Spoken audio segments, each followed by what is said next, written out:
fall-off coming through from the arena, and to that end, they didn't deserve to make it straight to the grand final through that. So to be able to come through survivals, fantastic. Okay, now they've started to really up that game, keep that momentum going.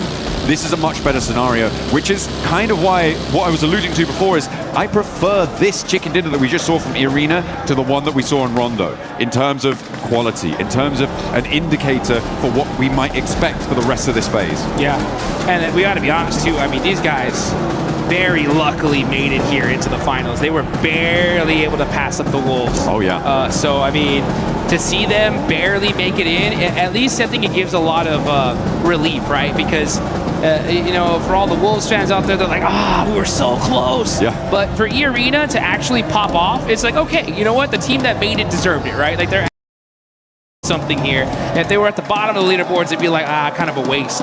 But they're not messing around. I think that the way this tournament fared for them so far was kind of a perfect storm, right? Because they had the record, don't make it. They barely make it here. And I think that really just lit a fire in them to be like, you know what? We got to just play our game. Let's go full-fledged aggro. And then that's what's happening, because they are just pushing team after team after team as a full squad and just picking them apart little by little. A lot of teams will unravel under that kind of pressure. You need to keep your mind thinking forwards. We saw some monumental plays in that last game, so yeah. I'm hoping that the nerves aren't going to be too rattled for a couple of our squads. It's going to be difficult, not only on the losing side of those fights, but again, on the winning side of those fights. Because in those scenarios, that adrenaline just hits your system. And it can end up, once it drains out after the end of the game, that can be a real detriment to your performance. And that's when you need to rely on the rest of your team, on the advice of your coach, on the feeling of comfort, hopefully, that you can find with the rest of it, to be able to absorb the impact of falling from that great height. Yeah, and okay. Well, speaking of height, right? The zone goes all the way up to the tippy top here. Going back. Yeah, near Crater Fields, near the Hacienda del Patron area. We just saw this circle very not too long ago in the last match. So teams are going to be trying to take a similar spot to what they had here. Arena, like, yeah, why don't we go to that same spot we were at last time? We won from there. We'll take that. Yeah, I mean, it's a little bit further west. It does keep a lot of those Crater Fields areas in, but it is very similar, you're right, in terms of that location.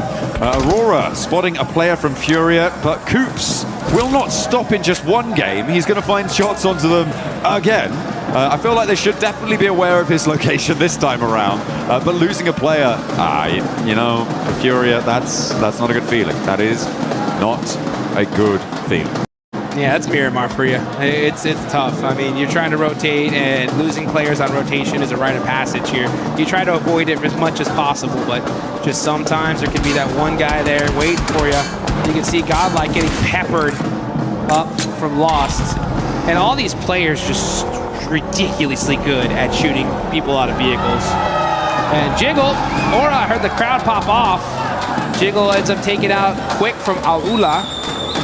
I mean, they did it last time very early on. This time it's taking them a couple more minutes, but same start to unfold. Hora have managed to transition down towards that south and look to control the really sharp high ground that sits to the east of Crater Fields and overlooks a lot to that south side. So a powerful position for them to hold if they can maintain it.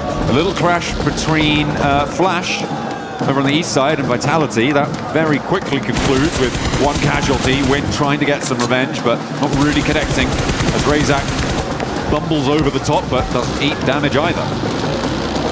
There goes Vitality, rotating away. They take that elimination and run with it.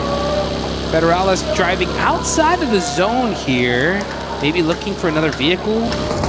Seems that's what they have their eyes on here. No fear, popping out the buggy though. Going to be putting some pressure onto Aurora. They're on the rotation and they're going to get caught out by Ulf.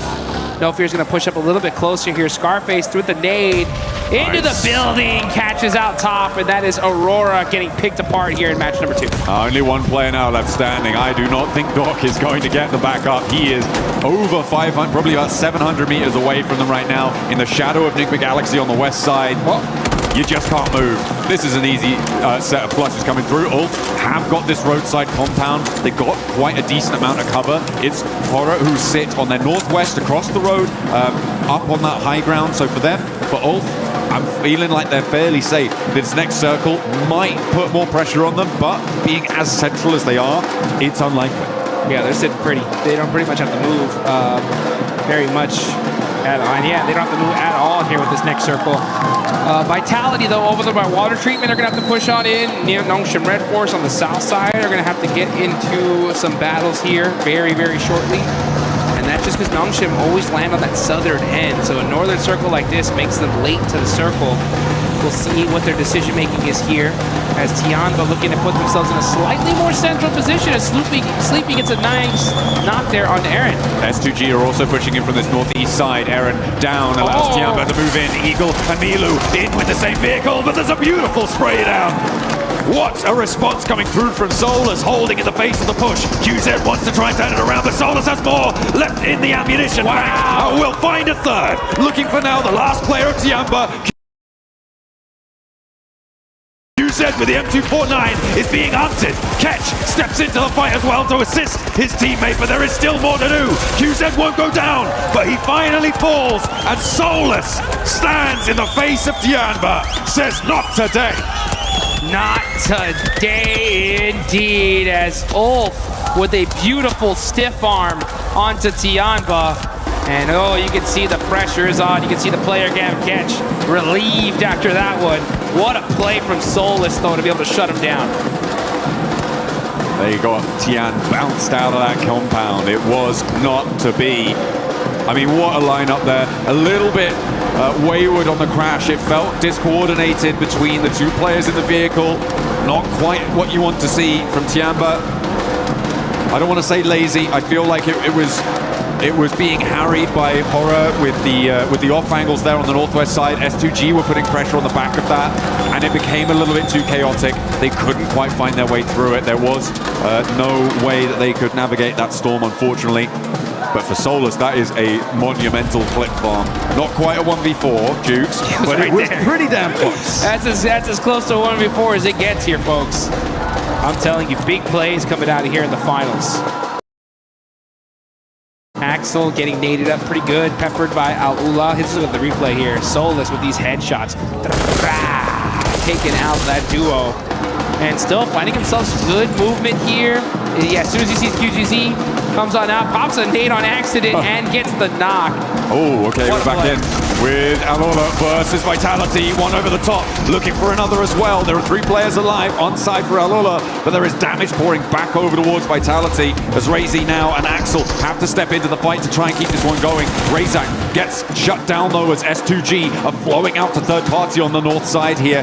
Kamikaze, Solke, both moving into position. Lost is out on a north wide flank too. And Axel trying to find some high ground here, trying to find an off angle. Razy just forced to just run out in the open, no vehicle to his name. Trying to be able to help out Federalis. Federalis is knocked, and it looks like he will be thirsted here because this is taking a long time. Meanwhile, S2G decided to just back things up. Say, you know what, we don't want none of this zone going down south. Let's prioritize that instead. And Razy is going to start cresting that hill. Can he spot out one of these players of Al-Ula? He sees Rep. When he's going to take that shot? No, does not see a good sight line. Decides to back on up. Yeah, it doesn't have the team shots to be going, well, doesn't have a team to take shots with. Is more accurate here for Razy.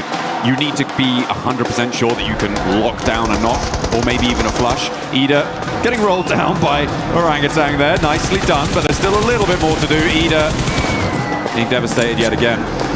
Rita now the last to stand. Aru and a tanky about face for another approach. Rita cooking a nade to try and slow things down, but there's an off angle coming through from Arena, who is stepping up and forcing him over the ridgeline into the firing line of Orangutan, who get 4 elims on the game and send Ida packing. There we go, and that's going to be the 15th place team so far.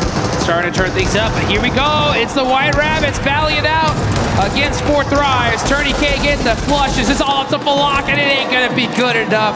Arena just putting in that work, and they're going to keep their whole team alive. And back up they get. Nicely done, nicely done. We saw Razy doing a lot of work against Alola. Hang on a minute. This is a solo? A solo against Alula on the north What? side? Where did that come from?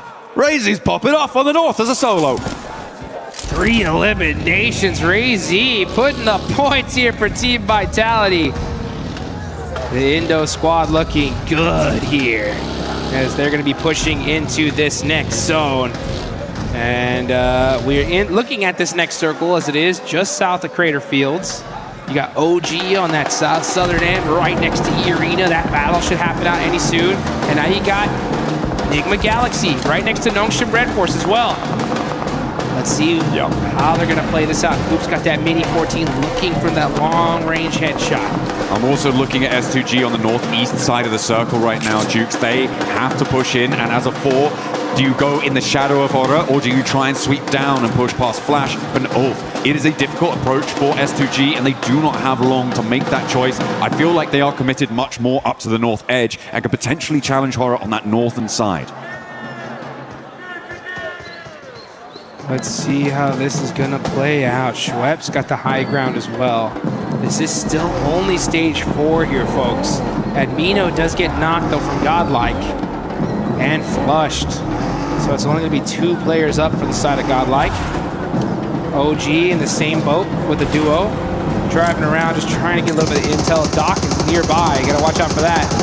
Meanwhile, Aura from the high ground are trying to catch S2G out on the rotate here. Sleepy is able to put some suppressive fire, keep him away for now. Kamikaze's buggy is smoking, and he's going to get popped out of here by No Fear. Oh, that is a scary sight. Cresting the ridgeline, No Fear. Spiking the heart rate of S2G as they try and make their way in. They did have to make that choice in the end. But moving in, they've managed to get 3 through. And into a position which is at least tenable, but not really super beneficial to their long-term prospects. In the circle, though, which is good. Not the same can be said for Enigma Galaxy, E-Arena, Flash, Ulf. These teams going to have to move when the time comes. So, a good result, but if they keep getting picked apart with Razy still doing bits. Hang on a minute, no, that was over the sky. So, Horror are suffering. This solo Lone Ranger on the north edge, Vitality, letting us know. Okay, this is the replay of the 1v, I think 3. Yeah, there we go. Yasser catches him out as he pops out the vehicle. And then, pow, beautiful use of that ridgeline. Ray-Z just picking apart Alula. Those mistakes, man, making it look easy there. Yeah, that was pretty clean. Swaps out to the bayonet as well for the final moment. I wanted him to run it through there a little bit. That would have been the coolest. But you know what? You're looking pretty cool already. Razy still with a knife fixed at the end of the barrel. Yes, indeed. Let's see what Razy can do with it. He's going to be holding on to that AUG as well. No Fear up on top of the hill, doing a good job of applying that suppressive fire on these teams trying to find a way into this next zone. Oh, Crazy. Soaking up the points as a solo here for Team Vitality. I mean, since he's been a solo, he's gotten 4 eliminations. He's weakened Horror's hold on this northern side as well, which I think is a really big factor here. With 4 players, Horror are basically unable. With 3, that's a different conundrum altogether. Ulf could potentially have an opening road towards them if they don't go down in this spot, because Sleepy has got that angle. But if Sleepy gets knocked, if he gets spotted,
वापस live feed पर चले जाएंगे।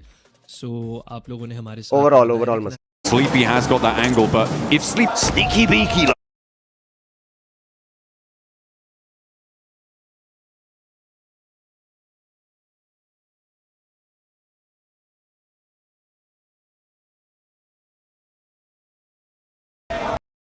on the side with his ghillie suit.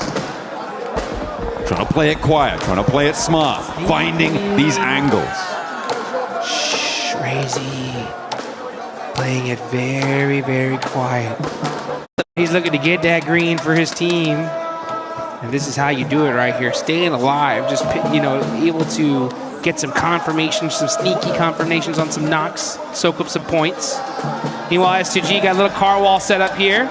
Ooh, Furia on the move. Silence up and to the ridgeline. Jiggle will be aware of it. Razy completely hidden from Furia's radar right now. Operative word being right now. Right now, and yeah, look at this, silence. Gonna have to be silent here, but Razy, he knows something's up. He's waiting for someone to peek that hill, waiting for someone to make the move. But instead, he's just gonna stay very, very quiet here. Uh-oh.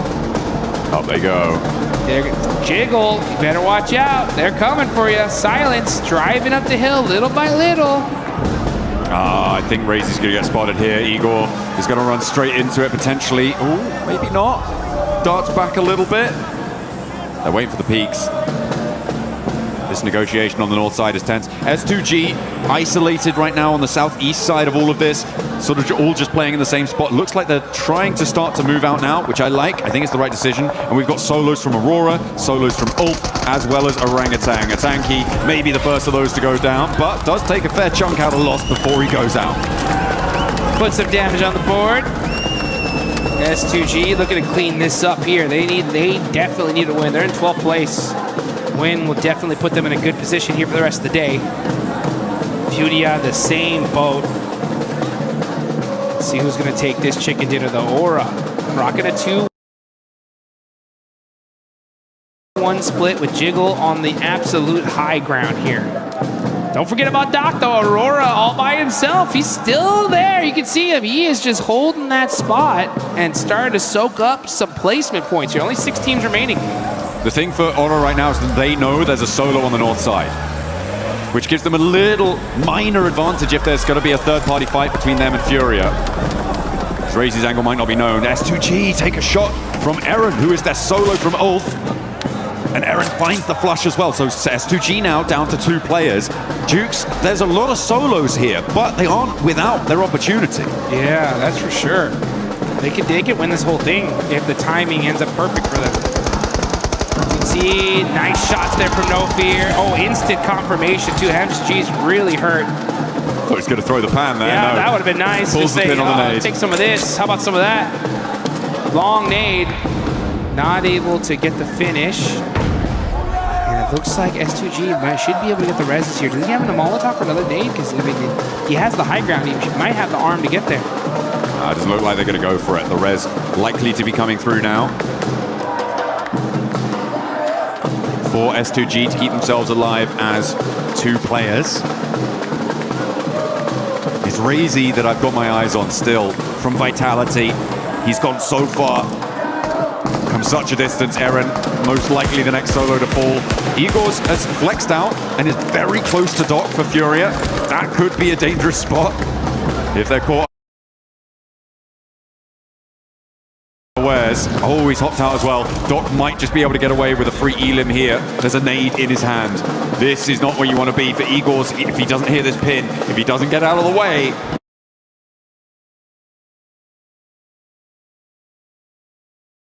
This might just be a free knock, but he's into the vehicle again. And I think he's read into it. He's up into the wall now. Doc has to hold his little shack out in the open. Silence and Furia just waiting for this fight to happen. These guys are going to wait up to the last second here. The zone is closing. Okay, Jiggle backing things up, and he goes right into Razy. Gonna have to make a play. Great headshots, but Sleepy, great teamwork there to be able to shut him down.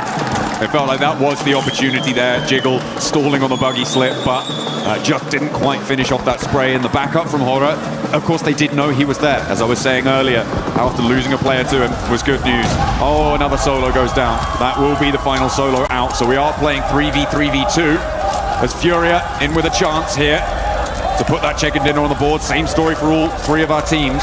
I feel like S2G are the most suppressed in their area right now. Yeah, but they're suppressed on the leaderboards too, right? So literally all these teams desperately need this game. Gonna be big points regardless.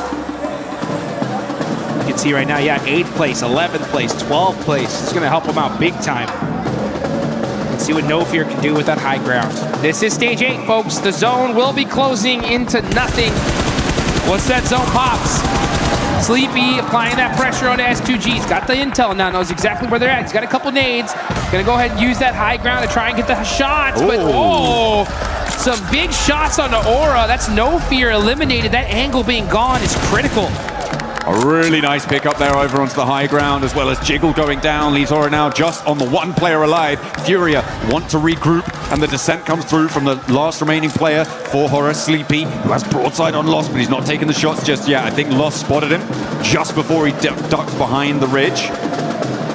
And he has to drop down a little bit further to be a bit safer. Spots Lost, gets a headshot, but doesn't quite get that full-blown knock just yet. And then they roll. Sleepy. He finds the other though. He finds his teammate and maybe a 1 versus 2. But Furia now sat with their players rolling across the open zone. And Sleepy finds another. 3 players now left for him to deal with. But there's a P90 outside. He's behind those trees. I don't think it's going to work. No, sirree. Brazil able to find the chicken dinner here. And Furia fight back.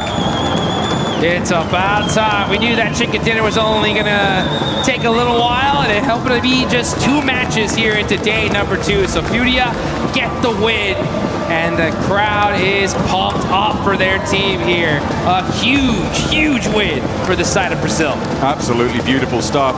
I think it was 9 elims towards the end, something in that region. It's a massive jump for them, as we talked about on these longer game sets. 18 matches, a game like that can really give you the foundation that you need to jump up to be in contest. With E-Arena going down fairly early, with Enigma Galaxy going down fairly early, a couple of elims on side for these teams, but that is going to put a dent in the gap, and that's exactly what you need to be doing. Keeping that mindset on side of every single game, the points we profit, that is 1 step closer to the title. That's exactly what it is right there. Nice play though from Sleepy to be able to get that 1v2 on S2G. Gets a couple more points on the board and some extra placement points as well.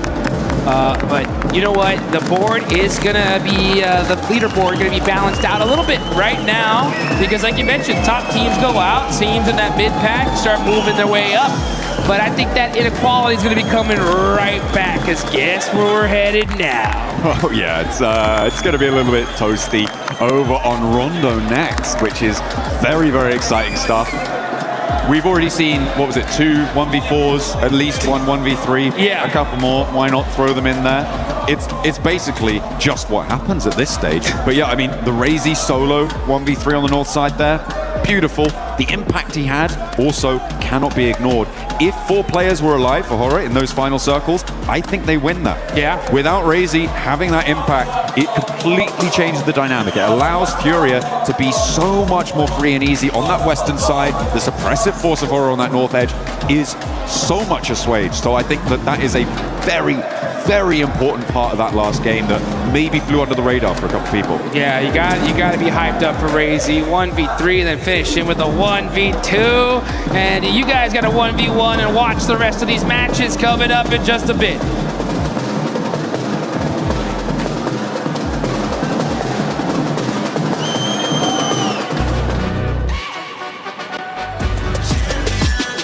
This ain't no regular thing. Came for the ring, you know what I mean.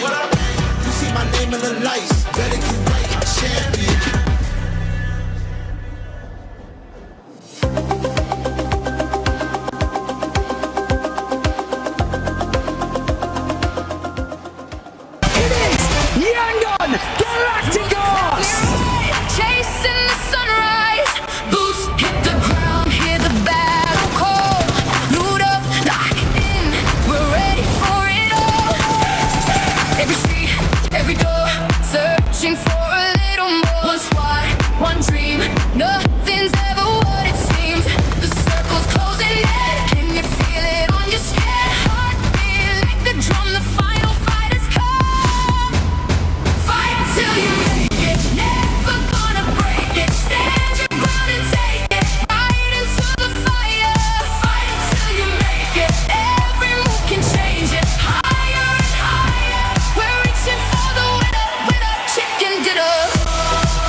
What's happening, everybody? Jackie Powers here, joined by two absolute legends of the Sidemen. We got Ethan and Toby in the building, just arrived in France. You enjoying your time at PMWC here at EWC, boys? Absolutely. It's my third year on the trot coming to this. So yeah, really excited to see what today's got on offer.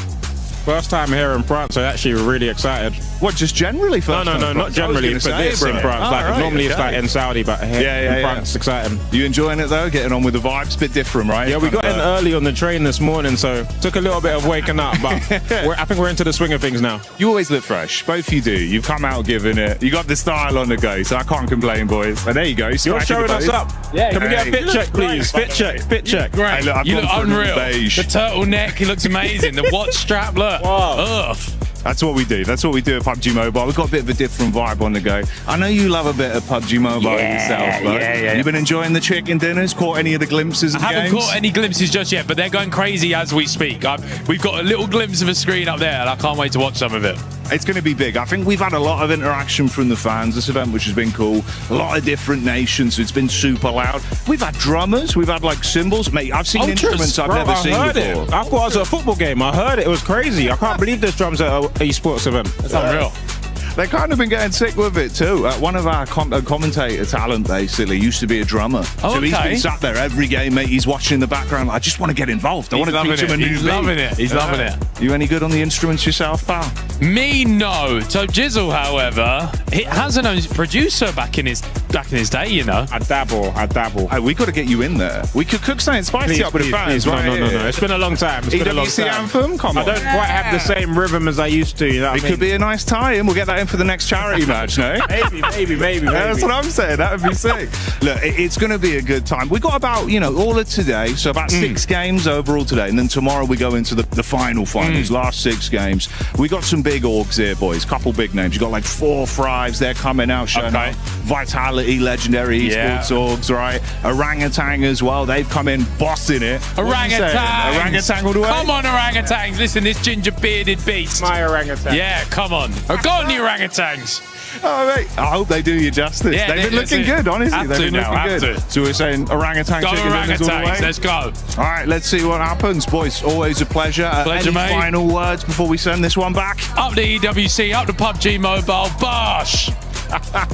We'll see you later, guys.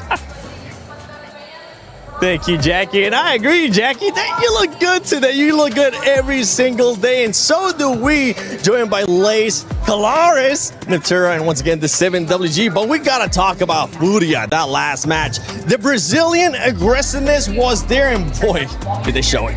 Didn't they just? I'm so excited. Furia's back. Let's all jump.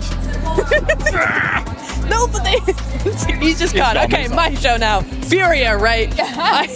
Furia was on top of it. I really enjoyed how they were actually able to play that so well, right? You've got the duo of Ayala. There we go, I got it. Yeah. Ayala and Silence, both of them just coming in onto that third party against Nongshim, then over onto EA, just wiped them completely, no point about it. The 2-2 split coming up onto the western side, making sure that Furia couldn't, making sure that S2G couldn't go around to the south side, but also pressuring Hora to actually push into S2G at the same time. Very well played. Good control of the teams, good control of the zone, and the timing was really good. They backed it up with firepower as well. You're seeing 9 eliminations. 19-point game is exactly what they needed. I just absolutely love the fact that they sort of, like you were saying, they had that sort of western side of the mountain. Hora had such a great setup though, right? Yes. So I was getting a little bit scared in the I guess final moments because that zone closing in pushes them off the mountain. But Highguard's just down there scouting for the entire team, able to get that little 1v1 out of the way and then having that sight so that when they obviously descent down the mountain, Sleepy comes down the mountain further through this and just cleans it up easily. Their timing today, Neptura, why are we Furia fans? Just backing you up. That was just such a smooth play from them, and when we're used to just seeing them get in a vehicle, charge down, whatever, this is more strategic and smart from them. Very exciting. I was scared for Furia though. I thought we were going to see some drive-bys that we ended up seeing from them yesterday that ended up backfiring, but for Hora Esports, I got to give them even more prop scale because they had a 3-1 split on that mountain that ended up working out perfect, especially when the circle didn't go their way. There's multiple facets to it, right? Hora, when it comes to them controlling that kind of mountain, La Cabrera is somewhere they oftentimes go go to. They've actually abandoned that and gone to Valdemar on most of these Miramars.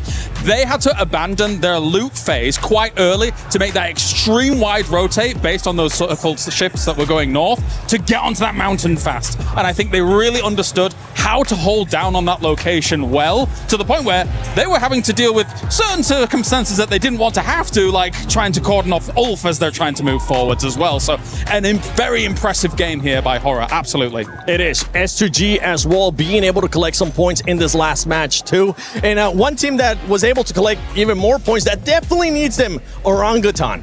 Collecting 7 eliminations. It's something that we've been wanting to see out of this squad, being able to frag out a little bit more. I know yesterday we saw the passiveness out of OG that we're so used to seeing, but being able to just bounce back. And it's actually not Aru by himself. It's Atanki coming out with 3 eliminations. I mean, it's great. I mean, I think in the group stage we saw more from WizGod than from Atanki, but he's coming in really, really nice. Ara, the IGL, also stepping up as a fragger as well, which is really, really nice to see. So very excited to see, very excited to see what we're going to be looking at into the next rondo, for instance, right?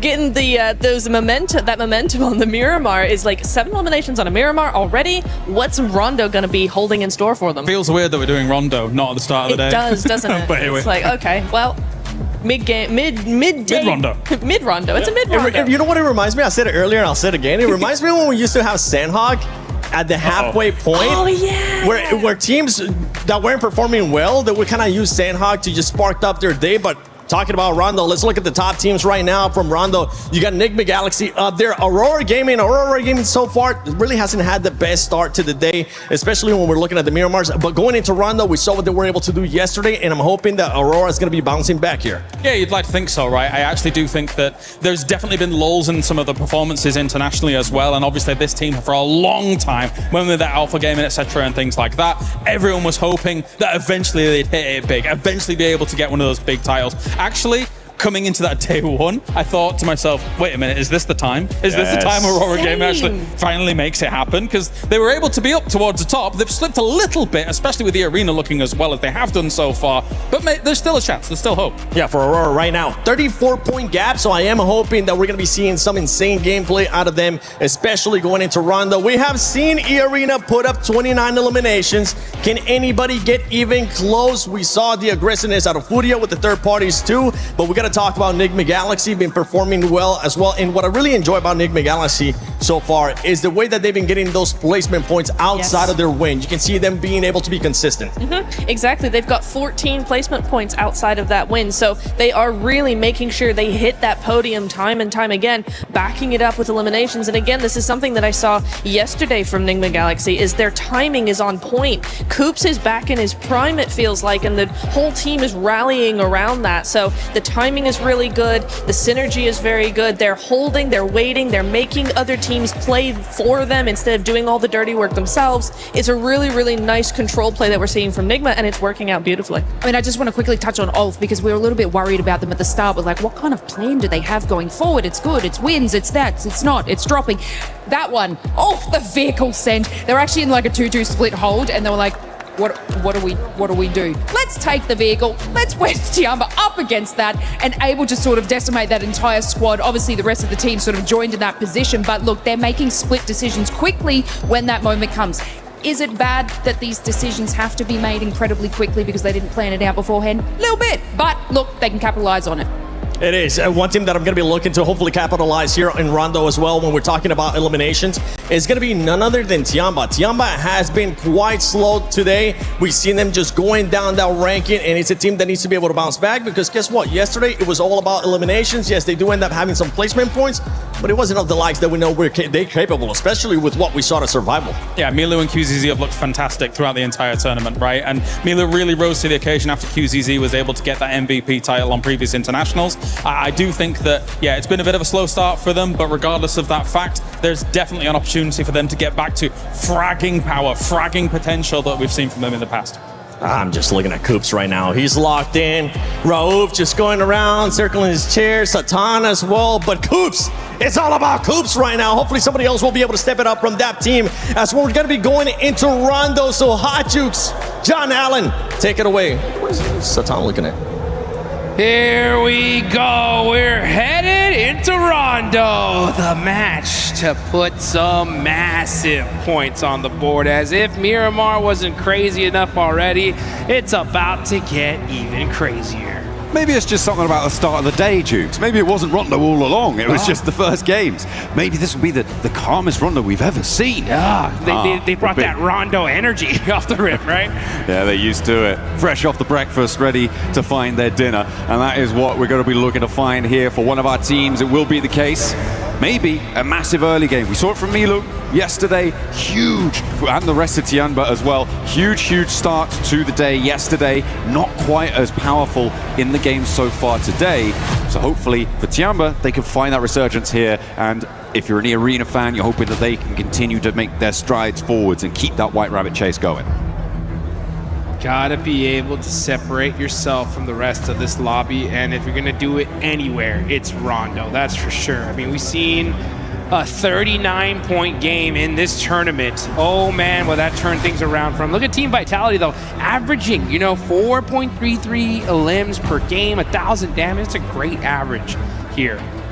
The thing is if you want to win that $500,000 at first place, become the champions, you got to do something special consistently.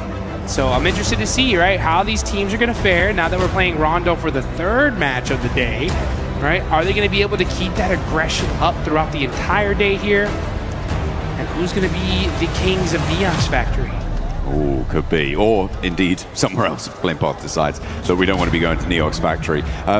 In general, when you're talking about podium competitors, you're talking about teams who are looking to get about 10 points average. 10 to 12 points average tends to be where we see at the end of these game sets a first place type scoreline being. That generally is a great indicator that you're performing at the level that's needed to rise above the rest. So hopefully our teams will be able to keep that on side. And being able to get, as we were seeing, sort of mid-4 elims average, being able to complement that with placement points is very, very important. There are a couple, I think, of teams who have a distinctly higher average on those elims than others, but it is definitely something that you need to be focusing on to join up at that 10-point average. Because right now, I think quite a lot of our teams are falling short of that metric. That's a fact here. And if you want to be able to get in that metric, though, this is the place to do it. You can see these players are locked in, they're focused. They understand what's at stake here, just how important Rondo is for your total tally. You only play it 3 times in this whole finals here. And this being the second one. 6.3. Yeah, 6.3 average from Tianba, man. This squad have been really consistent here. A night and day difference from their group stage performance. And this is the Tianba that we know and love. We expected them to do very well here. And it's only a matter of time. I think they get that right position going, and then we see them get that chicken dinner. I mean, we want that survival stage, Tianba, right? Yeah. To be able to jump up and compete with the very best. Furia, fresh off of their chicken dinner, their numbers don't quite display that sort of a storyline just yet, but it is a great start for them to be able to add that one to their tally. And again, it's a real great mental boon to these teams to be able to find a high-scoring game and to be able to close out that game. Sure, maybe the point swing isn't huge depending on how many seconds into those final circles you last, but I feel like there is nothing more relieving than finding that chicken dinner, than converting it. Even if you ignore the 4 extra points you get just on placements alone, it is a massive mental fortitude booster. And you need to keep your head on straight because you are going to get into something crazy very early on. I know it, I love it, it's Rondo and it's ready. It's ready, these players are hyped up, they're ready to go. I hope y'all guys at home are ready as well because man, this is just getting started. As the plane is taking off, we're headed to Rondo. Ooh. Okay, we got a little double plane path action here. Okay, so Neox Factory is accessible from the easternmost plane path, and to be fair, from the west one, but it's unlikely you want to go there because the teams in the east plane will hit the ground so much faster than you. It's much more likely if you're going to hot drop, you go to Yulin, and the same is true vice versa, right? Yulin is further along that plane path. What this is going to do is split these hot drops up. It's going to make them slightly less chaotic, Jukes, but more teams may want to go for them because of that. Yeah, and those teams that normally like to go to Neox Factory, if you're in that other plane, you're going to be there late, so that's going to put you so far behind. So teams are going to have to adapt on the fly, switch drop locations, and make these decisions very, very quickly here. And you can see, wow, these squads are out. Top players right now. Scarface from Ulf, okay, 16 eliminations. Mormon right behind him, and of course, Milu right there as well. Yeah, Scarface on those damage numbers as well, right on the heels of Milu. Look at that, only 20 damage points behind. We'll see if that changes very quickly into this match, because teams are now starting to touch down in towards Neox Factory. They'll be grabbing those weapons. Yulin also will now be occupied, and things are going to get hairy quite quickly. As Irina already taking a knock, Tianba as well have already lost one. Irina, by the way, generally preferring to drop out near Stadium, but the plane path they're on didn't assist with that. We saw them hunting down solos in other matches, those solo outposts that are near those recall towers, which are a major feature in Rondo. They were the team to take that dynamically to that fight in a way that we haven't seen from many others. Oh no, S-Power goes down to a guard. Not good. Schwepp's hurt and gonna get caught by a beautiful angle from a cop. And that's what happens, is that if you're just so used to dropping in one particular area, switching it up here, sometimes those little angles can catch you off guard. And OG putting in the work here. Gonna be keeping an eye there on the side of Pull. Ooh, does see Aaron. Now we're gonna switch on over to another fight. Here comes Furia. Applying that pressure to Aura. Sky bandaging here. Waiting to be able to find those angles. He's got some good weapons here, but Ayala gets caught. A nade forces Sky to reposition away from the corner. Does take a little bit of damage, but that'll be okay. Remember, the recall towers here in Rondo allow teams to get their players back up and alive, so early fights are the norm. Silence rolling around the edge of this corner, trying to suppress Sleepy, but the UMP in hand gives him a little bit of confidence, and the nade to back it up. Flings across his sightlines. No Fear does go down on a trade, and now Ayala's looking to break wide to change the tune of this fight, and looks for more with Chief at his back. Sky on a sliver of HP just about finds the retreat, but there's a re-engage around the corner. Chief would have had that, but he ran out of ammunition. Now he's going to have to make a play. Ayala there with the assist, and great work for the side of Furia. They're going to go ahead and take out Aura, put some early points on the board, and they should be able to pick up Silence here. Now they're going to start laser focusing towards the side of Four Thrives. Four Thrives creeping in on this one. A little late to this third party, and now they're going to have to battle a pretty kitted and well set up Furia. Four Thrives, they've got some loot on side as well, though not too many nades. In fact, no nades for T24. Neox Factory's been popping off as well. I think Ulf bore the brunt of a lot of damage pouring on their way. You see some elims coming through from Orangutan. Doing bits, but ooh, okay. Ulf may have a little bit of vengeance here, as Eren is still in the firefight. Tianba with their position on the south edge. Spot Tizzy sending away, but Tizzy wants to re-engage on the door frame. It's not going to work out well for the first spray, but suppresses the angle. QZZ with the nade cooking. Drops around the corner, but Hyunbin evades the damage. Nongshin Red for super aggression here. Looking to get some of them early eliminations. Hyunbin with a laydown, wide on the open! Oh, what? Catches QZZ with the spray. Just keeps that suppressive fire on that window, catches him on the re-peek, and a great turnaround there. Two superstars battling it out. Now Tizzy, oh, look at that instant peek back. These angles. Nongshin Red Force so good at these CQC angles. Man, and Hyunbin putting in the work, forcing Tianba to have to do a full res on their team. Getting those flushes nice and quickly. Nongshin Red Force with 2 elims. They're up to 4 now. But they've got another team to try and deal with. Orangutan sidling on into the fight. Tizzy using the bus's cover. There's a nade from a tanky, but the pin goes back in. And Eren, the solo left in the situation for Ulf, is going to find the backlines for Orangutan and slow their approach towards this Nongshim outpost. The 2 players they've got there can just live a little bit longer, but a tanky keeps the pressure up, and Orangutan keep marching. Man, great movement from the side of Tizzy and Hyunbin. They are outplaying so many of these players here. So good at this urban fighting. Their peaks, their timing, just impeccable. Wizgod, though, with that nade, looks good. Tizzy jumps away and gets peppered only a little bit. Pulls the pin again. And you can see they're utilizing those doors so well. But how about that nade? That one looks good. Ooh. Tizzy jumps away from it once again. He's not falling for that one. I like the attempted utilization of the smoke to stop the vision on the nade arc as it was coming on through. But Tizzy read that one nicely. Knew exactly what they were going for. That nade doesn't connect either.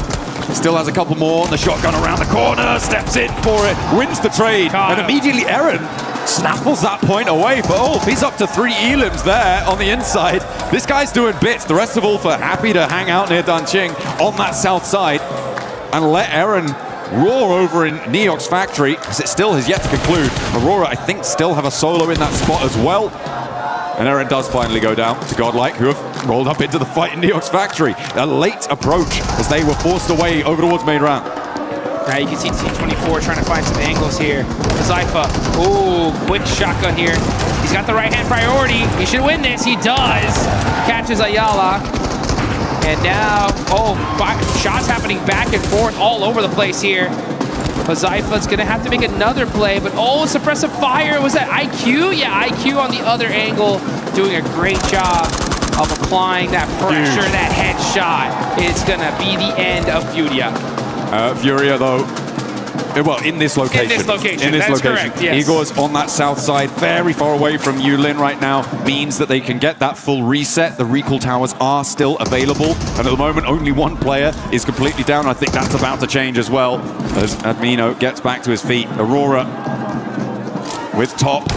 The man on the spot only needs the one shot to take down Salme, and now he wants more. S-Power with the nade, can't quite connect on towards top, but he spots him running up, has the nade cooking. This could be perfect, needs it over the top, a lot of damage, and the spray to convert. That is good for Godlike. Great work from S-Power there, right? Just staying calm, collected. He had that nade locked and loaded, just goes, chunks it, and just uses his weapon to take down top. So we're going to see some recall action happening. Everybody pretty much back up for the most part. Only a few players still eliminated. And now you know what? Why don't you guys do us a favor? Get in game and go ahead and pop some of the lucky spins right now. Hopefully you can get one of those exclusive 2026 BMWC tournament sets. So you can be styling and looking good like a lot of these players are. Let's see how S-Power is going to look, though, in this 1v1 against a Tinky. It is India on India action here. That's that Molotov. Oh, yeah. He's like, all right, I'll hold the stairs for a little longer. Hot footing it away from that, doesn't take a tickle, which is good result. Hard southeast shift on this next circle. Pushes us down towards the southeast side. Keeps that northern area above Hungshan in the west of Danqing as well. Ulf, very happy about this. I think their hill there is probably going to play quite well for them, I think, Jukes, and that is a great result for them, given that they're in third place right now. Arena in first place. They haven't had an impact on this game so far. They were pushed away very, very quickly. There's S-Power. Holds the corner, but yeah, there's a third-party angle. Well, a second player on the opposing team angle coming on through. That should be, again, still recallable. Manya may opt to go for the recall on the forward position so that he can bolster that and let the back two from Godlike move in behind him. Yeah, S-Power was like, 1v1 me, bro. And they were like, nah, not today. There's money on the line here. We got to make this happen. Now looking on over the rest of the fight, though, we got Vitality, end up holding a building here. They're going to be popping some shots on over to Enigma Galaxy. Satan trying to drive away, trying to be able to survive here. Lowered in the same position. Enigma Galaxy on the bold rotation. And Satan does end up getting caught and eliminated. Very messy now on the western side of this circle. A lot of teams forced into a fight that is unfavorable for a rotation that leaves them exposed. We're seeing the results of that now. The recall tower on the south side of the circle, currently under control of Nongshim Red Force. Looks like Godlike may have their forward position on one recall as well, I believe. So they could look for that. Actually, it might be Arena who have got control of it out on the east side. In the meantime, 4 Thrives, with their 3 elims so far, have a position near Yulin. You can see these teams just starting to get set up here, getting ready for that late game. This is so critical. This is the map to put some points on the board. OG have 5 eliminations. Aurora have 5 as well. So a great start for a few of these teams. Now it's about how you're going to end. think the Galaxy downs a ton on that rotate, but they do end up finding a spot in this next zone. Pretty central one too, just a little bit on the southern side of it. But we never know where this next circle is going to go. I mean, Ulf really have got a brilliant position here. They've had a while to establish it as well. On the hilltop that they have so much control over the surrounding area. They have vision every single direction. Everybody else just trying to play in their shadow at the moment. Arena have managed to push in from the east side. And Four Thrives continuing their hold on the southeast point of Yulim. Doing a little bit against Al-Ula. Godlike suffering once more at the hands of Orangutan. And the Arena are actually pushing up to try and third-party split that fight on the north edge and maybe hound down Godlike. Godlike trying to hold on here. Southern shift. Yeah, indeed for a lot of these teams. S2G, Four Thrives, E-Arena, not liking that one. Now there's Godlike. But Fudia, they'll take that all day long. Possibly even looking for a back-to-back chicken dinner here. As Aurora, though, that's going to be the team they're going to have to fight because Aurora's going to be pressing into that hard shift side location. Tianba, QZZ knocked. Doing a great job of being able to throw down those smokes very, very quickly here to try to pick up their superstar player. Coops trying to catch some shots into those smokes. They need to go ahead and just hold on to that coverage for just a little while longer. Just a moment longer. Right now, I think that, yeah, we've only seen 3 players really fully confirmed to not be really in with much chance of moving forwards. A lot of recalls coming on through. Almost everyone in the lobby getting back to their feet. Damage going over towards S2G from Coop, but not quite fully connecting. He's locked in today, man. I mean, those shots were on point. He was hitting them for the little slight angle that he had. He was getting serious value. You know, Tianba's locked in as well. They're just trying to get themselves in a good, solid position. They're in 4th place, 48 points. Not a bad start. But E-Arena with 75, they're the big threat in this lobby. The Thai squad looking really solid here in the Rondo. 1 elimination, the whole team up. They do have a position on the eastern side of the circle. Aurora right on top of them, though. Let's see what they decide to do here. I mean, they are certainly alive on this side of the circle, but between Aurora and Ulf, it is a difficult position to try and hold down. And can they get much further forwards? I'm not entirely sure, Schweppes. Oh dear, the flames already licking the front of the bonnet there. And that is going to be an unhealthy vehicle. Not really too reliable when it comes to moving next. But they are safe for the time being next to these 2 teams. I'm looking at Orangutan and Four Thrives on that north side. Could be a contest around the mountain that sits between them. Godlike, I think, are going to have a difficult time moving in as well. Either they could swing out into the blue zone very, very quickly now and try and rejoin Rita. But if you do, you're basically committing to going down in the next zone. Yeah. It's just not going to work out. Yeah, for sure. And Ida need to have a monster Rondo here if they want to be able to get themselves into serious money. Enigma Galaxy, meanwhile, 2nd place, down a player. Lord going to be using some of that terraforming to put himself into a safe position. This is still super early. I mean, that's just Rondo. Rondo starts off so aggressive, starts to slow down here in the mid-game as teams solidify their locations. And then it's going to get red hot here in just a minute.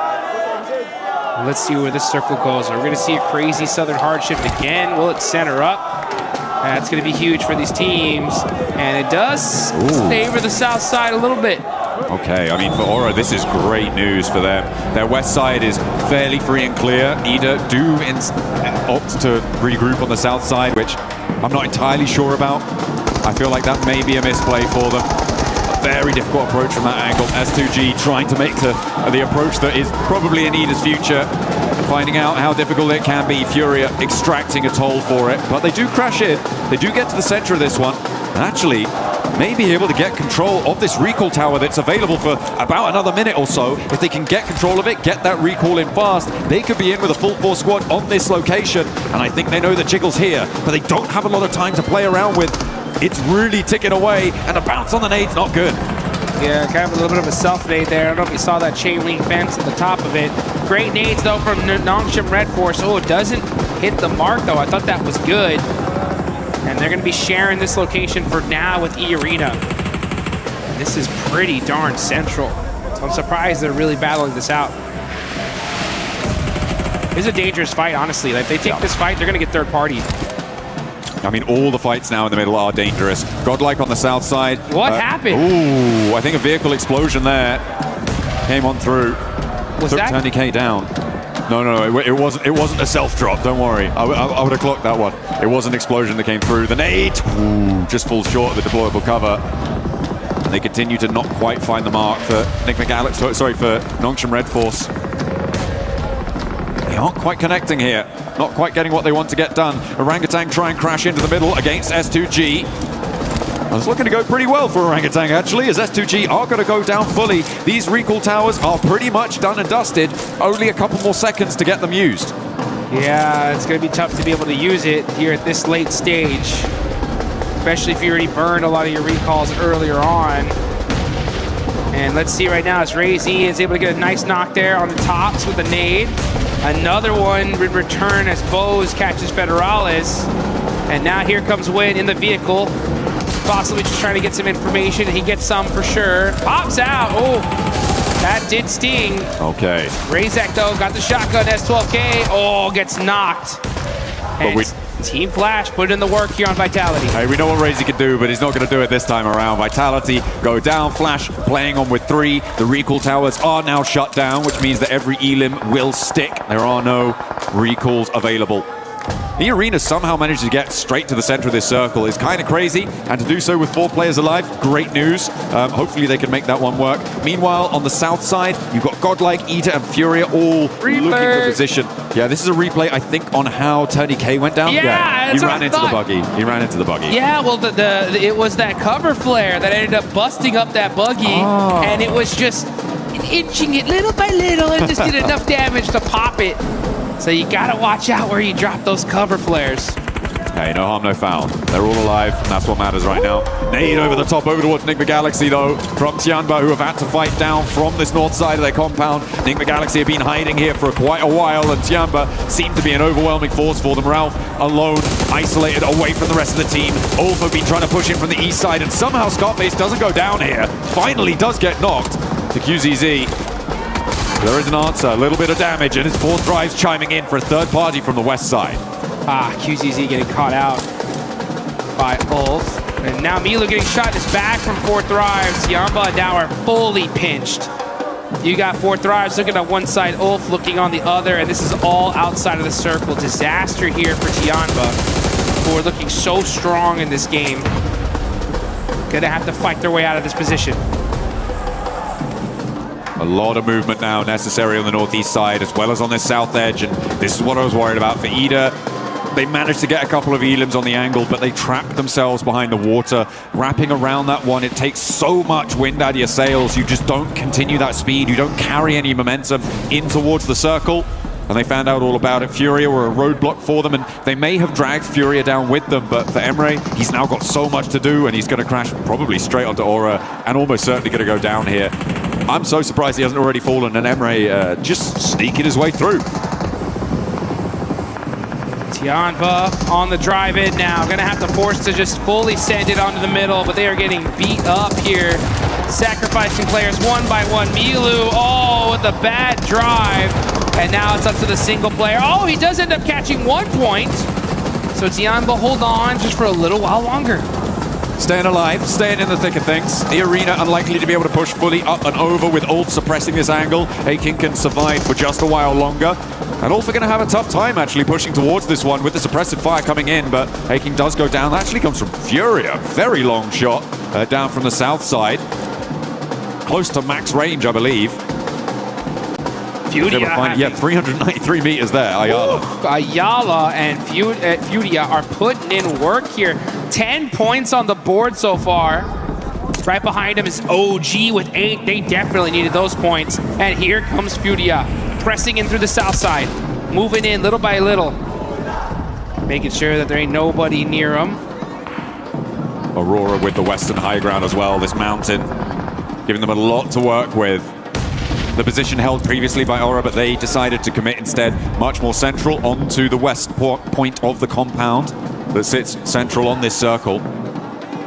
It's gonna be a big game Aurora this position. I mean, it absolutely could be, given their position with 8 elims. They've got some brilliant oversight.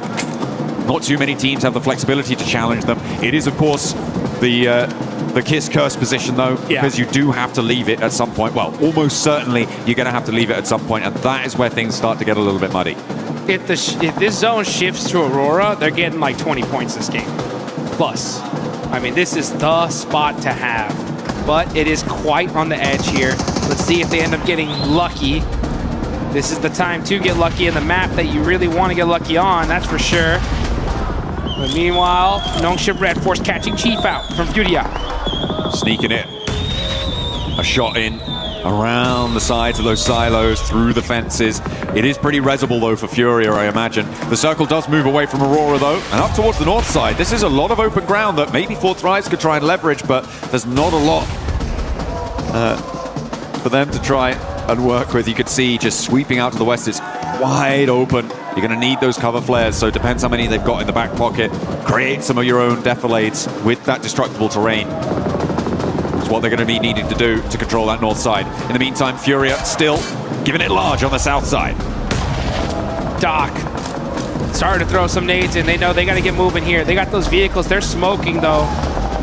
Bose does go down. That's huge for the side of Aurora. And Doc trying to drive very carefully, little by little. Oh, he saw that crate. I need that. I need that. I got 300 rounds. I need more. I need that util. And he's going to find at least another drink because he was out. Swaps vehicles, and now Aurora just trying to leapfrog into this next zone. Last player of Orangutan goes down in the meantime. IQ gets spotted out in the open. I mean, this is what I was talking about, right? It's such a difficult area to try and move into. The question is timing, and for IQ, he gets caught a little bit too early. And there's really no cover. But it is such a majority on the circle. If you can establish any sort of position out there, you start to get so much control. And with Aurora still able to use the high ground that they've been playing from, they have great sightlines to control that. But Fourth Rise will be able to move in. Aurora are also going to have to move. Oh, beg your pardon. Have to move. Yeah, I'll tell you one thing, though. This is Rondo, and if you don't got cover, you got to make your own. Use those cover flares. Use that terraforming and make it happen. You can see Ulf with a good, solid position that they've created for themselves. You got Aura on the other end trying to sneak some eliminations. No Fear going to be laying down, trying to see if he can catch that pixel. He sees him. He sees him. Puts some shots, but not able to get the knock. Aurora rotating back in towards the compound, looking to extract more point value from these elims. Tourniquet will be spotted. Zjol rattles him down. And the rest of the team answering with a volley of fire. Emre, by the way, from Ida, still alive. A solo who managed to sneak his way on through. I imagine Aurora should be aware of this position. But we'll see if they deal with it or if they allow him to sit there in their buffer zone. Zjol just getting set up here. I like how he risks it and moved that vehicle just a little bit further so he can cover himself from that angle. The crowd is hyped, they're excited. The Furia fans are going nuts. They see their team with 11 eliminations so far. And there goes Aurora starting to throw some nades. They are in this next circle, so they're just holding the spot for now. Just holding it down. Slowly marching forwards. Nongshim Red Force making it very difficult for them to move up and through this compound.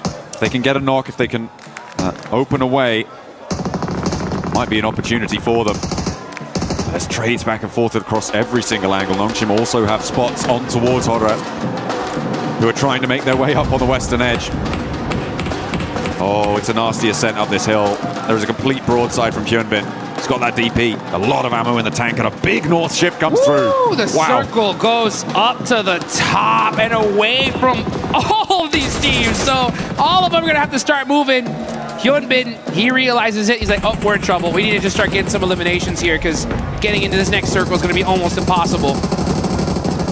I'm looking at this circle. I feel like it's Aurora and Fourth Rise right now, who are, in some ways, stopping each other from being the best in the circle and therefore allowing teams from the south to have an opportunity.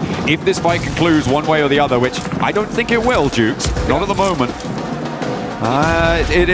it could be pretty tricky for everybody else to march forward, but it seems like they found some sort of peace between the two. Yes, that's the right play in all honesty. You gotta just throw the smokes in between, but like, guys, let's look down south. Let's get all these eliminations, fight each other later for first and second place, because, oh, this is a feeding frenzy here on the south side, as all these teams are just desperate to try to find a spot into this next zone. Hyunbin up close and personal. He's got the shotgun. He can make the plays, and Nongshim Red Force are putting in the work up close and personal. Take down E-Arena, the lobby leaders right now, only getting 2 elims there, no placements. A nice result for the teams looking to chase. Ulf, though, in a little bit of danger as they try and sweep up from the eastern side and crash into 4th Rise, but with Cypher going down with 2 players left, actually only 1 player left in action. Igor. It's only IQ up on the north side, and Furia, in the meantime, are sweeping up. Over on the inside of the compound, Ayala on the corner. Does go down to Nongshim as they move out to the east. But Furia now, 12 elims. They're looking for more, and a solo from Jiggle, the only thing standing in their way of controlling the entirety of this compound. Make that 13 eliminations. Furia on a tear. Jiggle up on top, catches out the last player of Ida.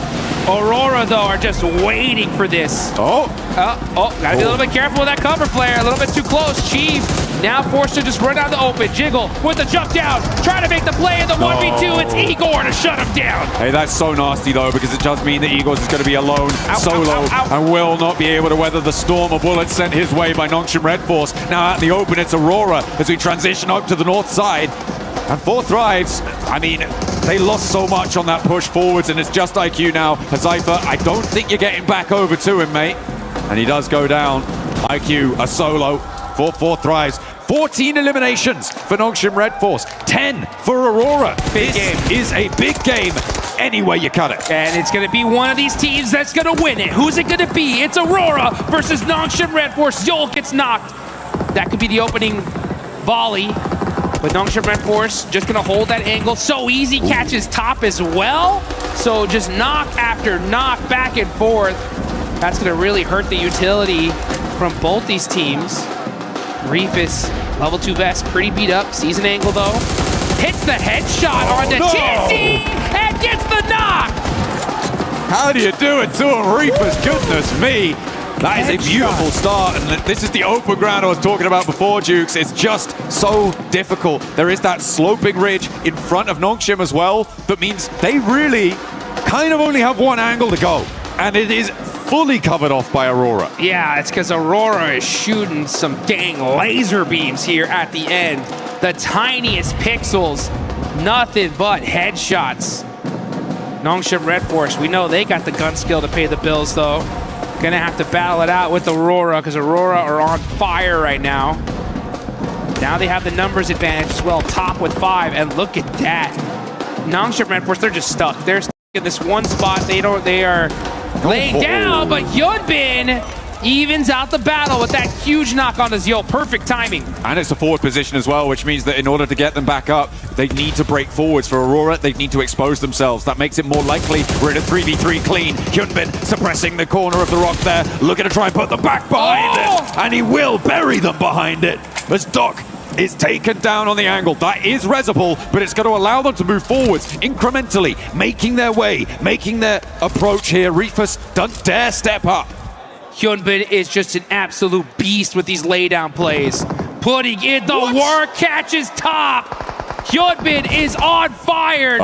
Making it happen for his team. Applies that suppressive fire on Reefus. Reefus cannot afford to get knocked here. If he does, he's gone. He's got the MG3 from the crate though. Is it going to be enough? A lot of damage done to him. Ziol's been slowly bleeding out. There has been reses coming through, or attempted to come through from Aurora. And they do manage to pick all 3 of their players back up on the forward front. Ziol finally flushed. Reefus dying left and right with the MG3 barking loudly across the open ground, but he's not going to be enough. It's going to be the knock sent his way, and Nongshim Red Force are giving this an excellent go. Moving forwards, they make it to the rock, and they are just out of range. The nade goes forwards. Only Top remains in the way, and the Molotov burns him. Takes him down. Nongshim Red Force turning the tables on Aurora. Aurora was looking unstoppable, and then Hyunbin said, "Oh, you think you got it, huh? Nah, we got this." Clean execution at the end from Nongshim Red Force. A brilliant exit from that location. It got so messy around those silos, those compounds, really, really tricky, and it's got to be so disappointing for Aurora as well. They don't lose those. You shouldn't be losing those, no. It is really, really tough stuff. But the open ground was so difficult to get in and towards, with 4 Thrives being in the way for Aurora. If they'd have been able to deal with that a little bit earlier, maybe they could have had more presence there and stopped Nongshim Red Force from getting as far as they did. But a brilliant oversight on the compound for Nongshim Red Force. The South Korean side managed to navigate that one brilliantly. I mean, that's as fair as a fight as you get here, folks. I mean, I think out of all the fights I've ever seen Aurora lose, I think that is the most frustrating one for them, because they know that we just got outgun skilled. Us, Aurora, the Mongolian super squad. What happened? Hyunbin with those laydowns, making the plays, the pop-off, absolutely well-deserved. I mean, that was just disgusting. Locking it in with the daps. That's what you got to do. You got to be pumped when you get those chicken dinners on side, and on Rondo no less, with a big elim count. That is a breath of fresh air for Nongshim Red Force, hoping to get another global level title as well, to convert from their recent win. Sneaky. I mean, Nongshim Red Force, when they won PMMI, they weren't on top of the leaderboards until literally the last game, right? They stole that tournament, and now in this rondo, with that many points, ooh, these leaderboards are gonna look dangerous. Yeah, it's gonna be exciting. Remember, E-Arena, Nick the Galaxy, again, going down a little bit earlier. That's gonna close the gaps once more, and teams can start to catch up. It is looking level. And again, it's that marathon style that we've got on today with the 8 matches from the delays that we had yesterday. The 8 matches today are going to test these teams' endurance. We still got so many games left. I'm so excited. This is just Rondo. We got 3 more Air Gales, 2 more Miramars. How's Aurora gonna roar back though? That's gonna be my question. You know, Doc, he did not like that one. They did not like that. Yeah, they were like, there's no way we get bad beat here. Hyunbin, though, I mean, using that terraforming, you can just see for everybody out here that wants to be a professional player, these are the guys you got to look at here, because, you know, in order to be the best, you got to beat the best. And Hyunbin, with those laydowns, applying those suppressive fires, predicting where they're going to pick those heads out, hit a few crucial knocks, and he won that for his team. Absolutely, yeah. Getting those picks, absolutely crucial, like you say. And it is a really interesting feature. I think it's probably, for me, the most interesting feature of Rondo is the impact of those, well, actually, maybe 2, but the impact of having destructible terrain, being able to carve out those little divots, those little defilades with explosives, as well as the deployable cover flares. I think those 2 features make Rondo so interesting in these late game stages. Yeah. And if it weren't for those 2 features, I don't think either team would have been able to make it towards the end there. There was so much open ground, but they had to close it down, and the team to do it was Nongshim Red Force. We'll see you in a few.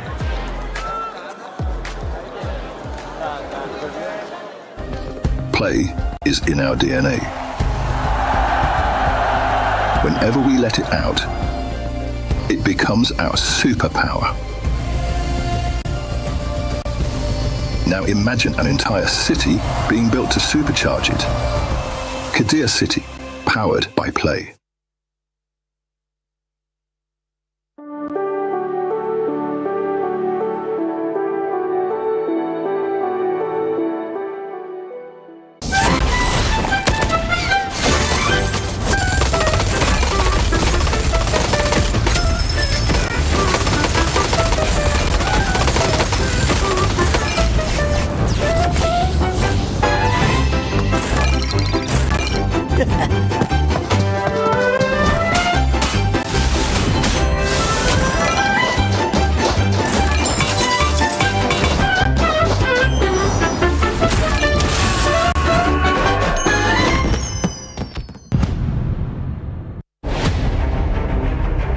Last year, 4 Thrives arrived at the PUBG Mobile World Cup with an entire country behind them. As the first Pakistani team to qualify for PMWC, reaching the world stage was already history. But once the matches began, they proved they had not traveled there just to participate. But he's found Mafioso, he's got the flash. Got him as well. Nucky, no!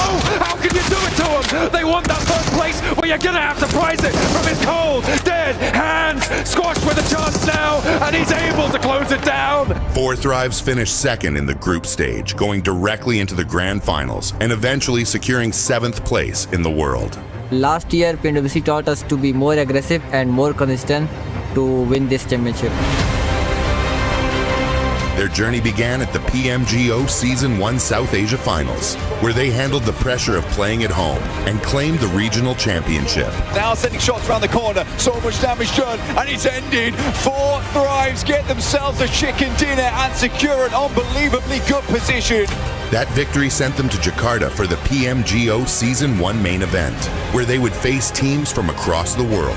And on the opening day of the grand finals, 4Thrives took complete control. Possible, but IQ's down, and T24 with a 1 versus 1. Weapon swap with the shotgun around his teammate. He finds it! He gets it done, and 4Thrives! After 6 matches, they had collected 3 wins and 82 points, building a commanding lead at the top of the leaderboard.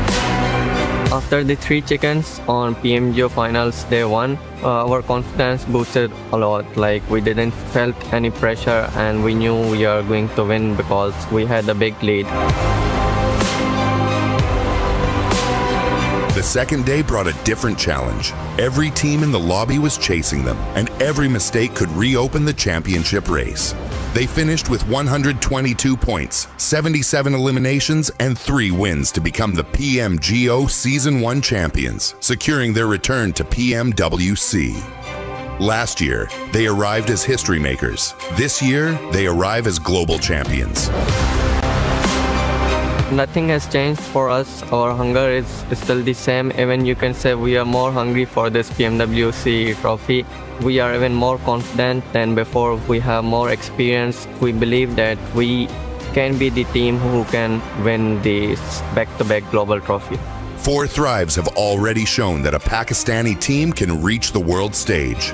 Now, 4Thrives head to the PMWC at EWC 26. Ready to prove that PMGO was not the end of their rise.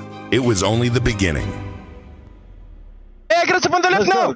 Let's go. I'm nading it, okay? I'm nading it. Nade it on the Dacia, bro. He's low. I don't have nades. On Dacia is low. No, I can drop the C4, wait. He's low, headshot. Nice. Last one on me. Yes. No, two. Nice. Let's go. Get the loot. Go left, guys. Please, go left. One guy right, one guy left. Easy. They're two knock. Zone will kick them.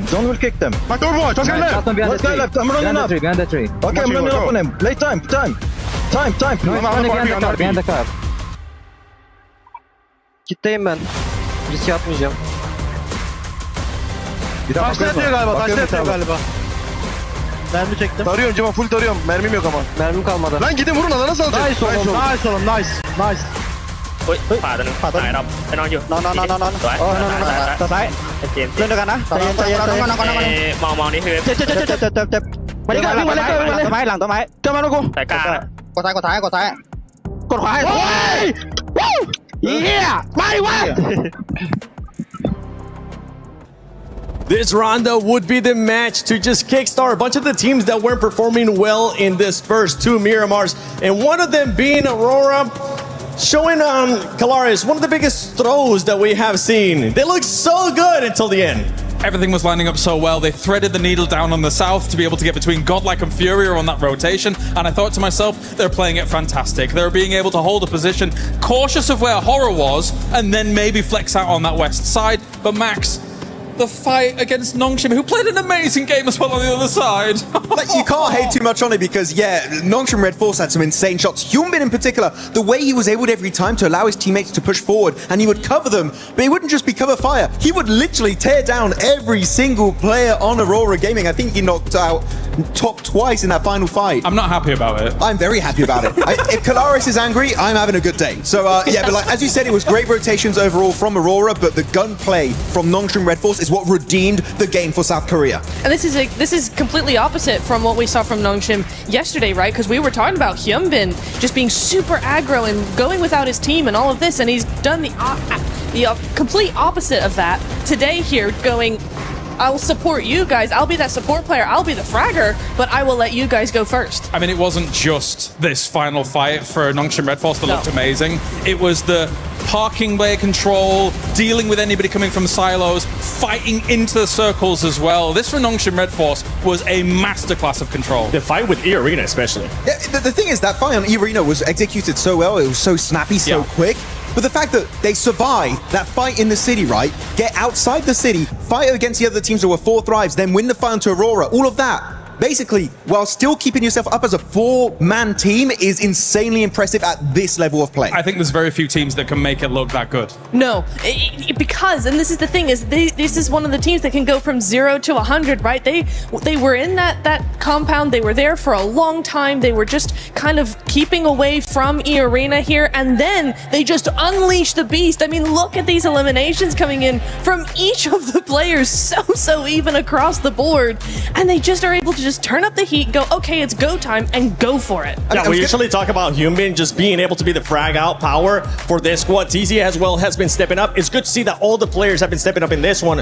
One of the biggest question marks that we have had for Nongshim, especially in this last 2 days, have been those placement points. And for them to finally get over that hump, getting that chicken dinner, considering that the Smash Rule is going to be in play tomorrow, this is going to make them really happy. I know you're really happy about it. I'm loving it, seeing Hyunbin and the boys getting so many points on board. But before this game, right, the placement points were at an all-time low. We just didn't see very many late-game finishes from this team. But the fact is, and as we just saw on that graphic, right, they got eliminations on every single player. Very happy, but apparently, Eren is your MVP of the game, and he had some really good fights, one of those onto 4 thrives. So good plays here from Eren that I didn't expect. I thought it would be definitely one play from Nongshim Red Force. Well, Tizzy, the fact that he did 1,200 some damage from the parking bay. I mean, it's one of the highest spots in that circle, never mind the silos that exist there. So it's a great spot to be able to have those engagements from. No, it was very good indeed. And mentioning Ulfred, because they were in an altercation with 4 thrives, and looking at the circle, I was like, okay, well, Nongshim has everybody in town to deal with. You've got 4 thrives having to deal with Ulf, and so Aurora were able to actually just have the complete west side kind of to themselves, get that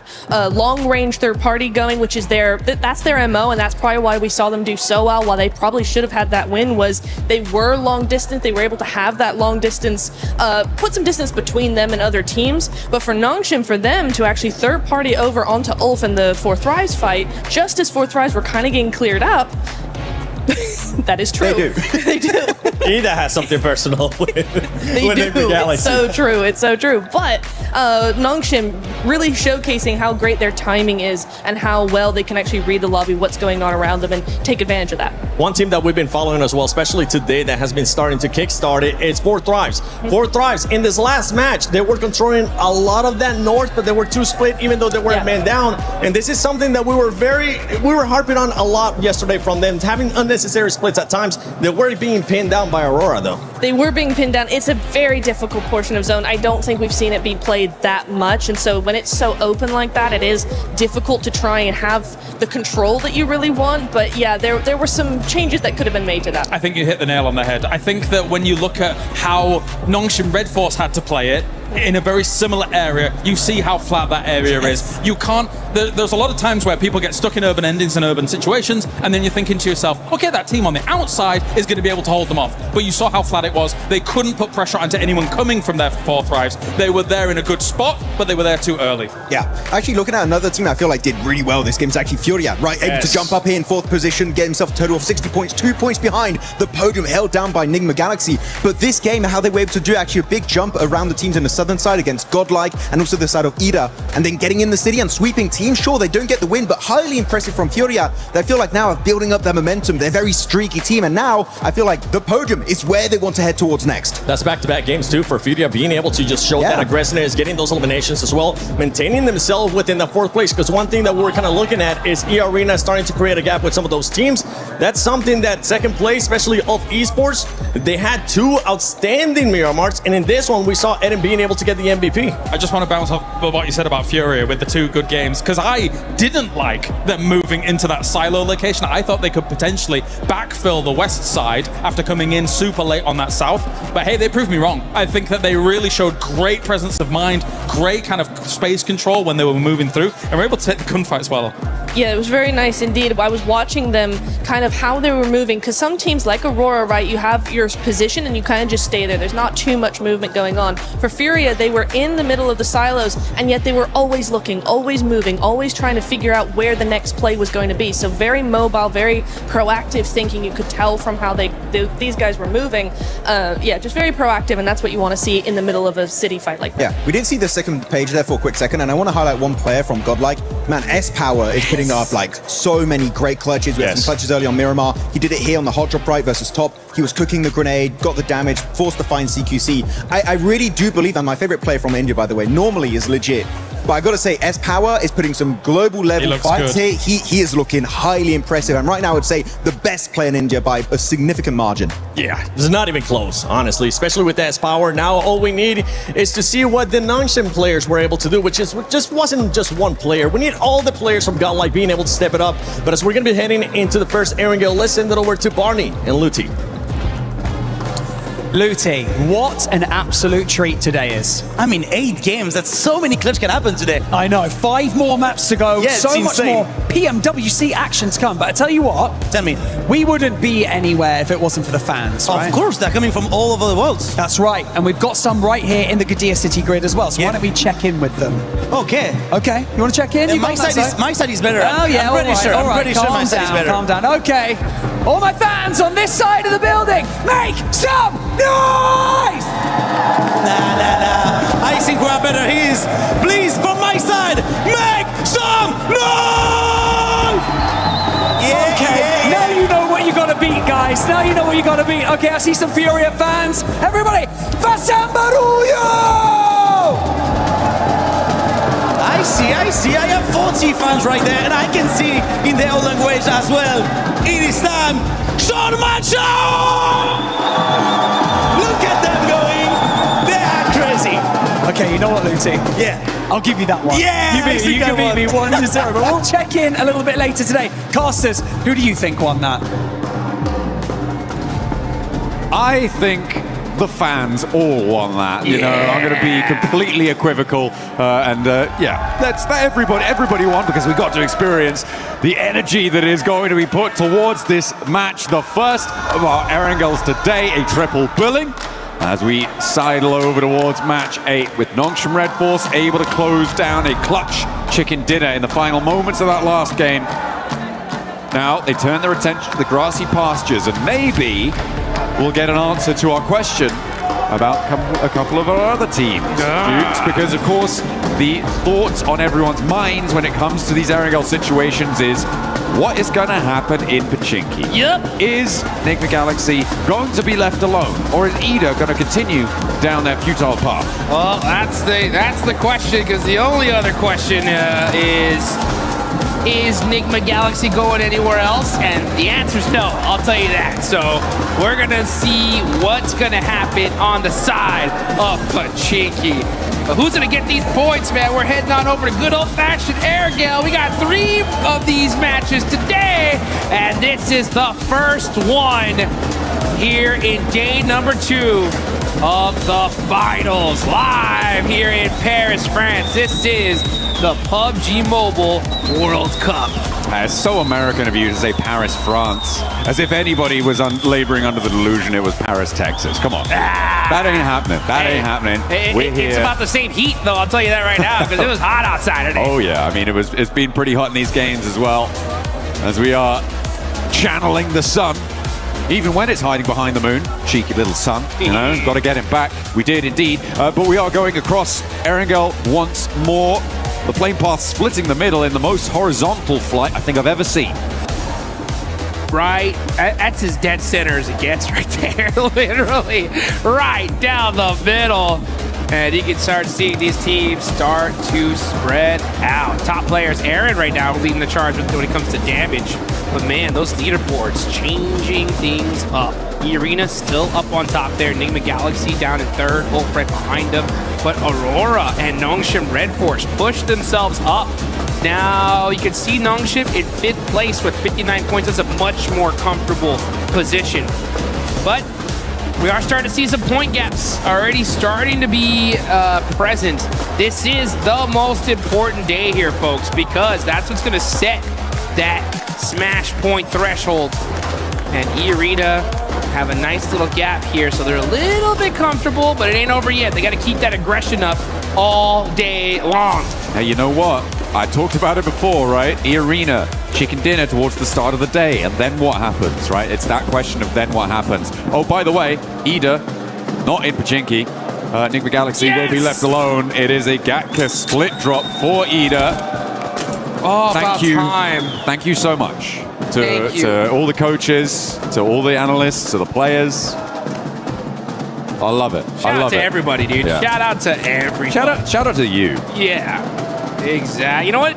Shout out to Naruto. Oh, yeah. Yeah. Get that Ninetales Furies Og, baby. You gotta get it here quick before it's gone. As the Naruto Uzumaki event is still going on. We had a nice little show match earlier. Got to see some of the A7 boys once again. And man, putting in some work. Dropping them jutsus. Them ninjutsus. Substitution jutsus. That's what I've been told. That's what I've been told they're called. Absolutely. Beautiful stuff. I mean, we saw that show match earlier today, which was great fun. I think everyone had a good time with it. It's fun. Calaris, and you know, Alpha 7 have to win something. Yeah, they got to win something, that's for sure. You know, anytime I get to hear Calaris cast the show match is incredibly loves to do those, so I'm so glad he was able to get one in. He looked pretty good with the headband as well. Yeah, he did. He rocked the red one too. I was like, man, this guy is styling today. Should have kept it on all day, in my opinion. I think he has. Has he? Yeah. Oh, that's I right, saw him he backstage. has. He was running with his arms behind his back. Yeah. He does that everywhere now. Wow. I like it. It's a good look. He should hold on to it. Speaking of good looks, right? Ulf looking pretty good today. I mean, they're in 2nd place. They've been getting a ton of eliminations here. It's gonna be interesting to see how this whole thing fares out. I'm interested to see kind of how teams develop their mindset here going into today specifically, because I think a lot of squads just need to pretend like, hey, this is match 2. You know what I'm saying? Like, we just got our Rondo out the way, now into Erangel.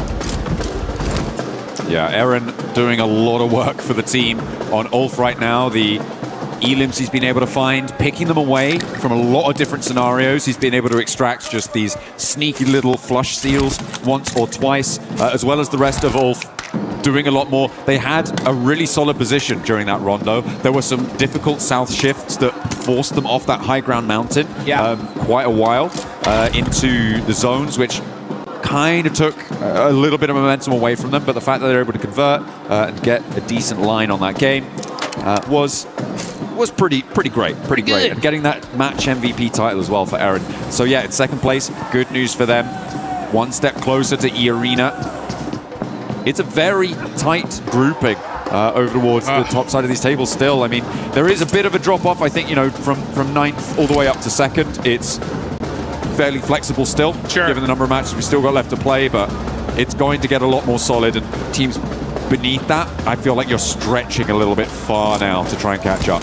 Yeah, I mean, there's still plenty of time, right? I mean, we got to look at the math of it. I mean, there's a lot of games still left to be played. I get where you're going with this, though, right? With how these top teams are performing, it's getting real scary here, right? So if you want to be able to make a run for that 1st place, you got to start performing here, right now.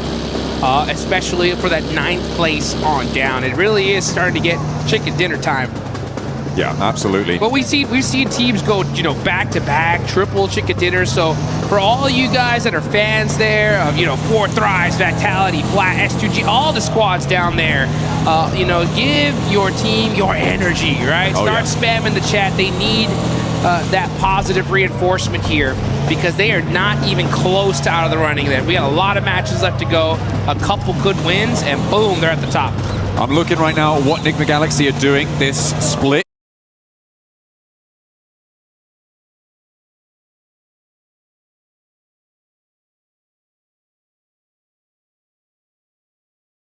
We saw it from them in the previous stages they played in their group stage. They leave 2 players in Pachinki, they send 2 players out really, really wide. We've been denied the opportunity to see this happen over the course of these grand finals because of the hot drop with Ida. But now they are unleashed. They've been able to not only get the early loot truck and try and get a little bit of a duplicate on that as well, but they have been able to send out that early duo scout that they seem to find to be successful. They sent out towards Milta Power before on a game that they were able to win in the end, and they now have a foothold over towards the west side in the fields that stretch out to the north of Quarry. And they'll have to figure out how to regroup at some point, but for now there are still there's still a permeable line across the middle of this zone as the arena tried to make it a little bit more waterproof and don't let the Eagle fly. And the Eagle is grounded here as he's going to go to the lobby. That's the first elimination. Joker catching it. And that is devastation for this lobby because, I mean, the Arena are red hot today. Just straight aggression, putting on some points on the board. That 2-2 split you called out there for Enigma Galaxy is great to see. See how well it works out for them, though. As they're putting that 2-2, yeah, because if the zone goes on over to the east side, they got a position locked down. If it goes on over to the west, they got a spot. So just depending on where the zone goes, but at the same time, it's difficult to get there. That's going to be the big question. Aurora, still a military base. They're going to be starting to push themselves up through the bridge side. Nobody gatekeeping it, so they should have a clean path on in. But we're still in the very, very early game here. Only 1 player in this lobby has been eliminated. Yeah, only the 1 pickup found. We saw that.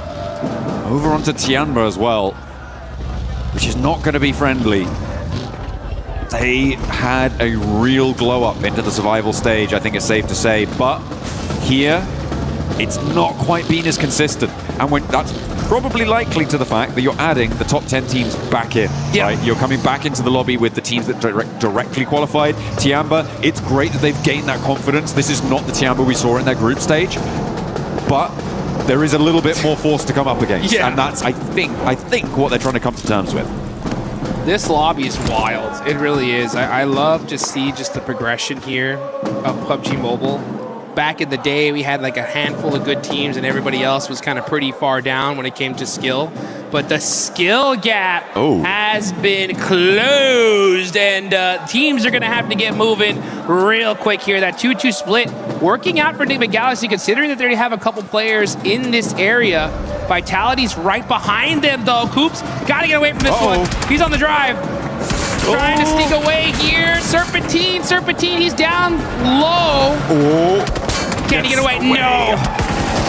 So close. And remember, the 2-2 split there means that he's just not got the cover of another of the rest of his teammates to actually take that fight. So for Enigma Galaxy, this is the worst case scenario. They've left Satan alone out on the western side. Ralph and Lord unlikely to be able to push on through. Ulf losing Aaron though, as they rotate out to the west as well, is a pretty big pickup for the lobby to be able to find that one.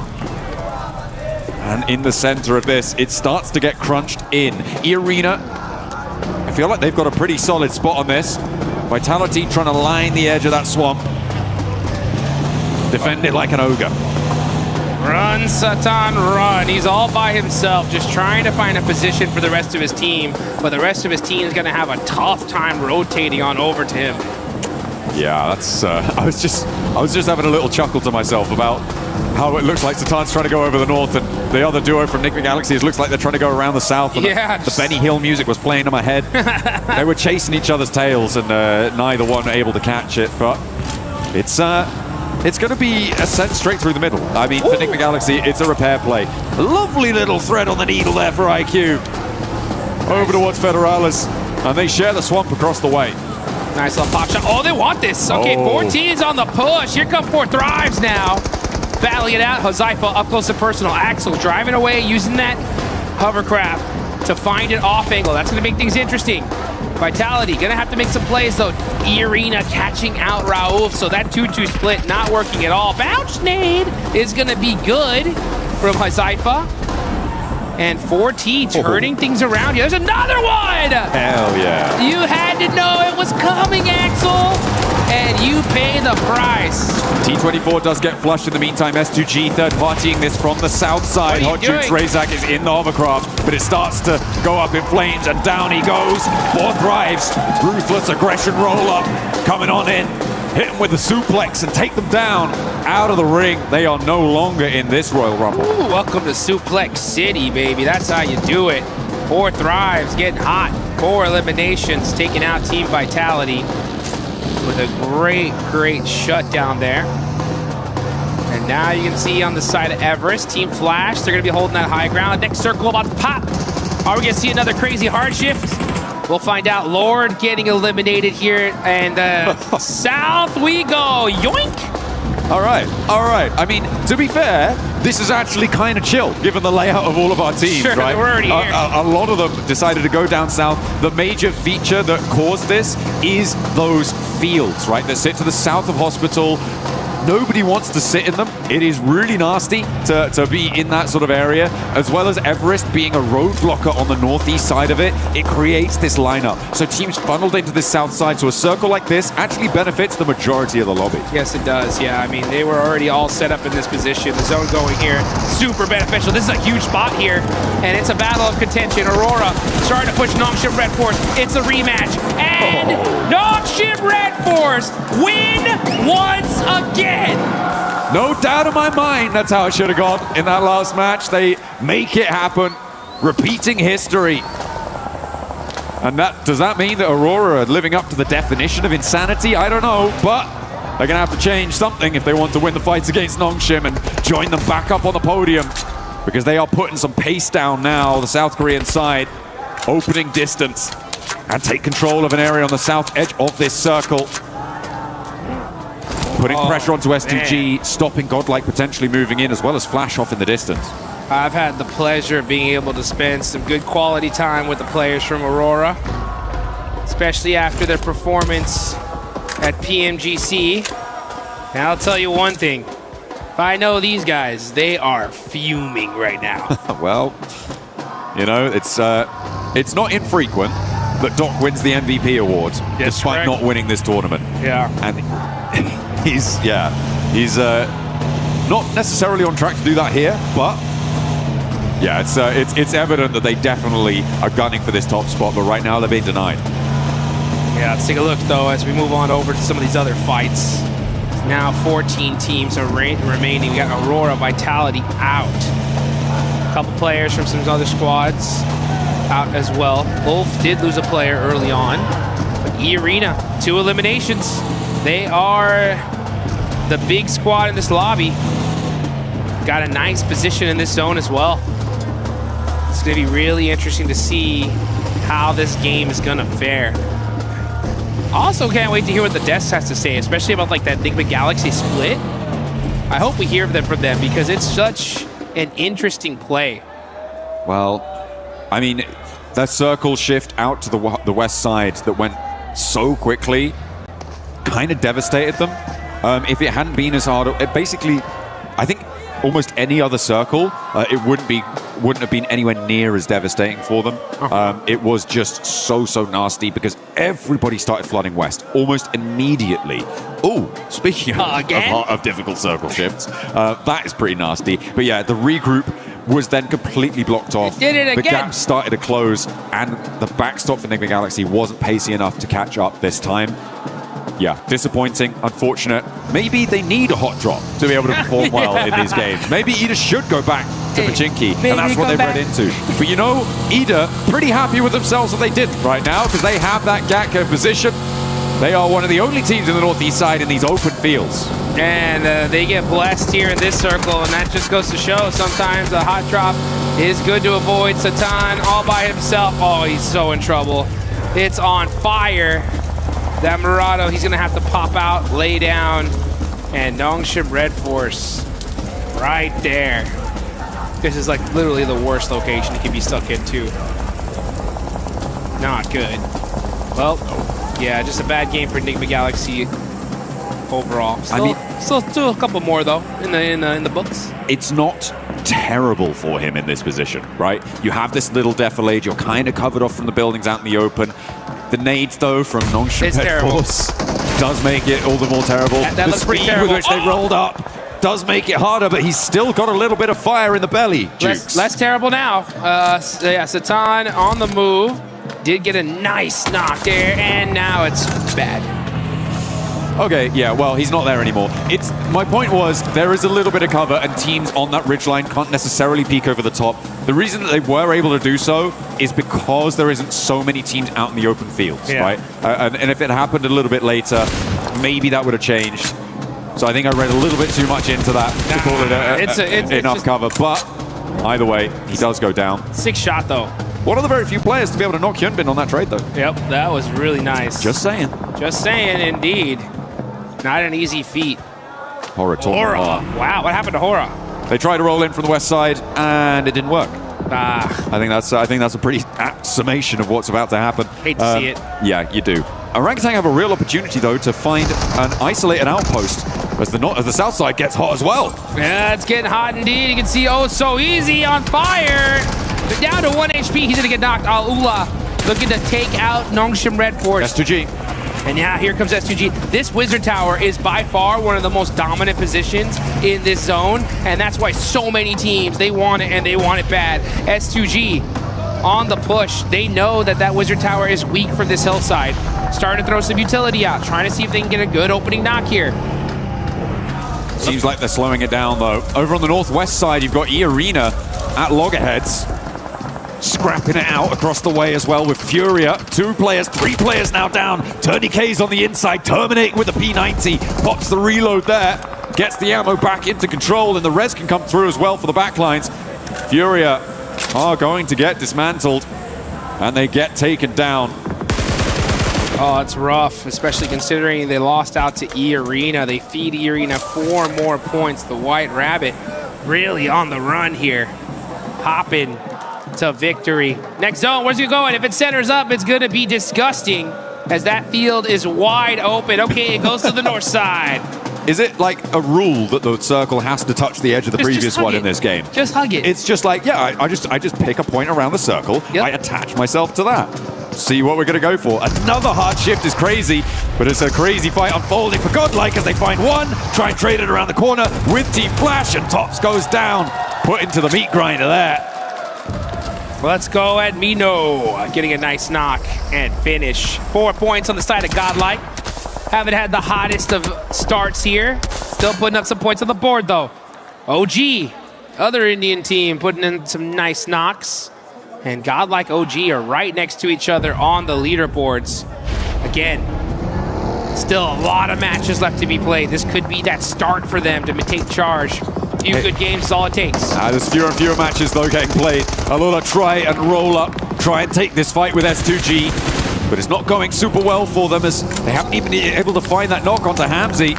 Down the hill, he was able to survive on a sliver of HP, gets the healing done nice and fast, and S2G can transition now without Al-Ula breathing down their necks. They've only got 1 player, and Yasa is already sending out into the open. 4 Thrives getting roadblocked on the northern rotate as Ulf and Arena sit in front of them. Al-Ula losing their final backstop, and Godlike now trying to roll up into the engagement as Ida takes shots from a distance. Yeah, and that's it for Al-Ula. Now you got S2G that we're holding this Wizard Tower here, but is now outside of the circle. They're gonna have to get moving. Meanwhile, you got Tianba trying to get rezzed up here. Out in the open. They got a couple busted up vehicles here for cover, utilizing those smokes as well, but the pressure is imminent. Now comes Scarface. Scarface with a nice nade onto Joker. That's gonna finally pepper E-Arena's position. But now E-Arena are in this next zone. Godlike trying to possibly gatekeep this. I almost ran right into that nade. That was dangerous. Solo remaining for Nongshim. Did they spot him? A spiteful look in his eye, a glint, a gleam of malice, but it's spotted by Solke. He sees that one gleaming in the grass and puts it down. Snake out of action.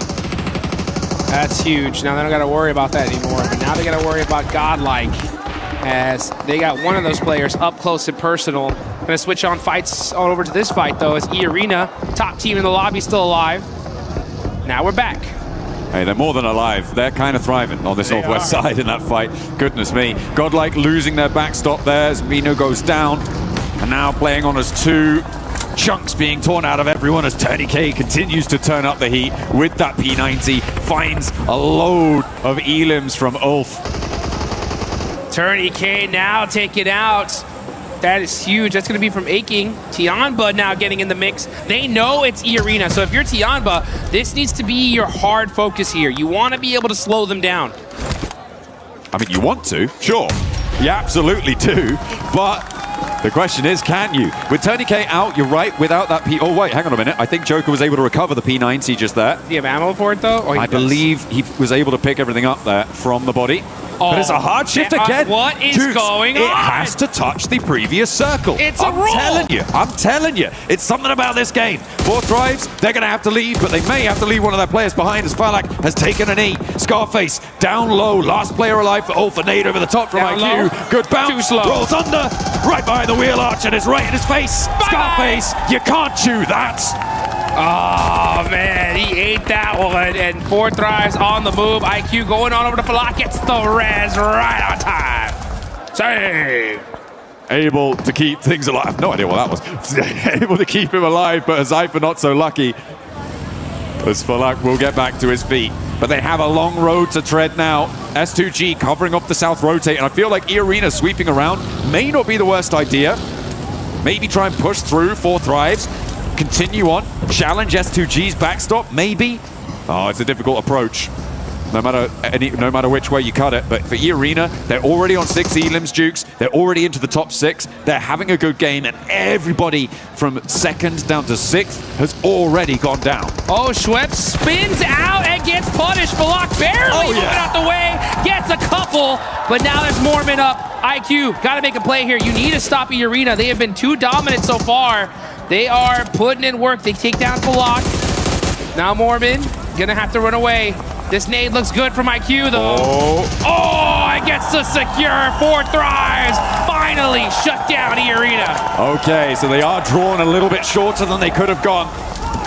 Really nice hold there from Falak, I think, on that roll-up from E-Arena. He was able to do so much damage. Unfortunately, not able to survive, but IQ was, and he was able to put a 10th elimination on the cards there for 4 Thrives.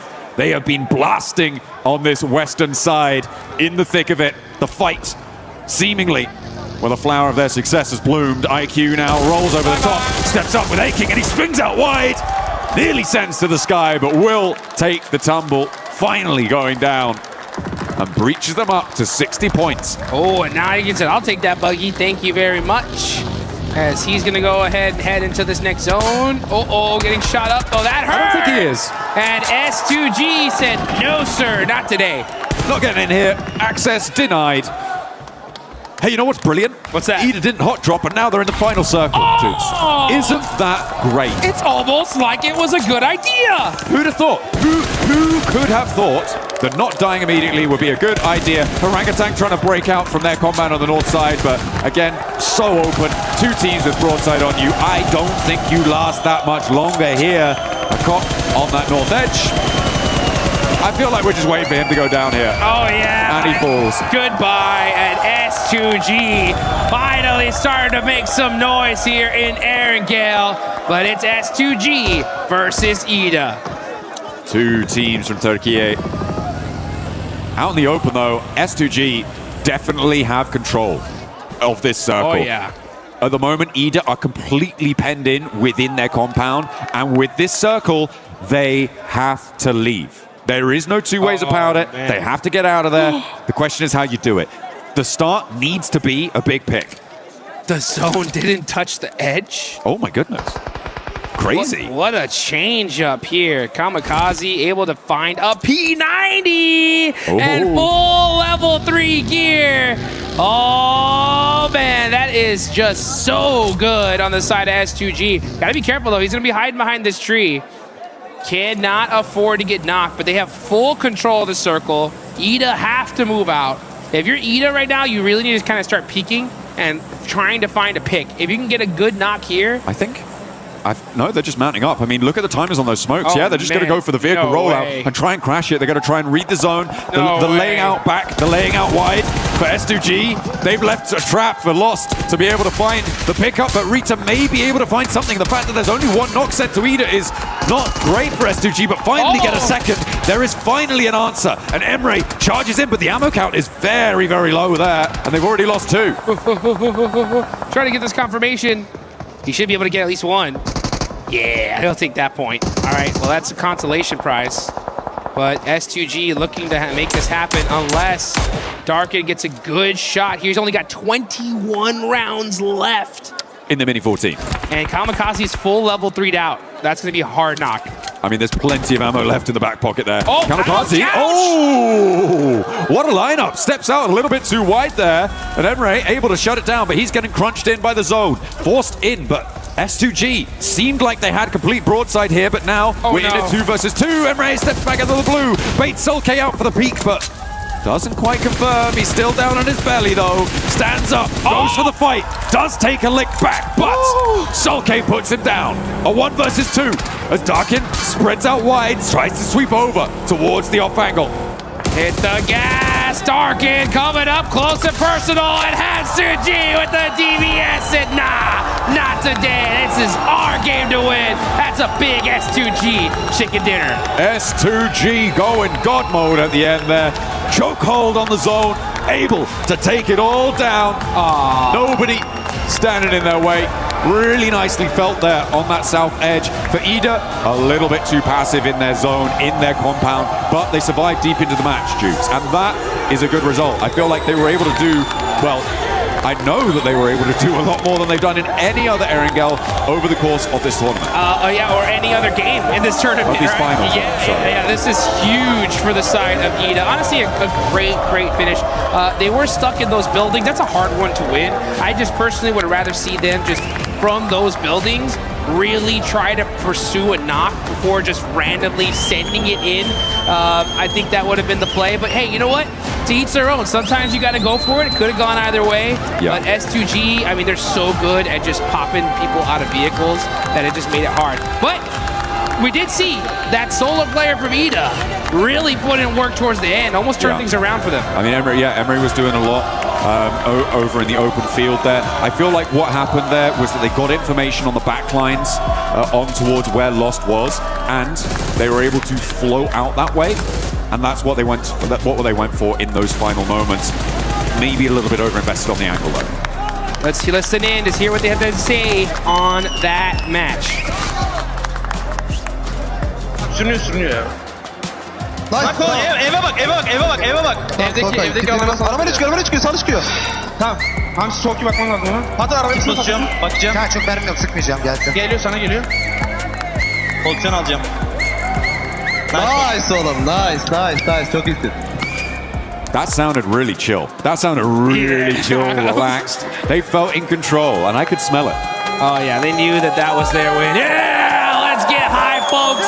This is what it's all about. The best of the best on the planet, battling it out for some major money. What a game. S2G finally get their win here, and we still got a whole bunch of more games coming up.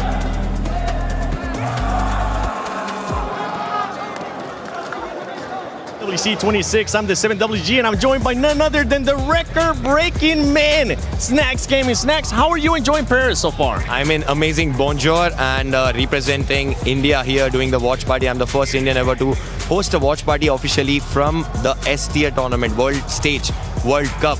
First Indian ever to do the watch party, and I'm super proud that these 8 boys, the game they showed in the group stage, the way they qualified, the standard they have set, because we don't get to play regularly these lobbies, and the way they adapted these lobbies and the way they qualified made us proud, and that's why I'm here.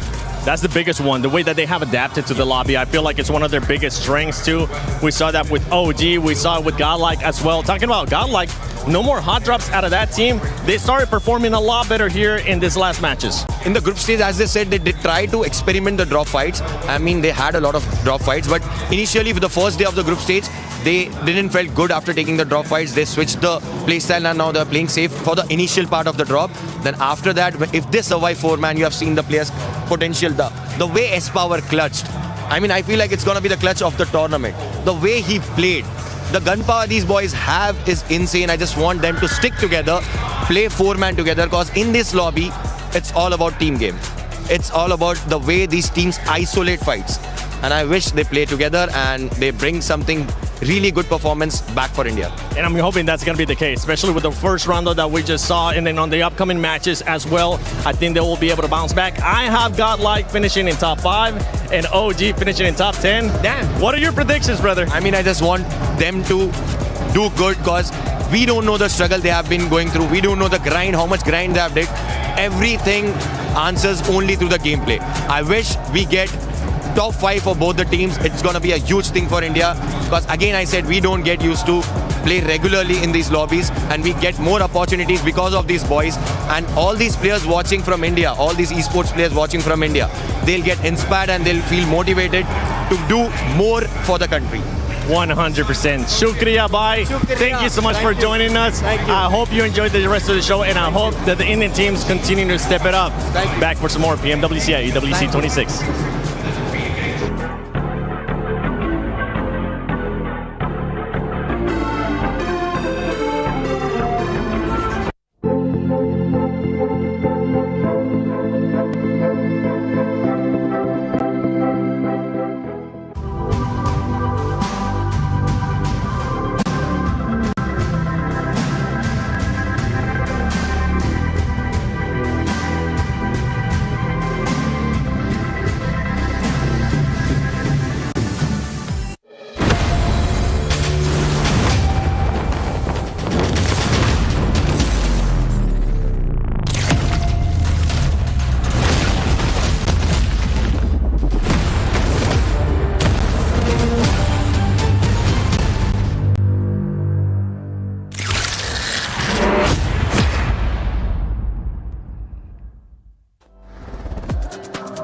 Great interview with Snacks Gaming. I'm glad that he was able to make it here to Paris, EWC 26 for PMWC, the grand finals.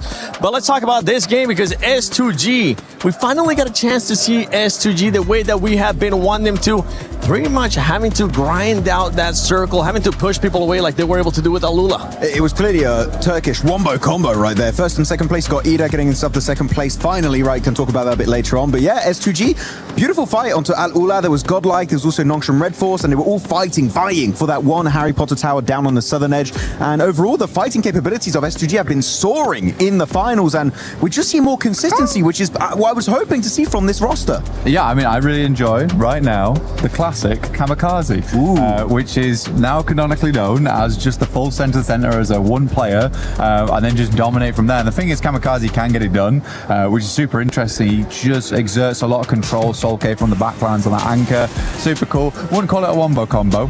I wouldn't be comboing Ida with S2G. That's not fair. I'd have them separately. You know, S2G, you know, maybe up here, then Ida maybe down here, something like that. I felt like that was the only time I could really say it, so that's why. Sitting at the end giggling at you guys.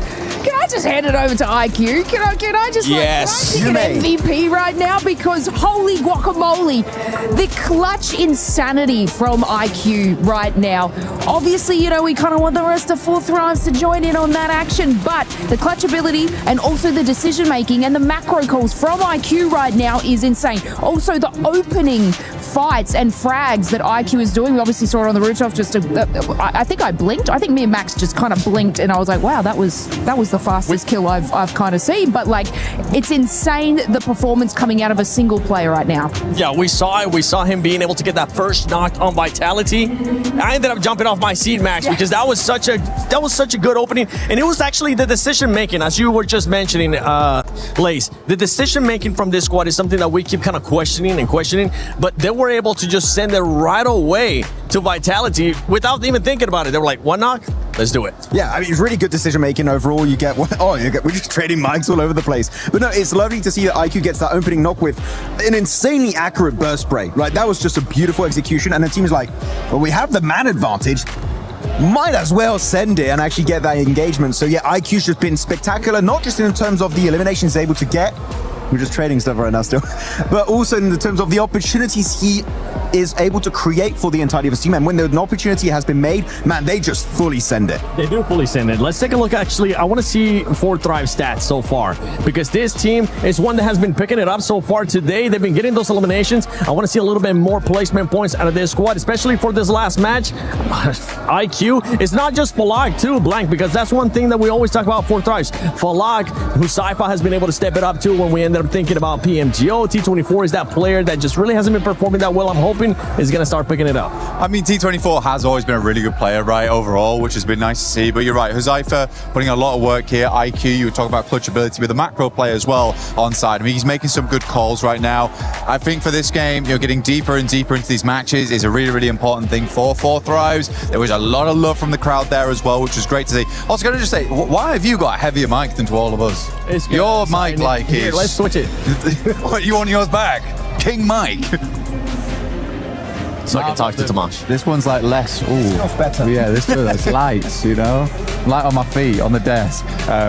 You can call this a desk, it's more of a couch. But yeah, overall, I think I completely agree with you. Macro-wise, looking great. I do just want to kind of bring it back to Tiamba right now. They did drop in. Max, don't leave me hanging. Come on. Oh, sorry. Hey, please go on. Let's chat about Tiamba, right? We had a lot to talk about them today, didn't we, Lace? They've dropped in a new sub now in Shallow. Milu's out for the time being. I think that the team definitely slowed down in a big way. It is hurting them a lot. We're not seeing those snap decisions anymore. Yeah, it's not even like that they're trying to do something a little bit different. It's now just their strategy is not working for it's insane to see. They're still making the same strategies, the rotates, but when going into a fight now, they seem to be losing it, which they're playing their same game, but it's not working out for them. So I'm seeing I'm picking up what you're putting down here. Me too. And one team that's been picking it up, especially here in the last couple of games too, has been OG. OG has been able to step it up. We saw them finish in the top 4 situation right there. And they've been seeing, we even saw them in Rondo being able to get eliminations too, switching it up a little bit more, using the Rondo, since they're able to revive people, trying to be more aggressive, Max. Yeah, I definitely didn't see the aggression we witnessed from them back in their respective group, right? It kind of fizzled out. They've been more passive from time to time. But no, here actually a really good 2-2 split, maintaining that high ground position up north and sending 2 players down. I understand the reasoning behind it, but at the end, pushing that compound is incredibly rough onto Ida as we check out all of the winning teams of today. But I do want to highlight here before we do wrap up this desk, man, Ida finally gave up the drop onto Nigma Galaxy. Oh my goodness, thank you so much.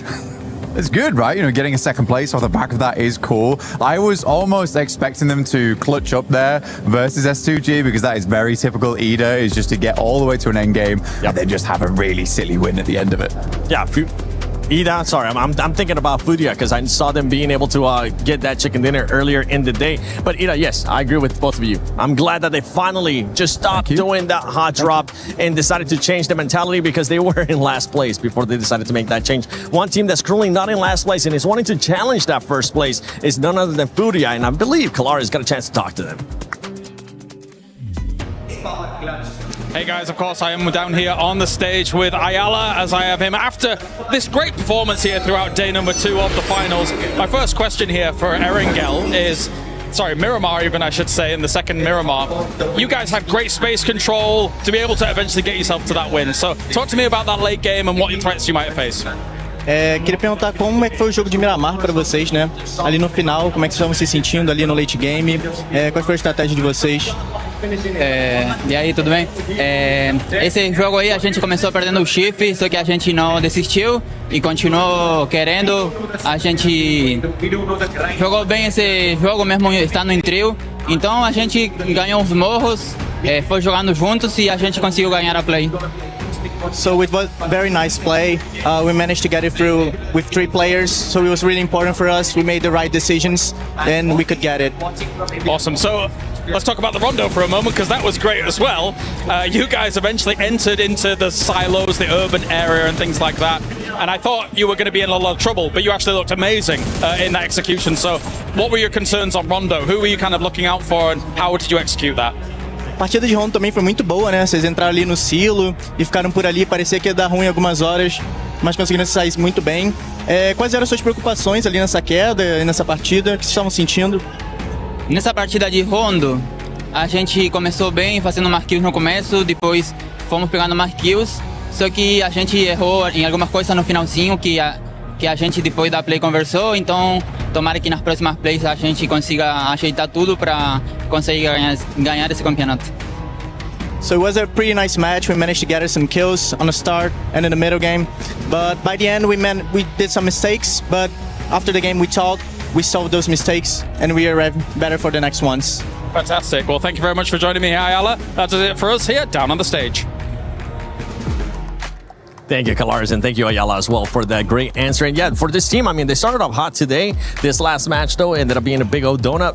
I think they'll be able to bounce back. Ayala, you may have your driver's license back. I will bestow it upon you once more, because now the decisions to use the vehicle are working for you and not just going in there and seeing what sticks. But no, look, the elimination consistency from Furia is, you know, we always speak about it. They are a sort of an aggressive dominant team. But now, you heard it from them. They're taking it there. They are moving a little bit further in placement points, which is exciting to see, especially on the map where they they got their chicken dinner and the way that they were able to just wait. Sometimes they just get a little bit too happy, aggressive, and they're like, you know what, we're going to create our own play. However, the patience that they are showing now, especially Max, it's just working for them, and it's a great Furia look. It really is. I mean, I kind of want to go a little bit deeper almost on Furia, in the sense that I was expecting Silence and Ayala to put up big numbers, which they still are on occasion, but I feel like Heero has really risen up the ranks in this tournament. He's gotten so many great plays. Sometimes where players will give him a lot of 1v1s, and you don't want to do that to Heero, because you will get those eliminations if you give them that slightest opportunity to fight back. But yeah, Heero is looking great. So literally the entirety of Furia has that potential to be in the top 10 players in this event. But you got to remember, Igor, too, is a player that has won MVP in the past for Americas, too, when he ended up being in previous teams before joining Furia, right? So we know that he can definitely put up those points. We just want to see Silence even more. Silence, what's your pick for MVP? But let's take a look at the overall so we can see where some of these squads are currently sitting at, because I would love to see where Furia is currently at, with E-Arena still being in first place, the gap being there about 18 points from Ulf Esports. Well, I mean, for Ayala and Chief as well, like back in Liquid days, I think for, honestly, those boys, the big thing about their team play was that they locked down endgames massively. They massively locked down endgames. We're not quite getting there yet. We are slowing things down, like you say, Lace, which is a very, very good thing to get those placement points on board. But I think that as soon as we start seeing Fury in those endgames, we're looking really good. Enigma Galaxy's still up there. Ulf looking fantastic. I mean, it's more consistent than anything. They haven't really been a big driver in these matches, but sitting at 67 points right now, I think they can push that a little bit further. But Aurora slowly slipping down these rankings now. Yeah, Aurora is starting to be a bit of a red flag for me as well, Lace. Yeah, it's a little disappointing to see. They're getting active and busy in sort of these mid games, but they're not sort of pushing it any further than that, and not sort of solidifying any eliminations. It's kind of like I feel like Aurora and especially Ulf, they're obviously doing well. They're not on that second page, but I kind of feel like they're just sliding by. Consistency's there. I would say Aurora has dropped more consistency than Ulf, for example, but I'm kind of just feeling like they're grazing by. I mean, Aurora, actually, if you compare the placement points to the teams above them, they all got wins, right? 1 win, 2 wins. So actually the placement points are not bad. It's just really the eliminations they're missing out on. Second page, though, teams which is wild. Yeah, starting to still linger down here. But keep in mind, Ida started the day with 2 points. Now they got 25. They're not in the bottom rank anymore. Stop hyping them up. They've had one good game. I got to praise them. They didn't hot drop. Okay? So I don't want them to go back to it. Good job, Ida. Keep it up. Yeah. It's like a kindergarten right now. Ida fighting. Good job. You used blue instead of red there. You get a gold star. Yeah. I mean, I want to see more Ida. I think Emre's a great player, but we have to be honest. We do have to be honest here about it, where it's not looking great. I'd like to see them push that a little bit further now going forward. But yeah, I do think they're a good team. I think they're a good team. It's just I want to see more out of them. And until then, I'm not going to be praising them for not hot dropping 3 times in a row. I will. I'm still happy. So I know you're a lovely guy compared to me. Hey. By the way, I want to say I'm a little bit scared for Ulf, because they're in second place. They got the second place curse. They're Suk 2.0, right? PMGC last year. PMGO Season 1, they got second place, right? Just behind the likes of Four Thrives and just above Furia. Second place, and Ulf is not a great storyline. They're not friends, but they're still up there. What was that about the nice guy thing? No. Look, I obviously on that second page just want to touch on Godlike. Their close range battles, amazing. But unfortunately, they're sort of hanging around that engagement too long. And these are sort of in the mid to late games where obviously smaller circle, more teams, third parties are happening. So they're not sort of leaving this engagement fast enough and making that decision to put themselves in a nice spot. However, yeah, their fights, close range, mid range, in buildings has been so good to watch. And whether it be the whole team or just two of them, they do have that firepower and strength and they're holding on really well. So I do hope that, you know, after this engagement, they can move a little further in with their placement and just get those top fives. Yeah, I think it's a great point. It is a great point there. Close range combat is really, really good. I think so far in the finals, S-Power has made the best play to date. Yes. His Longhouse fight was just, he was a weapon in that moment, a deadly one at that. I mean, the Molotov through the door, I think the impressive thing about that, it doesn't look amazing in the moment, but the amount of times teams will just bank that Molotov off the doorway and it will just burn yourself out. He ends up finishing Vitality with that Molotov, so it's like a lot of presence of mind in those moments, which is great. But coming back to your point, I think there needs to be, yeah, exactly, presence of mind going forward after that of where you want to take the next thing. I'm willing to give this team the benefit of the doubt right now. I still think they're trying to figure out the pressure on a main stage like this, and it's totally okay. And I think they should be proud of what they've done. I think it's nice to see two Indian orgs with like very different play styles as well, you know, learning the battlefield and actually doing fairly good in it. I think OG as well is starting to level up. Aru's getting those eliminations, but so is a Tanky. And I think a Tanky was a great player. That was the biggest question mark for OG, right? Wondering when the other players were going to start showing up, not just Aru. And I'm with you with during the Godlike and that Molotov. In that moment, we were all hyped. We were like, yes, that was an amazing Molotov because it stopped the other team from being able to just fully flush out the players that were not from him. But before we send it over to the next match, let's send it over to Kalaris and Neptira. That's right, down on the stage here, of course, with Neptira, Goddess of the Sea, here as we have had 4 games down, 4 games to go. We're going to talk about some of the teams as well, Nep, as we had Furia, looking fantastic so far. Let's just ignore game 1 for a second. But other than that, looks really, really good throughout the day. It has. I'm really, really excited to see what Furia is actually going to be doing moving forward into the next couple of games, because they are looking just so much better. Their synergy is on point. You can tell the communication is much better. You know, Ayala and Silence, again, in that Miramar, got to shout out them. They were looking very, very good. You know, just being able to play together and work around each other in a way that we were not seeing yesterday. So yeah, I am really excited with them. They're being very decisive as well, using zone, using other teams. So I do like that a lot for them. Yeah, listening to Ayala just before in that interview, right, very clearly that they're able to shrug off any inconsistencies, shrug off any kind of challenges that do come their way, have a little conversation about it, and then be able to get right back on the horse again to be able to put themselves in a great spot. So I think I've particularly been impressed by the fact that Furia, when they basically fourth-partied that fight on the Miramar, just to clear out that west side was so pivotal to be getting that win. Oh, it was, and it was such great knowledge of what the teams had to do, right? Not just worrying about their game, but also worrying about what the other teams, what their options were in that zone, right? You know, they were making sure that S2G couldn't come around to the south side. They were making sure Hora didn't push them either, that they were forced into each other. So really just narrowing everybody else's team, everybody else's options. And that is what I love in a team, is that team control, not worrying so much about themselves, but how do we make everybody else work for us? Let's talk about one of the big names from the group stage, of course, 4 Thrives, that I know a lot of people are looking at and having big expectations of, and rightly so considering what we saw from them in the group stage. Yeah, I really am hopeful for them because, yeah, again, similar to Furia, right? 4 Thrives had a rocky start to the finals, but what we're seeing from them, particularly in that last Erangel, is they're starting to do their splits over onto that west side. They're starting to split up, they're starting to spread out, they're starting to take up more space, have a little bit more presence, and to me, that tells me that they're feeling very confident now. They're starting to get that confidence back. For me, I want to see just a little bit more of snappy action coming in. They need to make those rotations a little bit quicker. They need to make those plays a little bit quicker. Those decision making, the timing has to be snappier for me, but otherwise it's just looking really much better. There's been some good moments, but there is also the fact that this lobby has now leveled up even further. They were able to thrive in the group of death, no doubt about it, but it really has been quite the test here so far for them, especially when they find themselves in some of those split positions where, unfortunately, I kind of, again, like the Rondo situation, I think it's just a little too early to be there, and then eventually they get caved in on.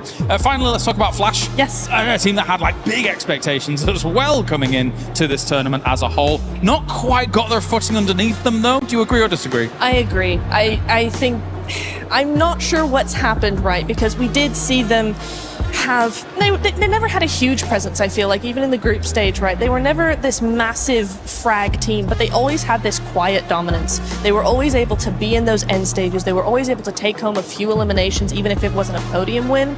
And today and yesterday, there's not even that. There's nothing. They're playing very compact. They're playing very much by themselves. They're not really looking to other players. If players look at them, they're like, no, please don't do that. You know, it's just like, it's odd, and with just nothing in them. Is it because Max picked them to win? Possibly. It is possible. Yeah, possibly. Who just laughed in my ear? What was that? Was that our producer? I think it was. Even the producer knows about the Max Man curse. This is ridiculous. But yeah. Infamous. I think in the group stage they had some good splits and stuff like that. But yeah, we've got to get a little bit more here in the finals. All right, it's time to get into our next game here. Game number 5 of the day here for PMWC Day 2 Finals. Thank you very much, Kalaris and Netura down on the stage, leading us into the not the final. There we go. Get ahead of myself. Goodness me. We're on to match number 9. We're on our middle billing of Erangel today, and we have one more match of it after this as well, as we are near enough crossing the halfway mark of our day after this one as well. Of course, this will be the 4th match that we played on our big bumper bonus day of 8 matches.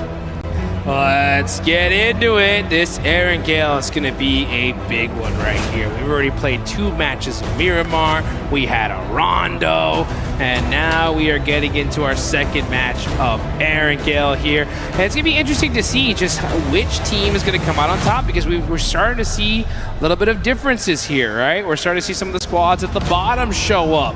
It's good to see Ida make some noise, and honestly, if they were going to start making a run, now's the time. So it's good to see that movement happen. There's still plenty of games. We've seen plenty of times teams, boom, right, get back-to-back chicken dinners.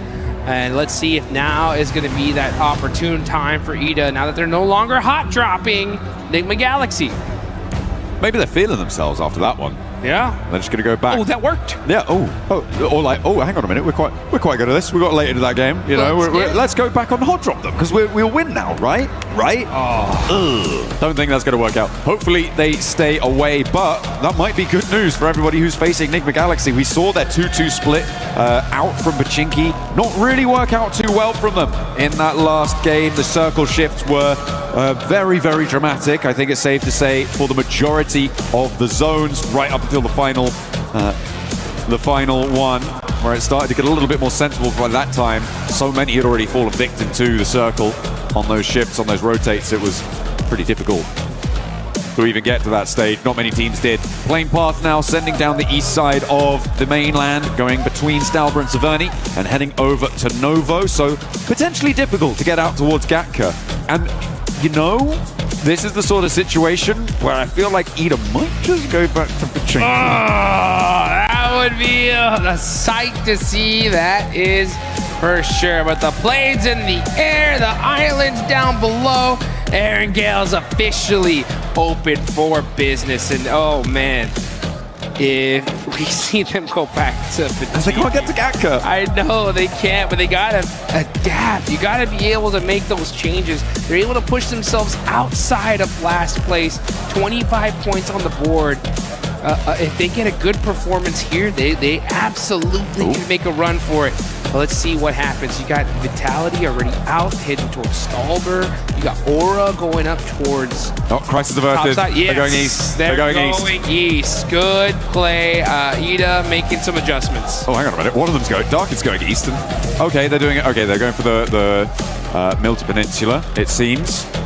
Going for a little bit of a split drop, sending Darkin out, grabbing a vehicle to get on in and involved. Little Milta power action. Just because it's not Ida going to Pachinki doesn't mean anyone else can't go there, but I don't think anyone else has. So I was keeping track of that. There's a nasty circle for this sort of a plane path as well. Does a lot of work to push these teams close together. Sure, it has some of the military base in. It's just very, very unlikely. I would give it about maybe 10% likelihood that you're going over to that military base. which isn't, it's non-zero. It's not zero. It's non-zero, but yeah, I feel like teams are going to really start to pack in around Quarry in about 5 minutes. That's what I would do. Honestly, I'd probably make that timing a little bit shorter, especially if you're a team like Aurora, loot up military super fast, get moving across that bridge and secure those locations really early on, because with so much zone in the water, this is basically, this is essentially like a circle 3 at this point. There's not very many great spots available. You're gonna have to get moving here pretty quickly. And you can also get moving inside the game and get yourself that Ninetales Fury Awe, guys. Go ahead and get in there quick.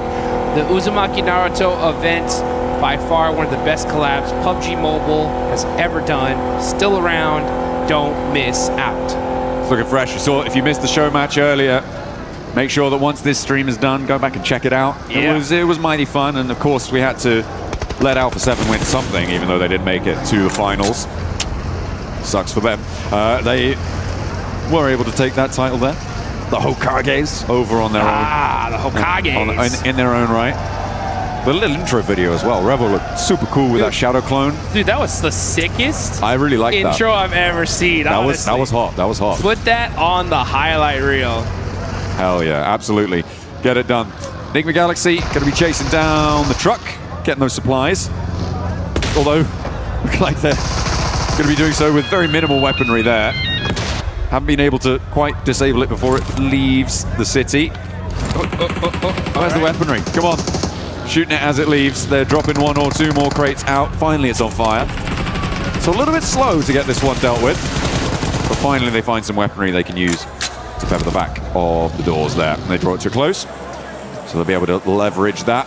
Zones still looking very dramatic on the southwest side. Nobody quite on the road, but 4 Thrives went to Primorsk very, very early, Jukes, which means that they will have the pick of the litter when it comes to taking a position into this next zone. I like the question for me is where do you go at this point when you know that everybody's going to be flooding out this way?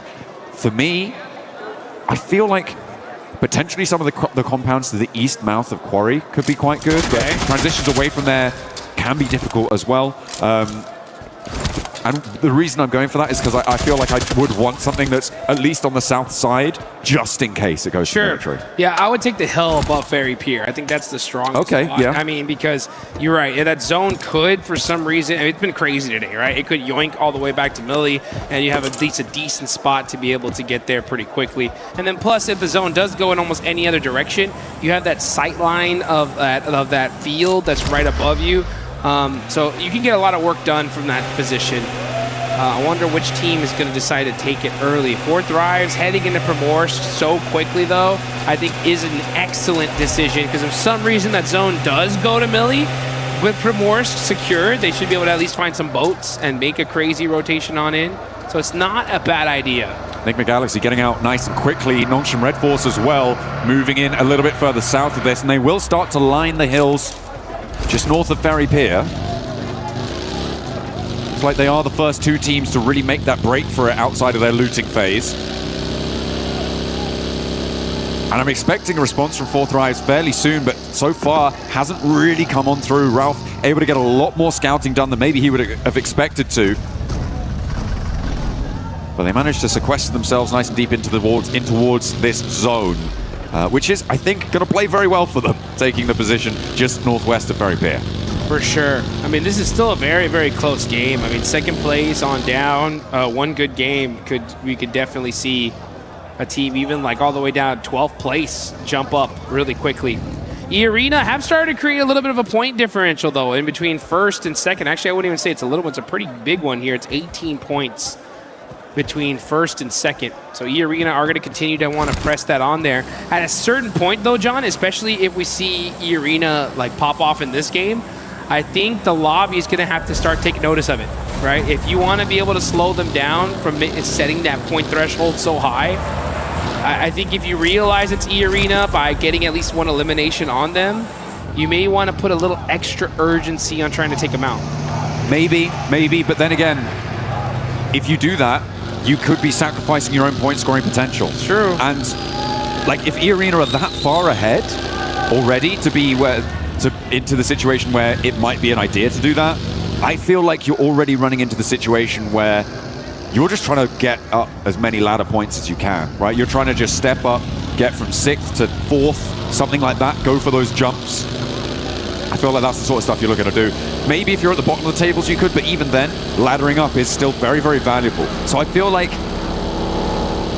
unless it's like first place is on 150, second place is on 120, third place is on like 90, even lower, that maybe then the second place team could try and hot drop and go for something like that if you have that sort of advantage with not too many more games left to play. But outside of that very specific scenario, I feel like targeting E-Arena, I mean, given the form that they're on, probably just generally a bad idea. Yeah, I don't think we're gonna. I think hot dropping in general of them is just terrible, no matter what the situation is. I just think that if you just somehow could see them, like for example in the feed, you hear the shots. Sure. Maybe you do a little bit extra to try and take them out. As Godlike starting to make some noise. There's S-Power with the run over. No fear getting taken out, but Sleepy. Oh! We thought he was gonna get the thirst, but Godlike was right there to support his teammate. And a huge save there, right on time. E-Arena are looking to come in for the third party from the west side here. They've already got a scout close by, and they've seen the Elim feed lighting up as well. Manya looking to suppress with the nades. Good bounce. Finds Sky on the flush. Will E-Arena be here on time? And Tiamba are going to join in from the north side as well. They could have an impact as they roll on up towards this engagement. A lot of players down. And there go Horror. Taken out, knocked for 6, Godlike able to send them to the bleachers. Oh, but here comes Tiamba, looking to make things difficult for the side of Godlike. Admino is stuck with QZZ right there. Godlike get that fight done pretty quickly, but they're gonna have to make a sacrifice. Oh, the tire busted out from Anya and taken out as well. So man, Godlike just not able to catch a break here. Tiamba able to rock in with a good third party there. Vitality a little bit late to get involved. E-Arena wanted to maybe think about it, but they were too spread out on the western side, and so couldn't get involved, but Tiamba were there nice and promptly. The circle, in the meantime, shifted back over towards the bridge. Very Pier is a hotbed right now. 4 Thrives, maybe bearing the brunt. That's just saw Coops in the elimination feed there. That's unhealthy. That's not a good engine. Here we go. Yeah, that does sound like that head gasket's in trouble here as Hozaifa is pushing up on closer to Furia. Oh, hops in the vehicle, hops back in. And now able to at least get a secure position. Ayala holding it down against 4 Thrives. It's a party at the beach. Very Pier is jam-packed. Get your sunglasses out. Get your tanning oil on. It's going to get toasty very, very quickly as teams crunch on in. Maybe a little bit of calm, though, before this storm. Oh, I don't know. It's feeling pretty disturbed right now because everybody wants those central positions. But you're right. It does look like the teams are able to secure most of them for now. Nongshim trying to get an opening knock here on OG. They got to be careful here. They're getting mighty close. Oh, and Hyunbin gets that opening knock. Nongshim, are they going to press this? Looks like they are. Hyunbin up close and personal. It's Nongshim Red Force versus OG, and OG are getting picked apart here. Aru's got to find a way to buy himself some time for his team. Okay, well, I mean, a good answer over towards Nongshim. That knock over there is going well. In the meantime, Ulf lost a player. I believe that went over to 4 Thrives over in Ferry Pier as well. Zaru gets back in, looking for those reses. He's gonna get him. Oh, hang on a minute. Power. Godlike. Oh, S-Power with the double. Godlike? Godlike from the other side saying, we need some of these eliminations. Just a cop left for Orangutan. Needs to get Aru back, and S-Power says, you know what? My work here is done. Peace out. See ya. Sends back. There are only 2 players. Staying there for too long would diminish the power of the position that Salme was holding, allow Tiamba in for the north. They needed to reinforce that, so the fact that they're able to extract points and let loose some of the pressure from that south side as well is excellent stuff, so he knows he needs to be prompt on that. The circle goes back over to the mainland. So we are confirming over there. Tiamba trying to leapfrog that godlike position. Looks like it's going well for now. Ida as well, trying to send in from this northeast side. Got S2G over there by the Blues. They're going to have to come down that hill and find a way in. The thing is that's all open field there. You got Vitality holding the north side of the circle. You got one of the players from S2G. That's Kamikaze. He's going to be trying to get some angles here to see if he can find at least a next position for his team. But Fairy Pier, like we mentioned, completely stacked. Take a look at the replay here. Huzaifa. Oh, nice shot there. And pick on the Solus. Yeah, I mean, there's a complete broadside there. No way hiding from that one. In the meantime, Nongshim Red Force trying to hold down the bunker. Emre pokes his nose in. And will not like what he smells. A little bit too much cordite there in the nostrils, and Emre does get flushed away. Nongshim Red Force hold their position on the east side of that ridgeline that sits wooded and covered. They're playing on those bunkers as well. A really nice defensible position. Look at the teams out on the east side as well. You've got Ida, Flash, Aurora, Furia, all of them sort of holding each other at bay right now. So Nongshim Red Force feeling very safe and secure for the next 3 minutes. Yeah, next 3 minutes is going to work out for them, but then things are going to really start heating up here.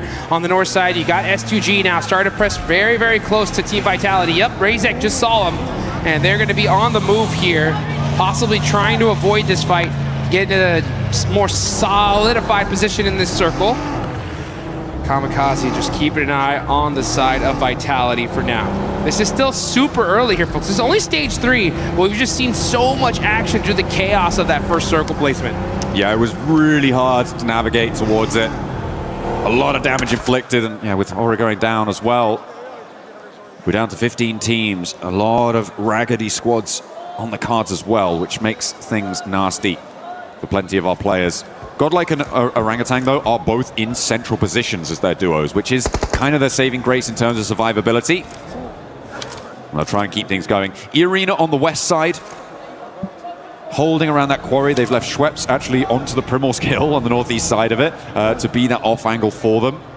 But they're kind of keeping out of it for now. They're kind of chilling on the west side. So for E-Arena, we're still waiting to see what they've got for the rest of this game, because their path forwards may lead them to clash with Vitality or with Godlike. You can see Schweppes, though, from E-Arena. He's all the way down in Fairy Pier, just getting some sight lines, getting some intel for the rest of his squad. Got to be careful not to get too close, though, to the side of Nigma Galaxy. Now you see Aurora Gaming. Let's see where this next zone's going to go, though. That's when the fight's really going to get started here. Zeol is going to eat a little bit of blue damage. He's keeping an eye on Flash. Uh-oh, yeah, he's trying to play this quietly, hoping that he comes in this direction, but instead goes in the opposite. Next circle does pop on over, and it is heavily to the east side. I mean, this is good for Nongshim Red Force, right? On their position. We were talking about that before. The fights on the east side will need to conclude. Tiamba sending in a might challenge on Orangutan's position, but it's barely open on those hills. Going to be very difficult to hold. Fortunately, there's not too many full squads around them. Nongshim spot a player from Flash as they try to move in. Aurora taking a chunk out too. Tiamba now looking to overwhelm, but they've lost a player on the roll-up. Orangutan try to hold it down, but will not be able to face the might of Tiamba, who are fielding Shallow now on their roster, leaving Milu out, and he is not needing to get him back up. Down to a duo. Eagle trying to get that first aid off. He's going to be able to get that for sure. On over to Fairy Pier. Nigma Galaxy are set up. They're going to have to push into this next zone as well. Circle is closing. This is stage 4. The blue zone really starts to put in its damage here. Let's see what Nigma Galaxy decides to do. It looks like they're going to be most likely prioritizing the shoreline. That's why they're applying so much pressure to the side of Al-Ula. Quick ends up catching. Yeah, that's 4th Rise Huzaifa out. And yeah, looks like Al-Ula are going to be holding this very pure position. We've seen them do this before. S2G were able to bad beat them in that spot using those hovercrafts in a game not too long ago. So let's see if Al-Ula can turn things around. Try and hold that west side. I mean, for 4th Rise, a little bit of a lost opportunity there. Remember how early they were in Primorsk, Dukes, and they didn't manage to transition fast enough. Both Nigma Galaxy and Nongshim Red Force both got ahead of them in terms of getting to the positions in that area. It's a little bit unfortunate. I'm not super happy about it.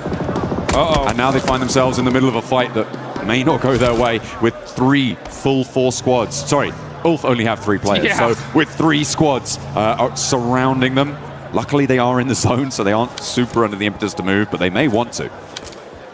Yeah, now we're looking over at E-Arena, the top squad right now. So many points on the board. Nice point gap. Looking to make that and push it even further beyond. Team Vitality looking to make some noise on the north side. Everybody just trying to find their spot in this next circle because this next zone's most likely going to push north.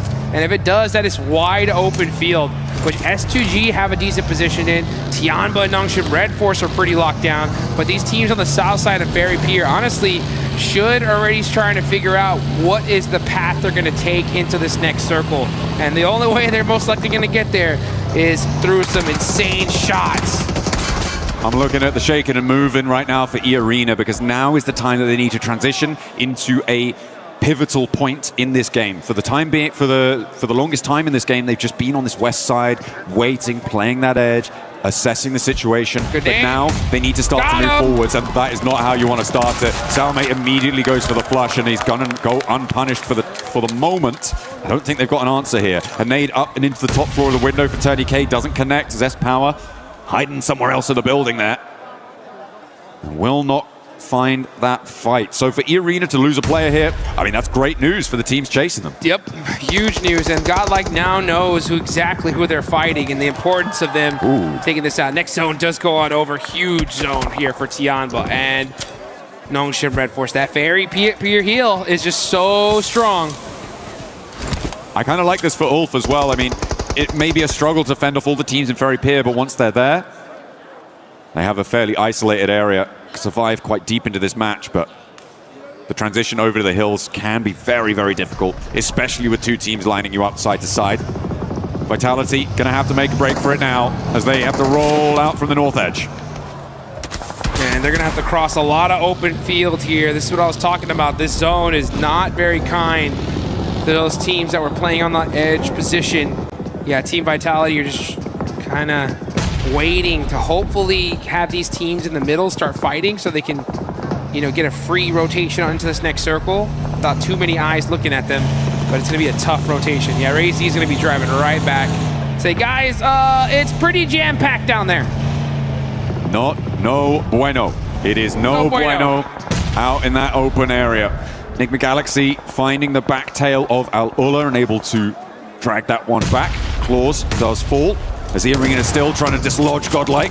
There's Power with the shotgun, tries to find one, steps into a nade, but not before getting a knock. Now it's all up to Salme. Has got a nade cooking. Still with the pin pull, drops it down, nearly finds it as Schweppes tries to move up to support Tony K and get that res. S-Power falls, and Salme has Mormon now to handle. Gets the first lick in with that shotgun, and Mormon has to back up. S-Power had that. It was such a fortunate nade there. Samway has the right-hand priority. That's what he needs.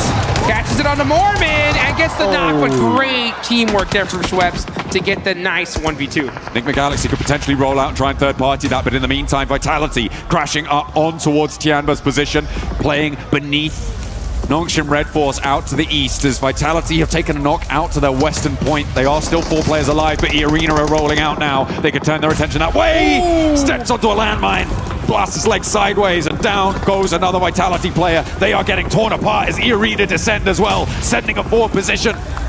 And I don't think they're going to last much longer. Ida trying to join the party, and Tianba are now suffering. Darkin and Swain both on in the fight, taking huge swipes at this hold. And Tianba may not have enough to hold everything off, but they will find the final blow towards Ida. It's an open field battle here as teams are starting to crowd on in. And this is looking like an absolute battlefield. Tons of nades going down, and down goes Vitality. S2G joining the battle. 2 eliminations to their name so far. And with that fight, all that commotion happening, it allowed them to be able to get a more solidified position in this circle. Great timing from the side of S2G. E-Arena are like, hey, I don't care about the timing. We're just gonna push up and hit some crazy shots and put everybody on notice. 2 teams crashing onto Tianba's position was enough of a smokescreen for E-Arena to be able to move up nicely. Despite not having one of their players with them, they are now on 5 eliminations. They've pushed past the 90-point barrier now, Jukes. Wow. It is a great result so far. 10 teams remain, but they're on the outside of the circle, and Enigma Galaxy are going to cause problems. They've seen what's happened, and they think, no, we're gonna, this can't stand. no, order, and they find, well, actually it's S2G who find a shot onto Schweppes on the backline. Stop that, said Enigma Galaxy, and honestly, the whole lobby needs to start really worrying about E-Arena here because the White Rabbits are starting to run away with this thing. Remember, $500,000 for first place, $250,000 for second. That's a big difference here, folks. Now we're gonna see Enigma Galaxy. They got that knock. E-Arena are outside of the circle. Tianba will be gatekeeping, and this is kind of a perfect situation for the lobby. Nongshim Red Force, though, gets super blessed in the zone. They are dead center. It is really their game to take advantage of here. And they're really hoping that E-Arena go down fairly soon because then they can put a massive dent in the gap between these two squads. E-Arena, though, currently focused on Tianba and Enigma Galaxy. Enigma Galaxy find another knock, sending it over towards Schweppes. And I don't think this is going to be Resible. Mormon and Turney K now having to keep it together. On top of the 5 elims they found already. And Lost might have an angle on it as well, suppressing that angle, but Mormon goes down, can't hold face against Enigma Galaxy, and no knocks are sent their way either. Mormon gets flushed away, as Schweppes does get back up. Meanwhile, over in Ferry Pier, Aurora, Alola, and Ulf all coming into the fight. It is getting chaotic down there, it's getting messy as well. Turney K the last to stand for E-Arena, and then Enigma Galaxy have to push into Tianba. And nobody's happy in Ferry Pier either. It has been non-stop action for the last 7 minutes. Fight after fight after fight. These zones making things so difficult. And yes, Enigma Galaxy are now on the push. They want to be able to finish E-Arena out completely. They don't want them getting any more points. And I believe, yes, with that nade, that's gonna do it. E-Arena finally taken out. But they still put points on the boards here, John. So it's like no matter what the situation, they are constantly moving that needle further and further and further. Absolutely, but for Nongshim Red Force, this is a beautiful position. They were able to do a lot of damage to Furia, leaving them on 1 player alive. Flash are going to crunch in behind it. Potential to pick up points there. Aurora are going to have to leave into the sightlines of Nongshim Red Force. There is a big Elim potential game here if they can close it down, because they are in the driver's seat here and they need to keep control. All these teams need it. They all need the chicken dinner and all the eliminations. Nice. And that's Furia gone. Nongshim Red Force. Man, XCY with 5 eliminations all by himself. Gonna have to make a play here. He's got the shotgun, but the suppressive fire from too many angles, making things difficult. Nongshim Red Force are still here though, but here's Bose from Team Flash. This nade could be big. Can he thread the needle through the window? No. Oh, so close. Not quite on the first. Has another opportunity. S2G as well. Second Launches chance. another one. Don't think that went. Oh, no way. I didn't think that one went through, but it did. And down goes this Nongshim push. They flexed out from their position, Dukes. It felt like maybe it was the right time to do it, but they underestimated the chaos on the eastern side, and they've let slip the strongest spot in the circle, and they will leave it all up to So Easy. A real big opportunity for them to put a massive jump up on the tables. They can still do very well from this location, but they have really had the juice squeezed out of them. You're so right. I mean, they put some good solid points on the board, but it could have been a whole lot more, that's for sure. Let's see who can take advantage of these missteps. Enigma Galaxy are still here, 4 eliminations. Aurora with 5. Big win here, could put them all the way up to second place very, very easily. Tianba right there close as well. Team Flash, yeah, with that last player, Bose, just trying to soak up anything for his team at this point. Next circle does go, and up, and it is going to be down to that southwestern side.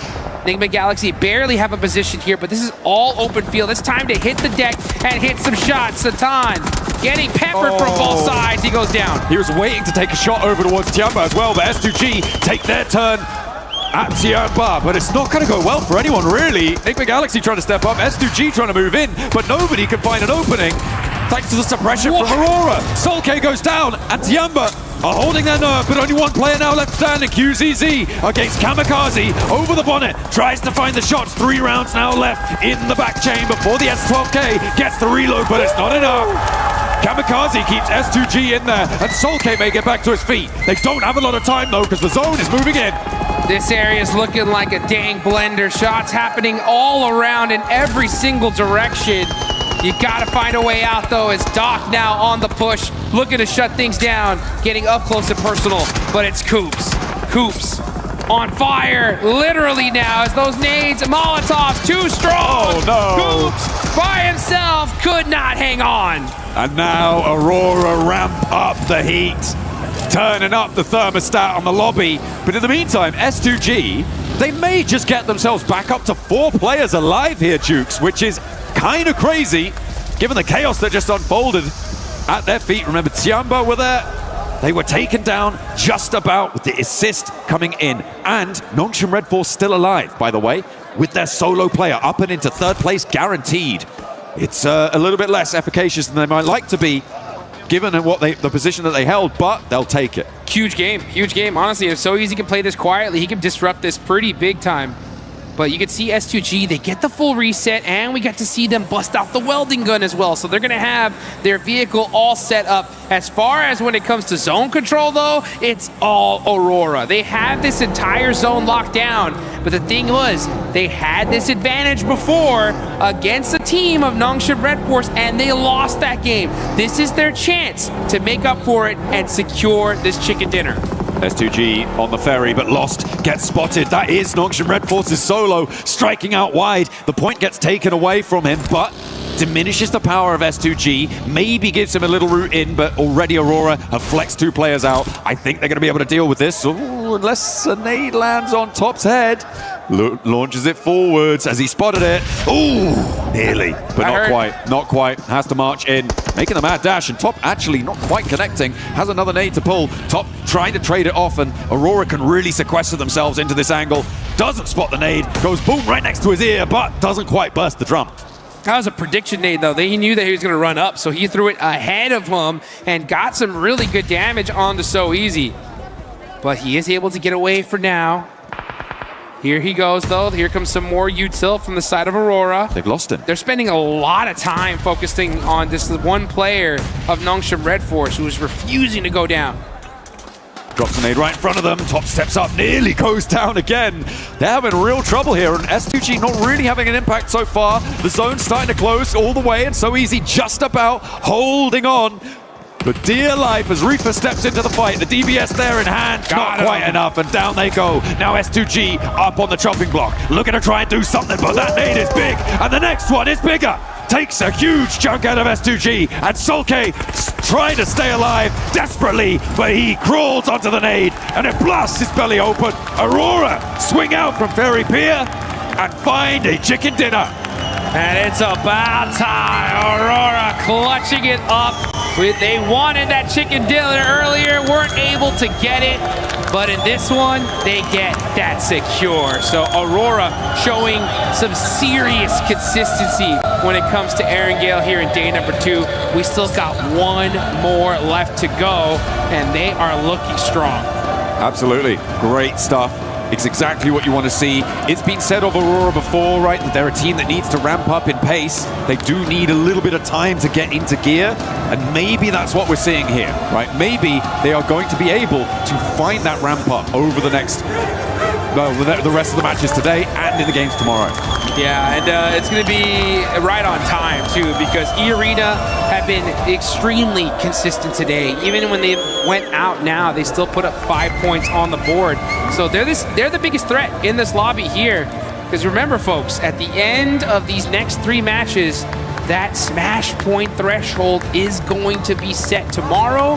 Once those 10 points are crossed, the next chicken dinner, that is it. We will crown some champions. So E-Arena's job today is to just set that threshold as high as possible, and they're doing a dang good job of it. They are, but even in that match, like a lot of the teams towards the top side of those tables were able to put up some decent games. That's right? True. You had Ulf, who was staying in fairly late, S2G fairly deep into that one, Nongshim Red Force. Maybe could have got a little bit deeper if they hadn't gone for that push-up, but still getting into 3rd place into that match was really, really great for them. A lot of teams putting up some big numbers, and sure, they put up 5, and I do praise teams for being able to do that sort of thing, but everybody is on the hunt. Everybody's hounding them down. So for E-Arena, it might be okay, but you can't have a tortoise and a hare situation. You need to keep the pace up. You cannot let sleeping dogs lie, because they will find you and they will take you out of that top spot. It's all to play for. 1 more Erangel today before we move on to our final set of Miramars. Don't go anywhere.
time to introduce our team.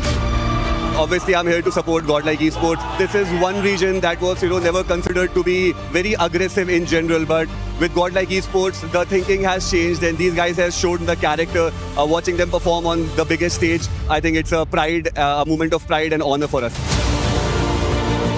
The team is like a very celebrated team in India. Like, it has a huge fan base, amazing lineups, amazing achievements. Godlike got that nice nade off the top side from Adamino. It'll be a great start for Godlike Dukes. Get some early energy into today's games. Oh boy! Wow, throwing that nade up the stairs, catching him off. That's the series holding those angles. He's doing those tight peaks.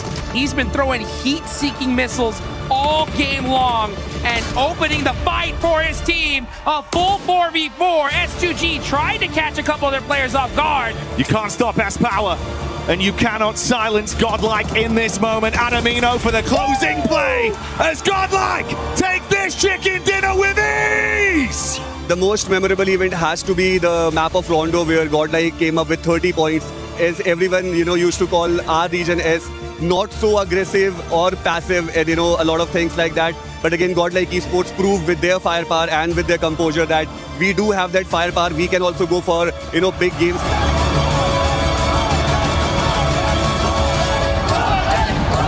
Us, it was like a very unexpected turns of event that we qualified for grand finals. Like, I don't think anyone in India or anyone in our team must have imagined us playing our first international tournament and straight up qualifying for grand finals. So when that moment happened, we all went crazy. Like, all of us, the Godlike family, everyone in India, we were all celebrating, and honestly, I will never forget that.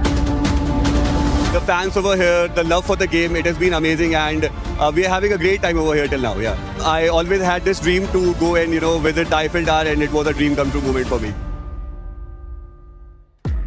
Aurora getting a chicken dinner, but before we break down that match, we wanted to get a club championship update, and I'm joined by none other than Glitter Explosion. Some of you guys know her as Senorita Glitter. Tell us what's going on with the club championship. All right, we're just going to do a quick update here because we've got some seriously cool stuff going on in chess. Obviously, grand finals here today. Third, fourth decider match also happened. That was between two Falcons players for third and fourth place, so it didn't matter who won. They were getting those third place points regardless, but now the finals are going on between Magnus Carlsen and Dennis Lazovic, which means AGAL have guaranteed themselves second place bare minimum. Liquid could get the win if Magnus is able to do it, but either way, that keeps AGAL at the top of our leaderboard by 500 points. Now, it looks big right now, but over at the STC Arena, Falcons are still in the discussion there. In quarterfinals, they will be facing off against Twisted Minds later on today, and if they're able to win, that's going to be another chunk of points in the favor of Falcons, so it'll be interesting to see how it plays out. It will be interesting, especially because Aurora just got a win here. They want to be in the top A because they want to get those points as well. Before I let you go, any team that has surprised you today? I'm not going to lie, I'm loving the bounce back right now out of Godlike. They put some serious elims up on the board, so shout out to Godlike. Hey, right on.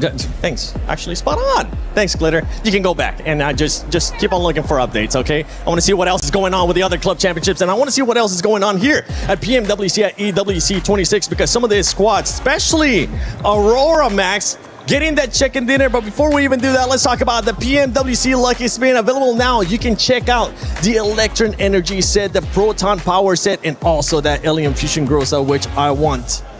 And I'm still trying to get, and I'm going to continue to try to get.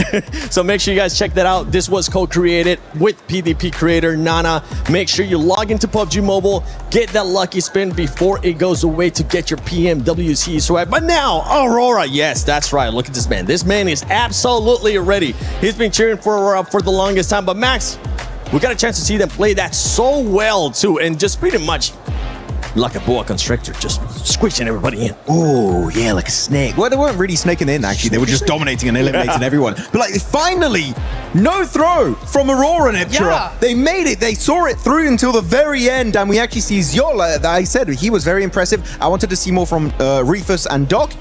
we finally got it. Refers 4 eliminations, Dog 3. But in particular, what's very important is that before going onto that ridgeline north of that road sign, they eliminate every single team down there, get rid of all the stragglers. You had Ulf, you had Al Ula, you had 4 Thrives, and you also had Nongshim Red Force at one point. Get rid of all of those players before playing that ridge. That was so well executed by the boys. Yeah, it was really nice to see that, and also learning from the Rondo, right, where they just played it way too slowly. Yes, they had more terrain to work with in this game, but you could see the momentum. They just went from 0 to 100. Once they had gotten cleared everybody, gotten all of those eliminations, they moved in and tried to corral S2G.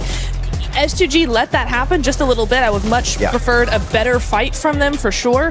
But for Aurora, that was much better, much more what we're used to seeing from them. This is a herding team. They control teams. Teams don't control them. And right now, this was them controlling teams. I literally wrote down on my notes that, oh, S2G, they looked really good at that sort of northern side. This should be a nice win from them. They got the hovercraft, exactly. You know. But no, I have to agree. Aurora played that incredibly well, and they were able to take that time to make that spacing. But also, did you notice like Nongshim So Easy causing a little bit of chaos as the solo player between these two full teams? I mean, that was kind of crazy to see as well. I was looking at S2G, obviously, to have that, you know, they were denying the flank from Flash coming around to them. They had a nice 2-2 split on that north side. Soul Gang with the hovercraft, we're going to bring that up again, but yeah, a little bit rough for them. So the way that Aurora were able to calculate that with a little bit of annoyance from Nongshim So Easy, great play. Talking about Nongshim, they were able to put up some good points as well here in this match. 13 points as well with S2G, 13 points. Max, which one are you looking at? I see you ready to talk. Yeah, because Nongshim Red Force, sure, they gave themselves 13 points. It's eliminations, 5 placement points. I feel like they threw that game. Generally, I think they could have at least bare minimum gotten a top 2 in that position, if not an actual chicken dinner. But then Furia, which is not on Longwood. They're not even on the dip on top of Longwood. Then like this one shed on a little plateau below them. And they get an opening knock, and I'm like, okay, great. Nongshim Red Force maintain the pressure, maybe chuck a Molotov or a grenade. They fully crash the shed, and then Flash are like, what the hell are you doing? We're just going to do a counter grenade and Molotov and swipe the entirety of Nongshim Red Force. If they just held their position, they would be where So Easy was. You said So Easy was trolling. If you had a full team, there would be giga trolling. But I feel like, yeah, Nongshim Red Force, sometimes they get great games, and sometimes they do some of the biggest fumbles in a tournament. It hurts. It really does. I think it's a great example of something that happens at every level, as we're seeing here, right? Where you get this, that you get tempted to actually full send into a position, but you got to really think about why that team that you're fighting fell down so easily. Generally, it's because the position is bad for one reason or another. It's very constricted there. There's a little ridge around that shack. It's very, very nadeable. Lots of areas to bounce those that utility off. So if you're gonna push something like that, or if you're fighting against, hang on a second. If you're fighting against them, right, you don't push that, because then you yourself get naded as well. It's very nadeable for a reason. Yeah, and that match was a perfect example of what can happen whenever you end up just catching up even more to that first place. Arena ended up getting 5 points. You can see Aurora Gaming just jump up to that second place with 81 points. What was a 1 point and 18-point gap to that second place has just now closed up to 9 points. I'm so happy to see it, because we saw throughout the entirety of today, right, there were a podium team at the very start, slipping, getting almost nothing done. They were in 8th position before this game. Now with that chicken dinner rocketing right at the very top here, just behind E-Arena with their 81 points. Literally the only team single-digit points away from our current pack leader of E-Arena. But the thing is, very flash in the pan, right, Niptura? We need to see more consistency, and especially not throwing games when you know you can get those wins.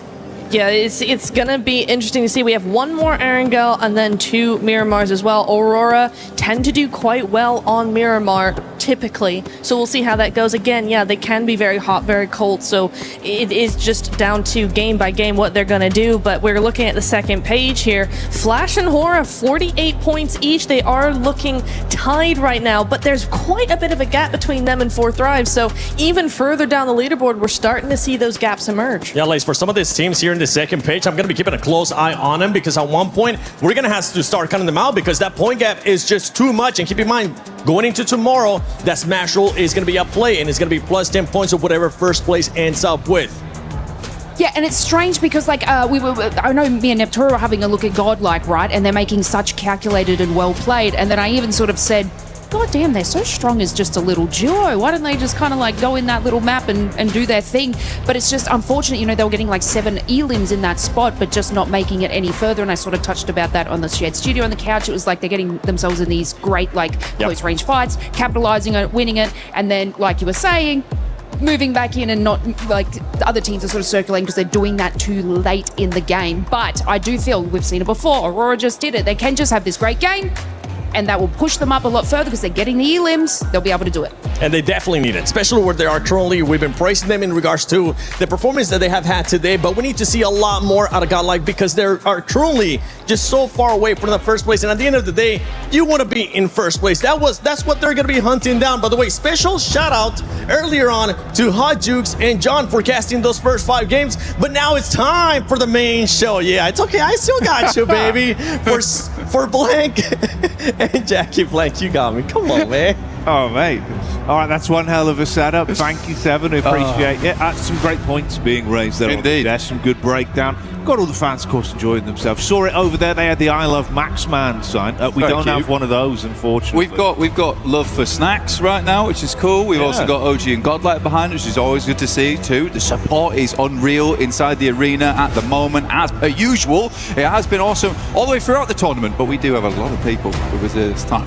So we're going to get loud. We're going to get a little bit crazy with it because I imagine to finish off the day, you know, it's been a long day. All right. We might have some mad circles to finish things off. Yeah, do you reckon? I reckon. Should we make sure there's still some good energy left in the crowd? But we could try. Yeah. Right then, Paris. A few games left to go today. Let's see how much energy we've got. Let's make some noise in the building. All right, that's what I wanted. Proud of you, Paris. You've been killing it here at PMWC, and we'll keep the commentary flowing as the games go on. We can lock in. As we start to get towards the end of the day, it's been enticing, Blank. Some good quality PUBG Mobile coming out, but I'm excited to see if there's any more twists in the narrative.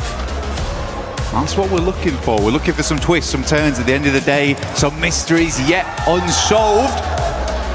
As we do get back into the thick of it, we're going to be going to Erangel one last time before we head towards our final 2 Miramars to close out this mega day of PUBG Mobile. Again, like we said, Paris has been fantastic. You guys have been fantastic. The fact that you've been with us this entire time, supporting the teams the entire time. We've heard the drums. We've heard the excitement. The drums better come back, though. I'll be sad if the drums aren't in the crowd. They're ramping, mate. They're getting ready. They're ramping. They're getting ready to go. There would have been a couple of paradiddles here and there. We got Ralph on screen explain to his team that they're definitely not getting hot dropped over towards Pachinki. It's not happening again. Eda's had a good game now. They're like, maybe we were the problem. Yeah, maybe we don't do that anymore. Which honestly, I think it's a fair shout. I think, you know what, 4 different members of the talent team spoke to Ralph about that yesterday. We were kind of making sure we can get that one across as many ways as possible. It seems like the message has been sent out. Yeah, it was like, it was coded through Ralph for Eda. Yeah. So, what do you think about that? Ralph was very pleasant about it. He was like, I don't think they should be doing it. Like, we keep getting points. Yeah, they were. I mean, I think they got about 12 elims off the back of it, which is kind of sick, honestly. It's a good amount of points. We do get our plane path down from the south side all the way to the north. You see there, Eren and Scarface currently topping the leaderboard in terms of damage, which is a surprising statistic for me. They've been very, very consistent throughout. I'm glad to see Eren there. Hasn't quite beaten out Scarface just yet, but I'm glad that Scarface has been the rock so far for Ulf. He has kept that team steady throughout. The suspension system for the Ulf vehicle, which will need to make a move down towards the south side of the map, but it gives a good game here for Aurora, who have been baiting us for multiple years for a massive win at an international, and they might just be giving us it here at PMWC, at EWC 2026.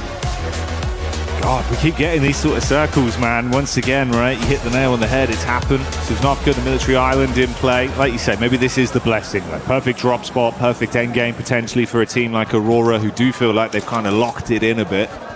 So we'll see. We'll stick with it. Potential for a lot of early fights. You got Flash taking on OG early as Aru's already down. Tiamba amongst it as well. A couple of squads looking to get stuck in instantly then. The revolver to the dome there.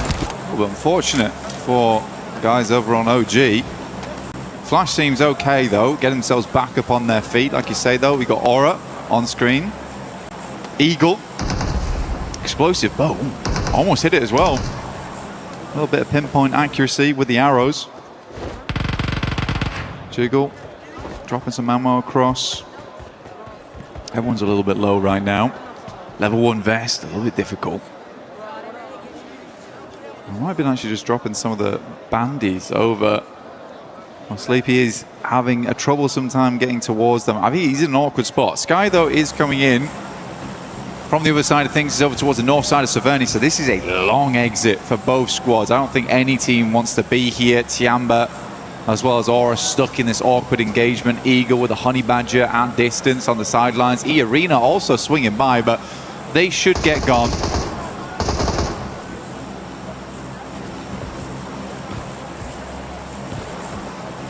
Very much an early stalemate that no one really wants to overly commit to.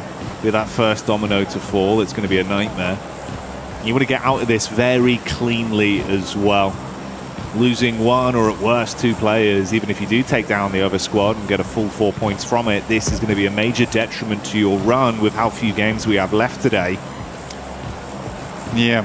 Well, I think the big thing, though, for this in particular is the plane path from the south side up towards the north. And because we had this big southern circle that is pretty much committed to Sosnovka, this is not going anywhere else. Yeah. It meant that a lot of teams dropped out early on the plane path to get looted up early.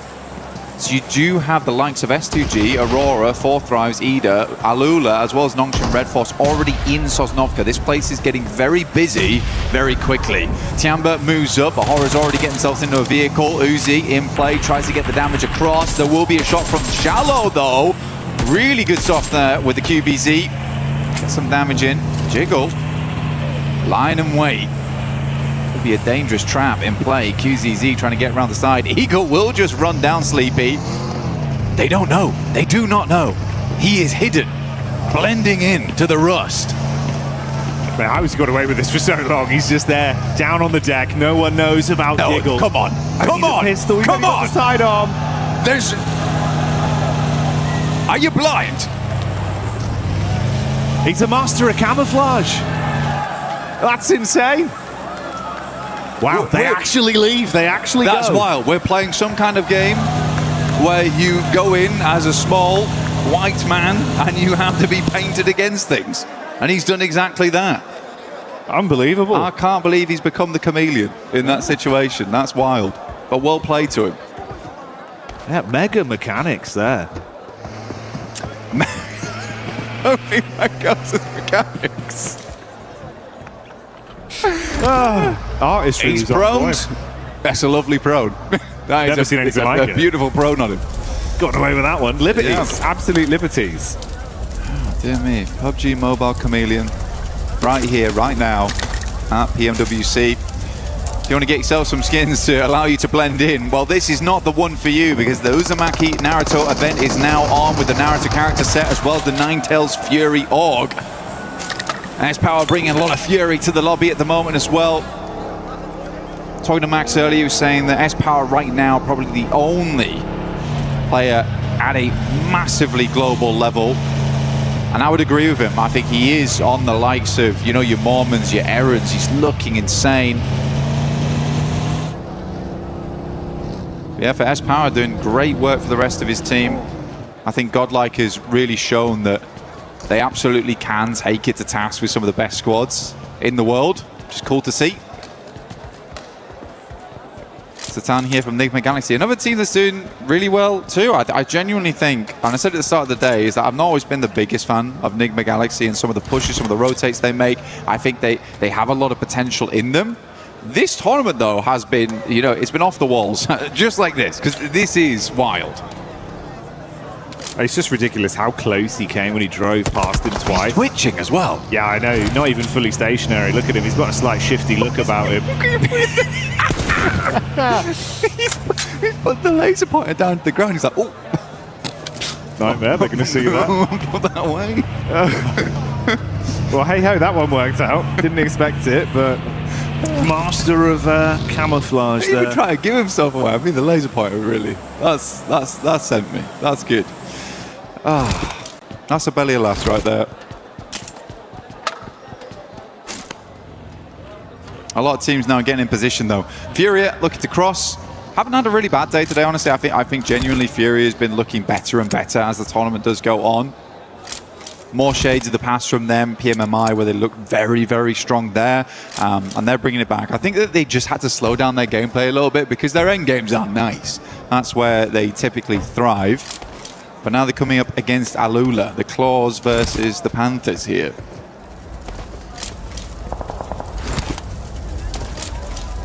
Giving us the proverbial question of which set of claws are sharper.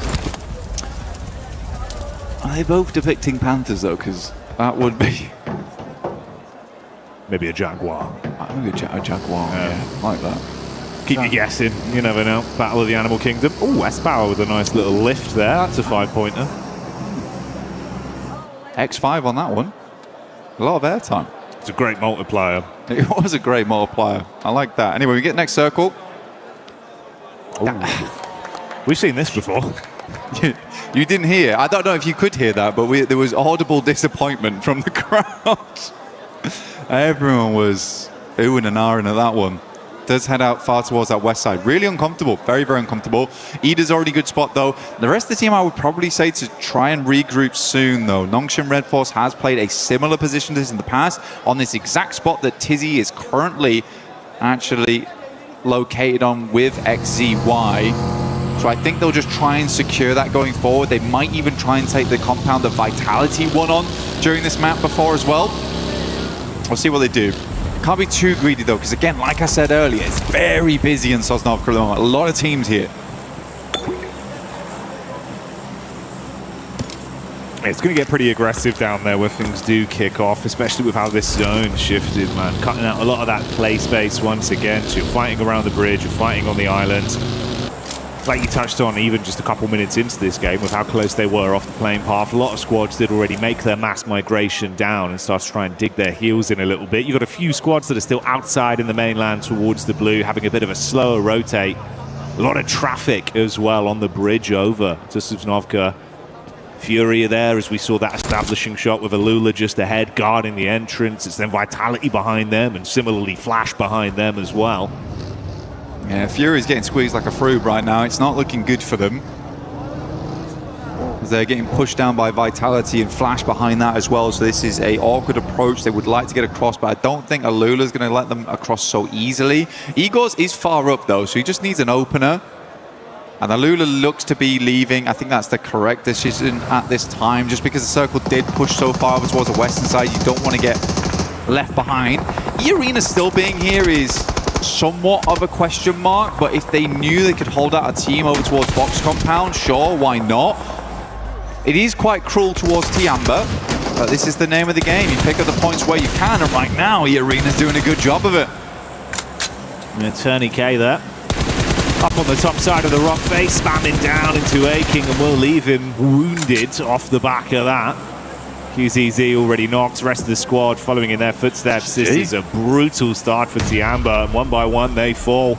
So E-Arena find them outside and dispatch them with ease there. Another 4 points on top. That's a 94-point total over the course of today's games.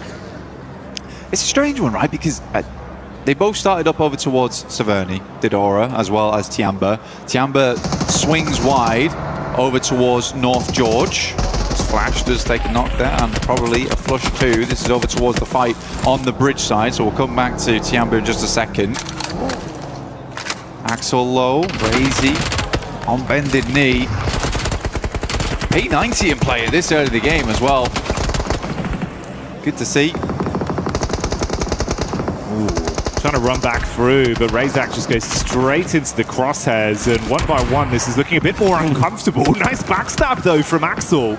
Quick switch over to the shotgun through the window. Throws the first man down on the deck. Still has some firepower to play with. Zone nipping at their heels. Razy out of the running. Razak knocked. Axel looking to defend. Throws the nade deep. Thankfully for Bowles, he was able to reposition. That one isn't going to hit him just yet. Ooh, he's closing the distance though. Wants to really get in there. Oh my God. Response back from Axel's quick. And he can get the meds in as well, Blank. Vexy should just about hit this. It's close, but it's still back up again. We'll go for the res over towards Razak. This is a good recovery right now from Vitality. Sadly for them, Aura has made an incredible run down from that northern side. They are fast in position. Bozy is down. Nigma Galaxy currently holding out Ulf. Got Lord up on high. Ketch has no idea. Caught in the broadside. Will get taken down, but a lovely refrag coming through from Eren. Ulf likely will now play on as 3. Look worse and worse as time goes down.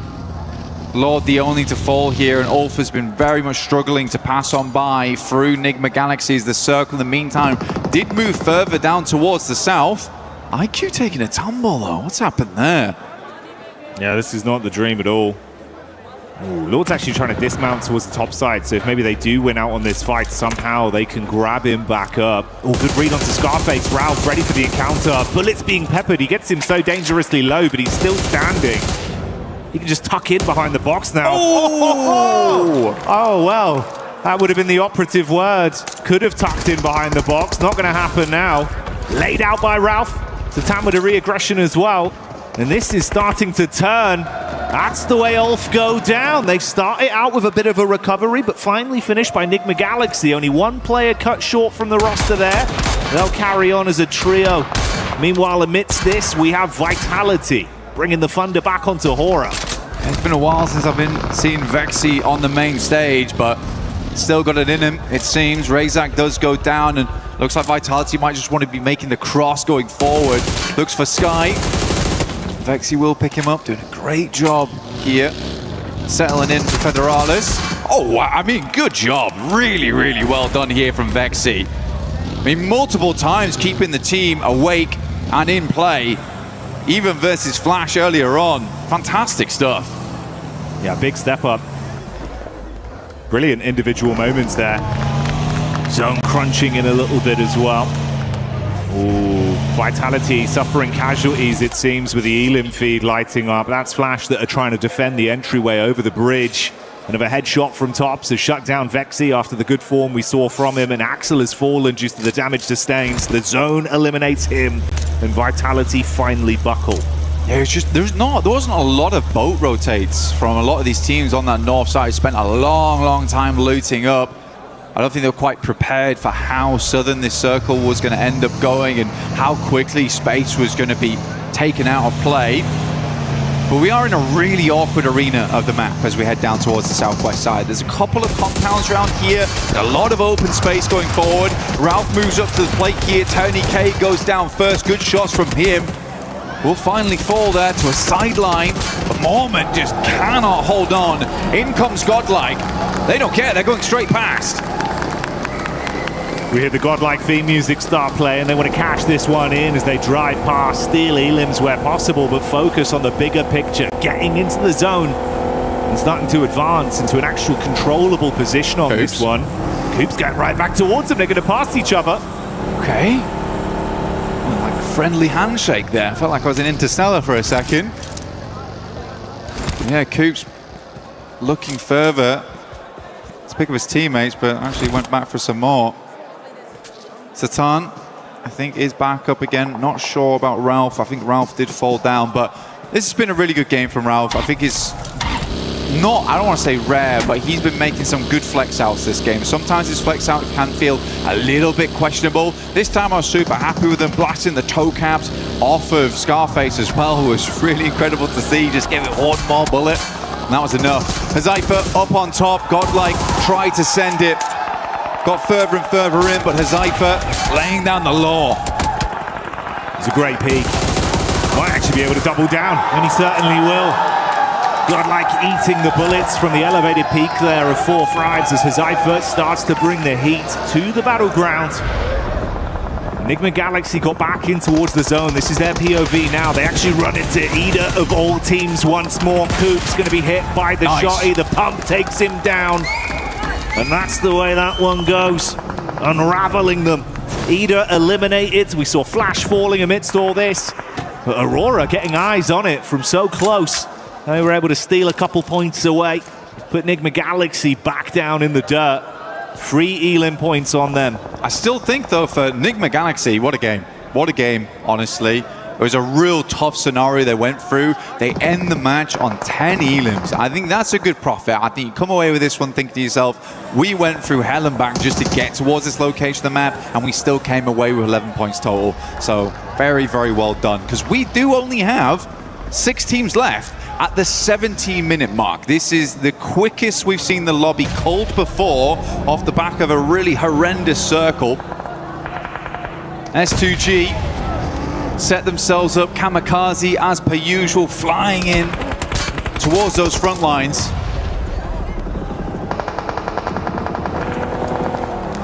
S2G just cleaning house on Alula.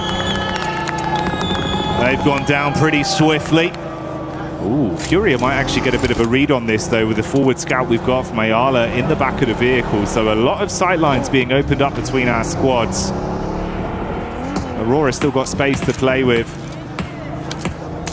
In the grand scheme of things, it's been a little bit quieter on the Elim front for Nongshim, but they're still in the running of the conversation. They've had some good consistent finishes today. It's felt like it's all been coming together communication-wise when they get a good angle to play off in these games. Well, Hyunbin's basically the crowbar of South Korea right now. He's been cracking these lobbies open. He has been cracking the lobbies open. It's good to see. And I think the rest of the team rallies around that. So easy. He's been very, very nice on those long sight lines. We've got to come up against Aurora, though. Aurora's starting to really feel it. And despite having a lot of weird finishes where second places, where they should have won, especially versus Nongshim Red Force earlier today, they would have been far and away at the top of the leaderboard. Some moments where Aurora just can't quite finish the job. Even then, the consistency has been good. So it's an impressive showing from them. But we have that rivalry back up to bat once again here between Nongshim Red Force and Aurora. But shots coming from the sidelines does make things awkward. Ooh, nade right over the top. That's Doc that looks to hit them heavy. And if Doc's fired up, mate, Aurora might keep the pace on pretty swift on this one. Furia just off in the distance, haven't overcommitted to anything just yet. Hyunbin still up and kicking. They got height on it. Just can't really afford to overextend too far. Get caught sleeping. This could be a big unraveling for that side. Tizzy's got to bandage himself back up to stay pretty in the situation he's been left in. Aurora are aware of that angle from Furia, at least. 3 smokes for Tizzy being the difference between a raw face from Refirst potentially coming their way. I think the problem right now is absolutely that angle you're talking about between Furia over towards Aurora. You've got Top off in the distance there, currently holding on alongside with Zhol. They look to make the move out, but Furia had that angle on. One player very low in the back of the vehicle. I believe that is Zhol at the moment. Can't quite find the next shots, and Ayala is playing it very safe. The angle over towards this way, but Tizzy with nasty nade goes straight through the side mirror window. Oh. Response back over, they dash some nades of their own on target, but it's actually a response from 4 Fribes. Pulling up to the party, looking to third party on this one. Aurora trying to withstand. Nongshim going down as the last man, and So Easy will collapse from it. Doc already piecing out. Ooh, mate, that's the rotate straight into the camp of Furia. That is very on point for Doc. He's got that Doc in him. Yeah, that's the brand right there. Moved instantly over towards Furia, held that angle, made them feel a little bit afraid, right? S2G still got Kamikaze swinging, layering in the vehicles. Circle moves over towards Kamikaze. You can hear Turkish fans for S2G a little bit loud themselves. Hamzi finds a shot over towards Hazaifa. That's on the roadside, and a horrible time for it to happen. But it's all popping off now. Refus up first, nade in hand, looking over towards Ayala, very low. Chief pulled the pin, but a little late. Solke runs through the both of them. Oh, mate, the car's done enough just with the bonnet. He's dived out with the shotgun in his hand, vehicle burning behind him. Squad mates falling around as the shots are being spammed. Quick turn, finds that one, throws Furia out of the running. This is the best Solke's looked in quite a while, actually. I think that he's getting a little bit more of that aggression on board. I think a lot of times he was relegated to being this anchor player. So it's nice to see him, channeling a bit of that Silas. going forward as S2G gets the ambulance out, pulls out the rest of their team, gets them res and back up into a position to fight. Not taking any chances on this one. Went out for the first aid kit. Unnecessary first aid kit in the moment. The med kit taking him to full. Requires Doc to put a little bit of extra work in. I'm shocked he survived that long. Reefus had the peak up at first.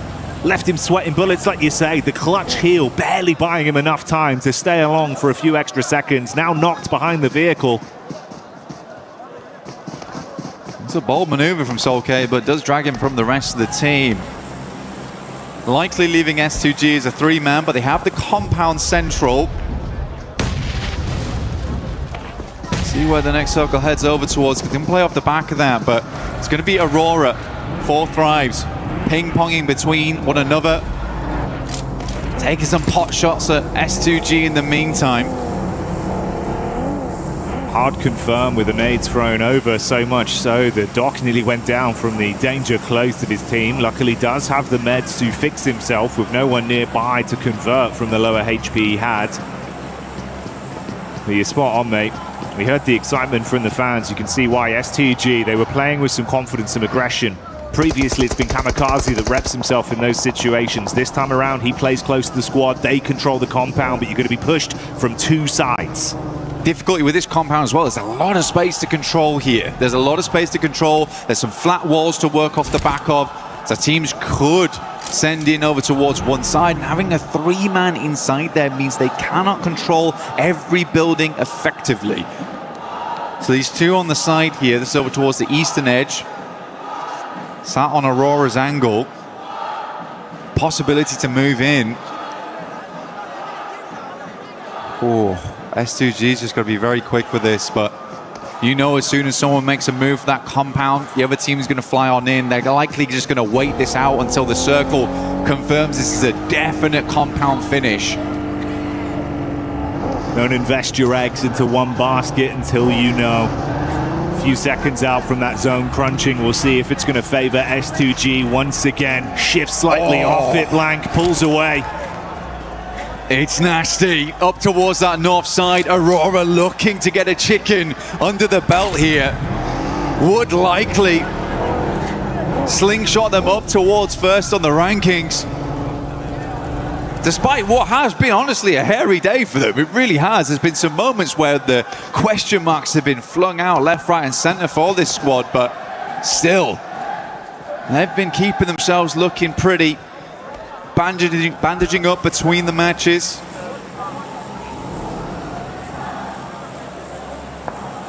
Blessing of it as well with the zone shifting. That crate that came in, you can see that Top & Co were able to push over, get an early duo onto that, grab some extra bits and bobs to armor themselves for what could be quite an intense final fight once they now get attention from 4 Thrives and S2G.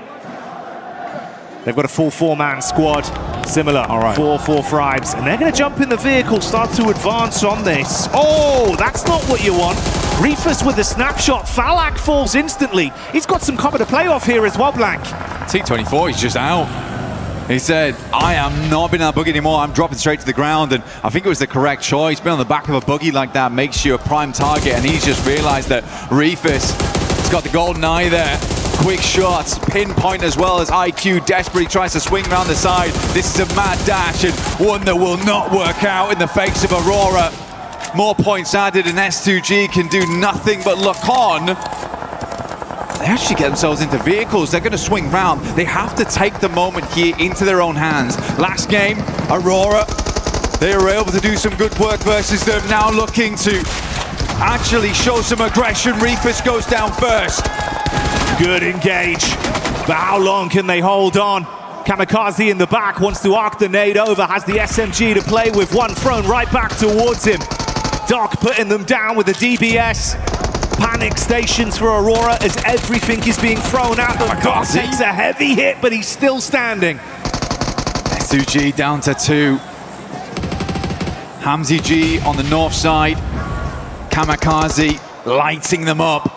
T24 still off in the distance, dealing with Top here, and Kamikaze takes nade after nade. This bounces, but should go a little bit long here, keeping Kamikaze as a half HP count.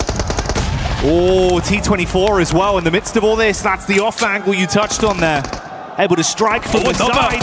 Kamikaze replies with one of his own, and these two teams are coming together to make it uncomfortable for Aurora. Doc with a nade, trying to cook that one. Meanwhile, they respond back onto 4 Thrives as they throw that in. T24 behind the tree. Doc now worried. Split the difference between 2 players here. Not easy to regroup. Another nade in the hand of T24. Sent it across. Doc is down. The other might fall to the nade from across the way, but seems like he lived it. S2G playing the game of their lives right now. S2G, such a quick swing, Jackie, as well. Love to see it. This is huge from them. Complete different play style. The confidence out in full force. Right time, right place, and the back door has worked out well.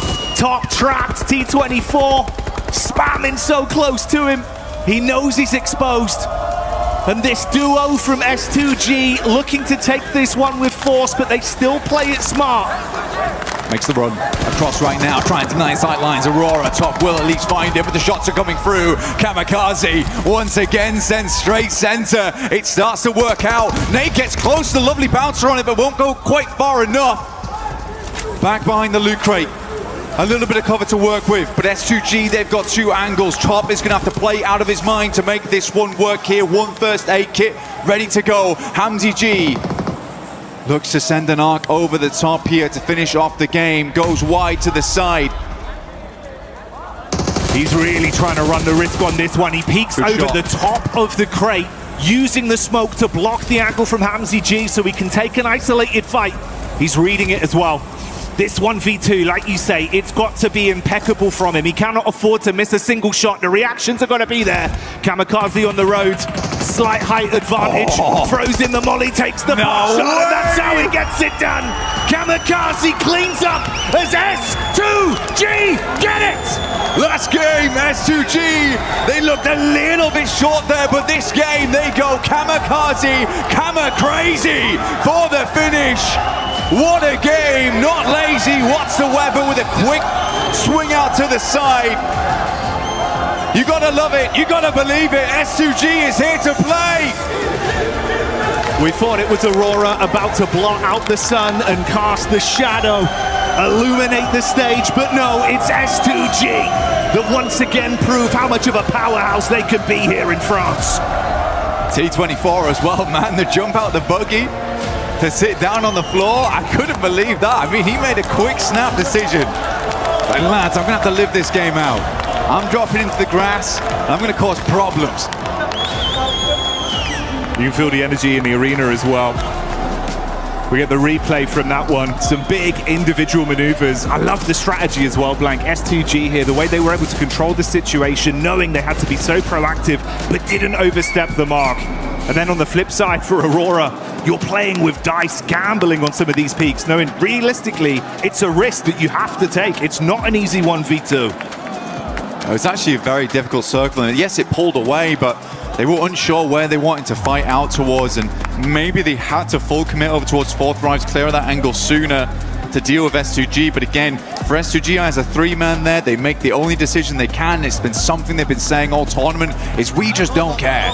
We will just push those angles. We will try and get something done in those end games. And it was lovely to see them prove that immediately after that last game where they sort of just laid down over on Arundel. Didn't quite let that game fall into hands. This time around, they leave nothing up to chance. I think that does summarize the play style realistically. This point in the competition, after so many play days, so close towards the real big picture. That prize pool looming over you, you can't afford to have any doubts in your mind. Leave it to another team and your dream could be snatched away. Whereas for S2G, they've been rising to the occasion, and that oomph, that killer instinct, that's what's giving them these leg ups. Absolutely, and in the end, for S2G, this isn't even their best map, man. They live it on Miramar. This is where they usually thrive. So to have some good moments here over on Erangel is lovely to see. Again, a couple of our teams really making their mark right now. 4th Thrive still playing really well. Honestly, for them, I think even that early game where we saw Hazaifa playing the big Lion's Rock, where he could just have that oversight, knew exactly what they had to do.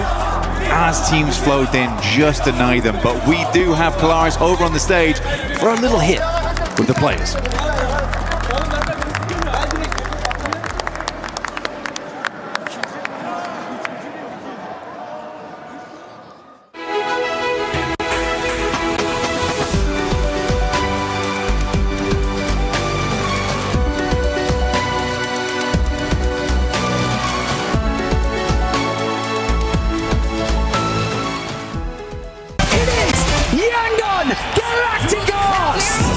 Chasing the sunrise, boots hit the ground, hear the battle call. Loot up, lock in, we're ready for it all. Every street, every door, searching for a little more. One squad, one dream, nothing's ever what it seems. The circle's closing in, can you feel it on your skin? Heartbeat like the drum, the final fight has come. Fight till you make it, never gonna break it. Stand your ground and take it, right into the fire. Fight till you make it, every move can change it. Higher and higher, we're reaching for the winner, winner, chicken dinner. Fight till you make it, fight till you make it. Kalaris Heero reporter for PUBG Mobile here at PMWC, and a major problem has occurred. It seems we've let one of our commentators out in the wild here, and we've got to actually wrangle him and get him back in. So it looks like maybe a little bit of movement's going on here, actually. I don't know if they're actually going to be able to capture him. This is the problem with commentators. A lot of the times, they just go wild. They somehow get it. He's on the move. He's on the move. Okay, no, we've actually got to be able to try and find him as quickly as possible here. He seems to be hiding. I'm not exactly sure if we're going to be able to capture him. This specimen, in fact, actually has a microphone already. You can see he's dangerous. He's very dangerous. He has a microphone already. That means he's actually ripe for the commentator desk already. They might be able to actually capture him here. They've caught him cornered a little bit. I don't think he's very interested in it, but he might take to it. Let's see if we can place down some bait or something like that. Some bait actually might be able to work. Usually chicken dinners are the prime meal of a commentator here for PUBG Mobile. Will they be able to make it happen? This is a tense moment. John Allen? It looks... I think they might actually have it. They might have it. They might have the John Allen. It looks like... Oh! Did you see that? Get a close-up of that. Get a close-up of that. I think they've got him. I think they've got him. Unbelievable scenes here at PMWC. Oh, that was close.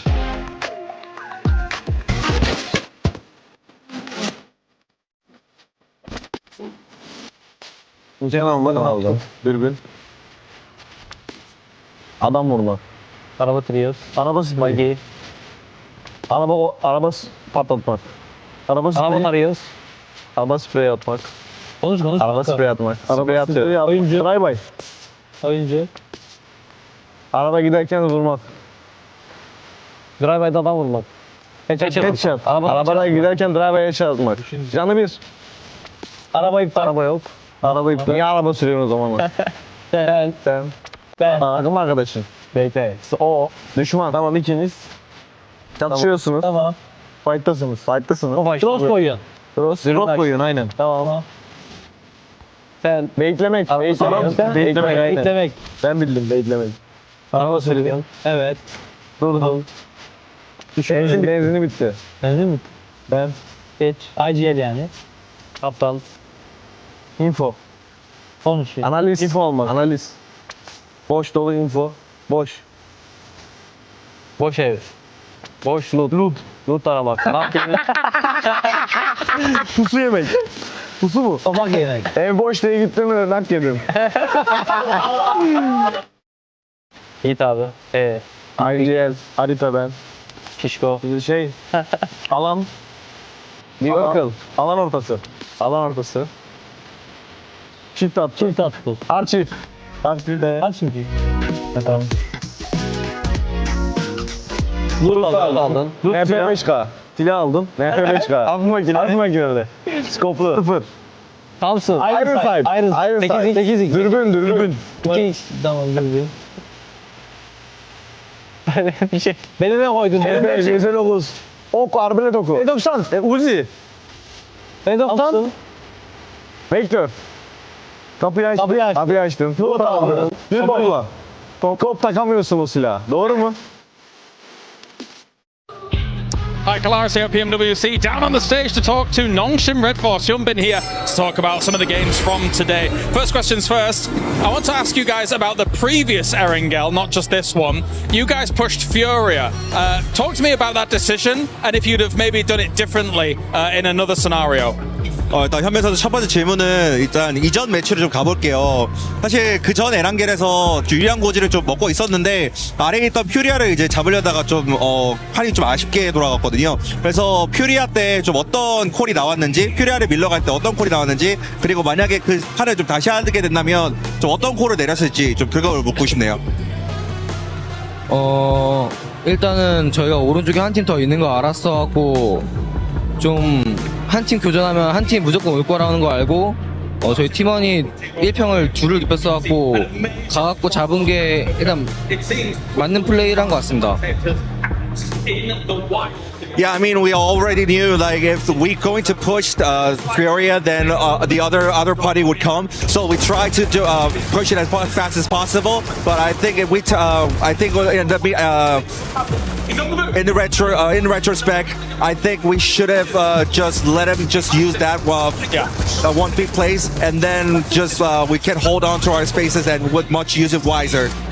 Okay, so let's talk about the Rondo game, because that Rondo was amazing from Nongshim Red Force. So talk to me about any potential threats that you had to consider whilst playing out that game, as well as the end where you were able to pull off an amazing victory.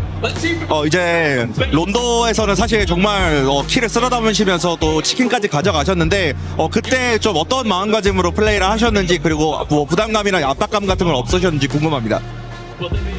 부담감이나 압박감 같은 거는 없었고 일단 교전 부분에서는 저희 팀이 가장 자신 있었기 때문에 쫄지 않고 자신감 있게 했던 것 같습니다. Yeah, I mean, there wasn't any pressure at all. Honestly, we were very confident in our team fights. So yeah, we tried to get it head on, and then I think that worked really well. Thank you very much for joining me, Hyunbin. Thank you very much, Maddox. That does it for us down on the stage. Thank you, Kalaris, for that interview. A marathon of a day that we're having here, as 6 matches have already been played, and S2G has been able to go now back to back with those chicken dinners. We still have 2 more matches to go here, but honestly, S2G, this bounce back Niptura out of them. Quite literally a bounce back. All these nades coming in clutch here for S2G. Very, very good sign for them. They're climbing up those ranks. That should put them theoretically in that first place, but we'll wait for the overalls to confirm that. But it's looking very, very good for them. With just 2 more Miramars to go, S2G, they are a Miramar team. It looks like, hey, maybe we'll have another. Oh, we already do. Well, no, that's the match ranking. No, that's the match ranking. Whoa, hold up. I'll give you a chance before or after this to do some prediction. But yeah, S2G putting up those 19 points. Aurora Gaming though, I can probably end up guaranteeing it that after this match, when we do end up seeing the Aurora, they'll probably end up being in first place, Max. They go from 8th position, then of course they get that huge game earlier on their angle. They get themselves 2nd place, and now maybe the jump into number 1, which maybe it's the most Aurora thing we have seen, right? Yes, it is the most Aurora thing, and you know what's also Aurora thing to do? After that, dropping down to like outside of top 5. Maybe Wow. I'm just saying, they've done it before. They could do it again here. But no, overall, some of these plays are interesting. But I want you and me, Niptro, to break down what happened here, because you and me, we're talking about some of the finishing moments here. But this 4 Thrives push, in particular to the western side, I feel like could have been executed way better on the Pakistani end of things. Listen, I was on the edge of my seat screaming at the television because I was like, okay, guys, they just need to hold. They just need to hold. They go up around onto a third-party position. They're playing this very, very well. The zone just goes complete opposite, and they're like, absolutely not. You're not getting this win. I'm like, okay, this is tough, right? But they could still make this work. And then they just do nothing with it. They wait far too long. The indecision is right back where we started. And to top it all off, rather than making a very decisive play and just full sending it, they stop really, really short, slow down, allow Top and the rest of Aurora just go all over it and go, no, you're not coming over here. What were you even thinking for Thrives? And honestly, I have to say the same thing. I mean, really, you hit the nail on the head right there, which is they slowed down. And that was the big mistake. At that point, just capitalize, commit. Even if you get eliminated, I'll respect you a lot more for at least trying to go the entire way, because if you do so, you get rid on the western side. I think it was Doc and possibly Top at that point, which you get rid of those two players. Guess what? You got a decent dip to work around.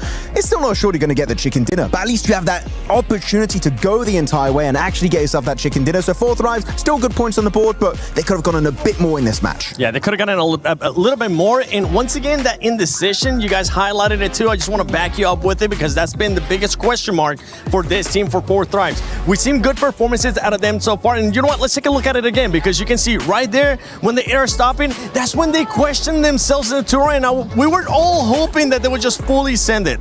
And you know what's crazy is T24 actually got a solid finish. He tried his best from that position. If they had just gone a little bit further, kept 2, maybe 3 players up in that position, Top would have had a real run for his money, as it was. T24 was making it very hard for Top to even survive as far as he did. So, yeah, I think it's such a wasted opportunity from them just by just slowing down the middle of the field like that. It's far too open, and Aurora, of all teams, is going to be all over that. It's still a team that feels like they're getting their bearings, especially here in day 2. We've seen a great performance, though, and a great switch, too, from 4 thrives. From what we saw yesterday to what we're seeing now, more players are performing. It's not just Balak. Now we have also seen IQ earlier in the day as well. I want to see some of the other players being able to stand up as Aurora Gaming jumps up to that first place. E-Arena goes down to that second. And what happens when you go back-to-back chicken dinners? That's right, you jump up that leaderboard and you end up in 3rd place. We're seeing what they did in their group stage. Literally the same thing, right? Just coming back is just Ida staying at the bottom. But otherwise, S2G are making it happen for themselves. Loving it. E-Arena still getting a few points pretty consistently throughout the day, but when you get bangers like that from Aurora Gaming, oh my goodness, they are looking fantastic with the eliminations in particular that we saw earlier today, right, Niptura? Placement points were fine, but the eliminations, they were a little bit lackluster in some of those matches. Man, they're putting up big number after big number after absolutely big number. Big number. Yeah. It's the momentum that we saw yesterday from that one Erangel game, right, with the 2 hovercrafts. S2G just bullying the lobby with those. No hovercrafts today in the same fashion, but still managing to get that chicken dinner back to back. That's going to be looking very good for them there. One thing's actually scary right now, and I'm starting to realize it. I know we kind of joke about Aurora, the inconsistencies that we have seen out of this team, but for this team, one thing that has been consistent for them is their placement. At one point, we were kind of critiquing where those elims are going to be coming in. Their placement points have been there. The eliminations now are starting to get picked up here in the second day as well, and this team is looking like a team that wants to become a champion. They're like 4 placement points away. S2G, they got 3 wins, by the way, which is an insane ratio to have. So definitely Aurora only has 1. Exactly. They do only have 1 chicken dinner, so that's some very consistent stuff on board. That I'm looking at a team that it's kind of the opposite from Aurora, which is Ulf, right? They had a massive rise. They got that chicken dinner with a 4-man finish on Erangel, and after that, their second place falling down very slowly now in the middle pack. But though we on the second page, big upset. Santiamba just not able to maintain that top position 7, which is heartbreaking for this team. Tiamba was one of those biggest question marks for us, especially because of the way that they ended up performing yesterday. We saw Milu being able to pop off. Today is not the same performance out of their squad. We knew that they have the fragging power, but those placement points were just non-existent, and right now, nothing's going their way. Nothing is going their way. I mean, you're seeing them there with 9th place there, 63 total points, 14 placement points. I thought you were going to go with that catwalk again. This will be the perfect time. Not this time, maybe later.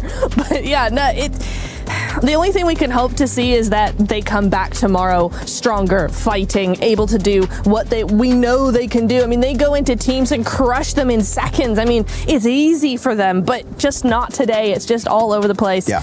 Tomorrow's a new day. It is. I mean, I'm looking at a team in particular on the second page that I've been a little bit disappointed by is Vitality. After their opening day in the group stage, I was like, yeah, Vitality, we're looking so good, so much domination, everyone looking so good. They even swapped out Federalis, right, for Vexy, which I was like, that was quite an interesting decision to make. But man, oh man, that was really just a flash in the pan. They had that one insane day, and this, of course, it's hard to replicate, but they're not even getting close to that initial performance on that opening day of their group. I would love to see a comeback from my boys Ray, Razak, but so far it's been a bit of a non-performance in the finals. Another team along those lines as well is Team Flash. Team Flash has currently been non-existent for this squad. In the last game, though, I do want to highlight something for one team that was able to perform well, that was able to put up those points, and it was none other than Enigma Galaxy. If I'm not mistaken, Enigma Galaxy ended up with 10 eliminations, and that's good because that's a squad that has been consistent now 2 days in a row. It is, yeah. They had a really nice 2-2 split on the southwest side of zone that really enabled them to get a lot of those eliminations. And even if they didn't make it further into the zone, further into the game, you know, they're just ticking along. They're making sure that they're consistent with those points, ready for tomorrow for those last few matches where they might just win it all. Well, we have now hit 6 matches, but we still got 2 more matches left. Miramar is going to be coming up. Are these players going to start crumbling, or are they going to start shining, as we have seen some of the other players start shining as well? Let's send it over to 2 men that are definitely shining, none other than Blank and Jackie. Thank you, Seven. That's right, we've had to tone it down slightly because we're blinding the crowd, so don't worry. The spotlight, of course, will be on the incredible plays that are being made by teams much like S2G. Huge show up into that previous game, displaying an unfathomable level of aggression that is really doing wonders for them. But this lobby doesn't get any easier, Blank. We've got a ton of talent here. It's been ramping throughout the whole competition. We're coming close now to the end of day 2 of finals. And this is where I feel like if another squad's going to step up and try and challenge, it'd be right here when we change the scenery and move into Miramar. And move it towards the dusty desert, and you're right. On this scenery change, teams will need to paint a very different picture on the leaderboards. We're getting closer to setting that boundary for tomorrow for Smash Ruling.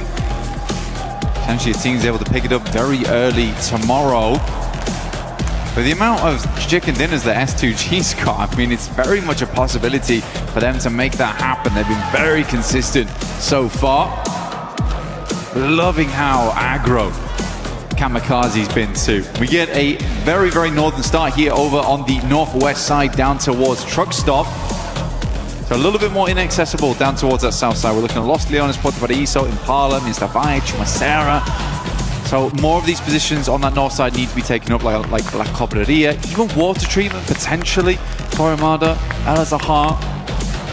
I see Nongshim Red Force. I always found this drop spot kind of odd when they were choosing them, but Nongshim Red Force has like ruins. They take ruins all the way on the northwest side, and they just play that out. It's so out of the way, but with this plane path, they get out super early and get this trash drop started almost immediately.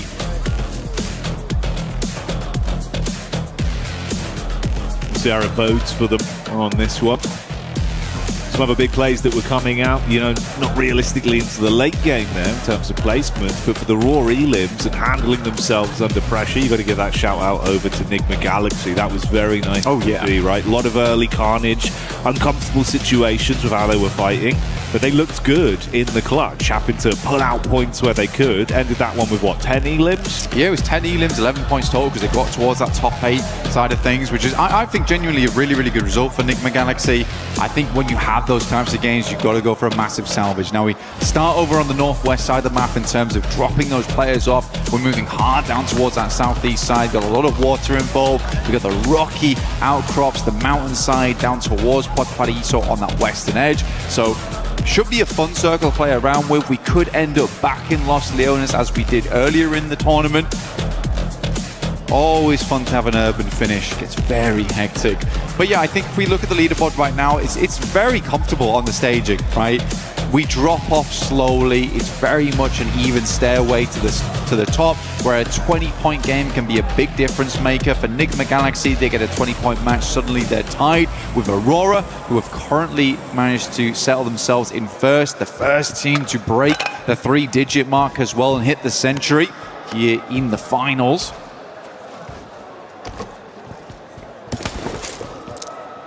I do wonder if maybe teams will get a little bit more antsy, force some issues slightly earlier into this one. A couple of our big names already inside the zone there. 4-5's Aurora, Godlike, not too far away. S2G making their rotate down from Truck Stop. And then Tiamba, of course, towards the coastline. Keep that in the back of your mind, but focus on this as well. We've got some weapon skins, of course, for those of you at home that want to get your hands on some lovely bits of kit inside of the game.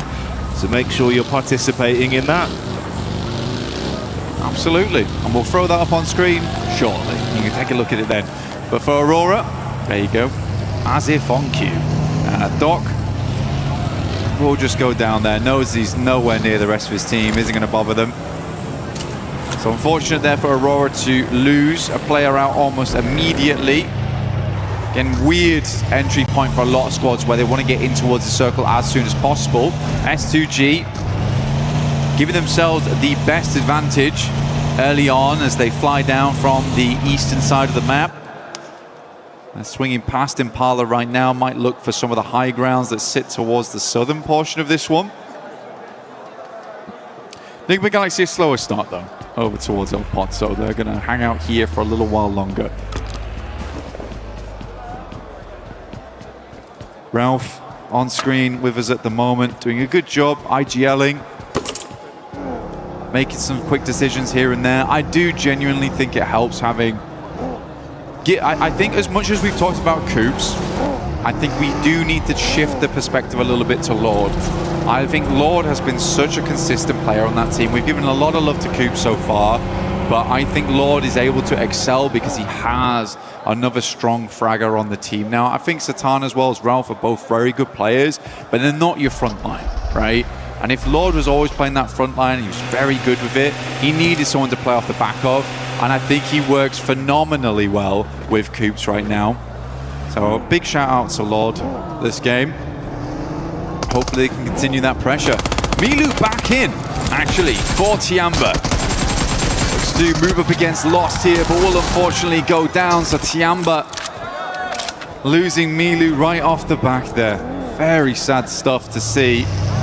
I think Tiamba was not expecting this. S2G sort of making a Tiamba play versus them themselves. Yeah, giving a taste of their own medicine there.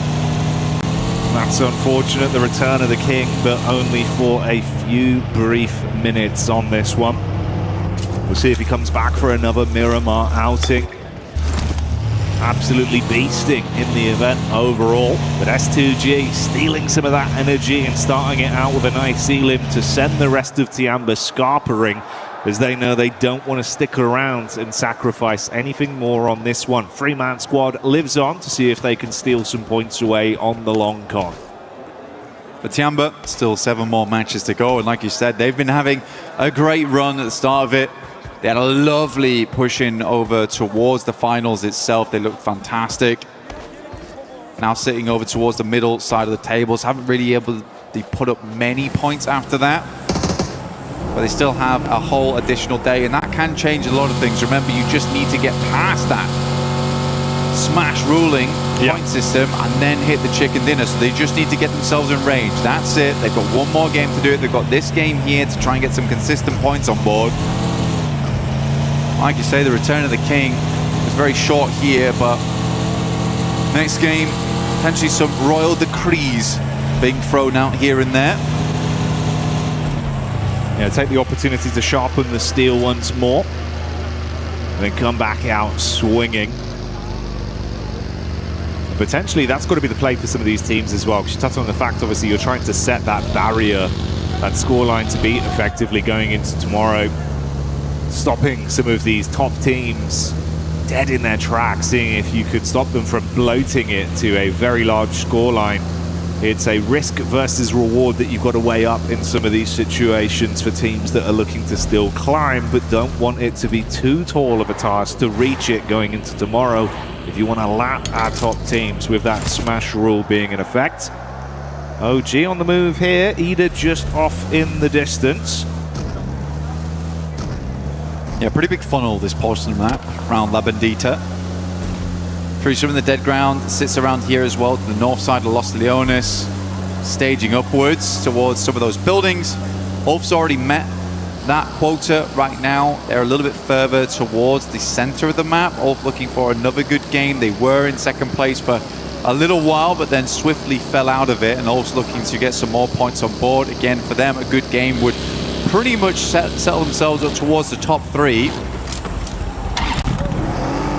They just don't really want to get trapped by that second place curse. You know, it's very much the Alpha 7 of old.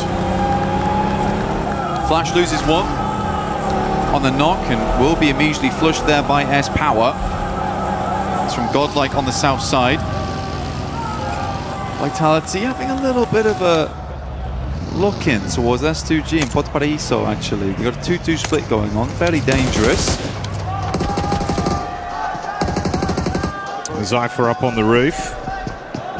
Nade in his hand as he starts to make a move over the top side and see if he can get that one down on target.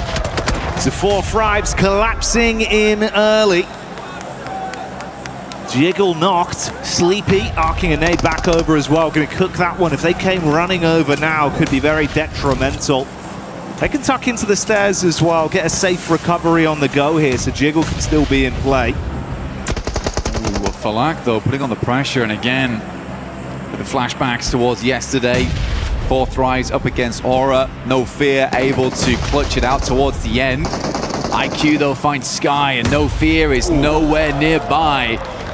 Starting to fly on in, but I think it might be too little too late here. T24 did hit the floor. For the rest of 4 Thrives holding on fairly decently. A tanky, though, from the sidelines on OG. Literally, as soon as T24 got picked up, hit the deck straight again. Floating around just on the periphery. The Vultures circling these two teams right now. Ooh, up close inside of the compound, though. It's Sleepy that looks to clothesline them in the close quarters combat. Few shots fired over. Good assist from No Fear with the SMG as Falak gets lit up. They go in from both sides. The stereotype. Nice. It's a brilliant clear. Oh, punishing 4 Fribes one by one. You can't believe it. For 4 Thrives, it's almost a dreamlike experience versus Sleepy. Deja vu once again as No Fear drops to the plate, but OG, they come in to pick up the pieces. And that's 4 Thrives down. No Fear taking some shots once again, but Sleepy is out, and OG with a fantastic third party onto it. Oh dear me, for 4 Thrives, the horror experience continues. Yeah, those weren't scare actors, Blank. Coming in with real weaponry on that one. The worst event I'd ever paid for. Yeah, you would not enjoy that. Yeah. OG certainly That's a real chainsaw. They had a great time, mate. Cut through them. It's like a bad magician. Slice you in half, but hey, you're not going back together. They steal those points, keep on dreaming through this one before Thrives and Aura out early on our opener of Miramar today. Checking with some other teams, though. Aurora, very, very slow to the circle itself. They're coming from that western side past Chumacera. Likely will hit a traffic jam, though, with the boundaries in place. A lot of teams trying to sidle their way through the northwest edge of Los Leones down towards the southeast. But we are hitting those rocky outcrops where we slope down towards the eastern side, leaving Vitality and S2G on a little bit of an island of themselves. The next circle will determine where these teams do need to cramp up towards. Oh, okay. S2G, 4th one on the cards, potentially. All right. Hey, man. Goes over towards them, already set up down towards the coast there. A lot of water in play once again. These circles have been so spicy time and time again, forcing some quick thinking out of our squads. For S2G, though, I mean, as an org, it would be an incredible achievement, right? To come off the back of winning one international previously in the past, and to rebuild and do it again, that is a great marker of success for S2G. So we'll just have to wait and see for the time being. For them, they're down towards that east side. Very limited information of what's happening over towards the west here, as it does slope upwards. You're not really seeing all of the information, all of the intricate details on that side, so they're going to play it safe for the time being. Tiamba did get a central position, though, but they are playing as 3. Milu going down earlier on. Coops finds Schweppes, good shots. Does not miss those often. Ooh, a couple claps back over. Off-angle peek there, getting a few on target. You can see it's a wide spread with the setup from Enigma Galaxy. This off-angle could be so dastardly. He's got his eyes on target. Mormon just trying to stay alive, digging his heels in towards the cliff face. Ralph looking to get those final confirmations off. Tony K low on health as well. 2 smokes dropped. Tucking in while Schweppes is finally confirmed. That was the knock we saw from Coops earlier into this one. Joker does fight back. They know about the angle from Ralph, but you are so pinned in, so many positions to be aware of, and they can take shots from all sides. This is the only problem with sometimes Ralph's flex outs is that he really does just bait his teammates sometimes. It has worked out quite a bit today, but this is the problem that arises. Lord does go down for it. I think in the straight fight, they might have done a lot better there having nades, because Ralph's also got all the nades. He's got 5. Like, those would have been lovely. He placed over towards this side, up against the players. Hoops sends one in. It's a good amount of damage. Knocks one over towards Turney K. Luckily, Mormon was able to dash down the hillside, avoid a lot of that shrapnel. Still took a hell of a beating. Going on for a little while here as well, and starting to drain some of the more offensive utility that's being thrown out. Obviously, they're tucked in just on the rock face here with the map geometry, making it uncomfortable to fight with bullets. They have to nade onto it. I think that was the last nade for Coops, now thrown in. Satan is somewhat closing the gap, but he's being peppered back as well, and they now know. Bro, Ralph, just come over. It's 2 players. Let's hit the 3v2 and just win this fight. Oh, it's going on for so long. Finally, at least one more confirmation as we will see Turney K buckle. How on earth, though, if they'd just been given this free fight with no assist? Mate, this could end terribly for both squads at this rate. I mean, Joker's still off in the distance there as well, and Ralph finally gets in the car. This has been a strange one. It's been a very strange one, and it almost feels like very reminiscent of Nigma Galaxy of old. A little bit too comfortable with these odd splits here and there, and Ralph goes down. After that explosive opener, you thought they had him banged to rights, but E-Arena, 1 by 1, have punished back against Nigma Galaxy, and with that last nade from Mormon hitting Coops, they thought it was all over.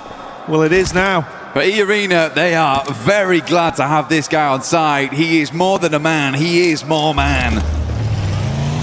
Here in play, still kicking strong there at the top of the leaderboards, 98 points, but you'd hope lesson learned there for Nigma Galaxy. You can't afford to be doing that. Not worked out for him whatsoever, mate. 2 indecisive. Yeah, split. I mean, look, Satan is frustrated, and so he should be in that situation. What a... I don't even know what to say.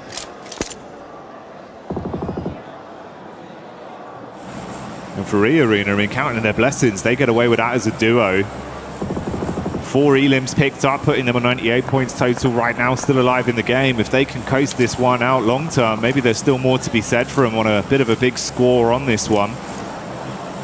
But they've made out with a brilliant heist. Got in there, made out like bandits. A watcher. Ralph. Observing. Noticing.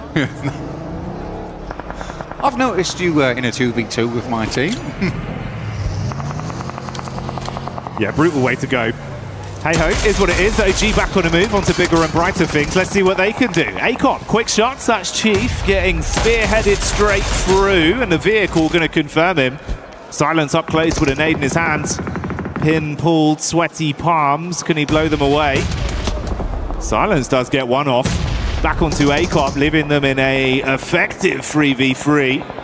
Zone going to be crunching back in onto Silence as well, and he's low on HP right now. Nate's thrown all over the shop. He's worried. So he should be. Might just get the first aid kit off here. Pulls it off in time. A tanky though, going low, gets the heal. Silence is down and out. We got Night Cam on board.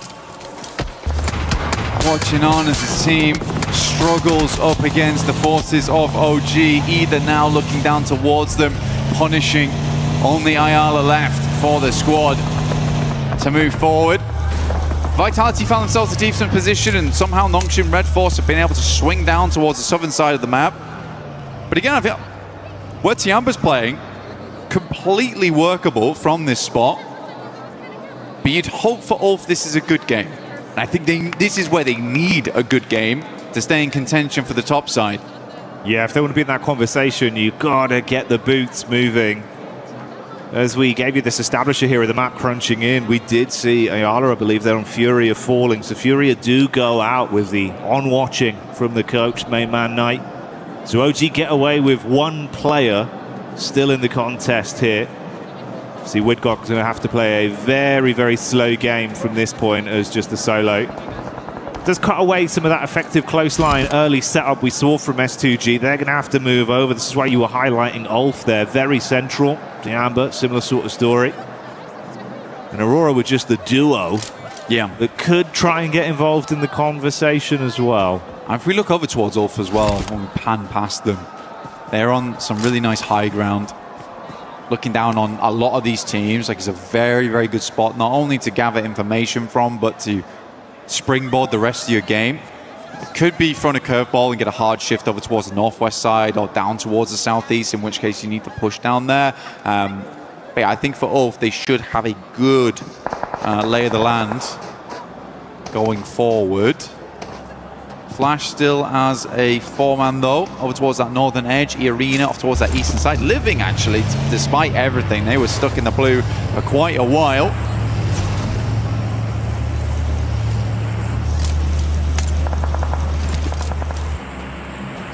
You know what, man? Maybe there's a chance as well. We start to get some big booms coming out of the squad like Godlike. Man like S-Power, supply crate come down near them. He's a bit of a cheeky chappy. He's got that good energy about him. If they can get armed, he does, yeah. Potentially get a good bit of a shift on this one as well that favors them positionally. I think they'd be a team to show back up. This is the kind of environment they can certainly deal some damage.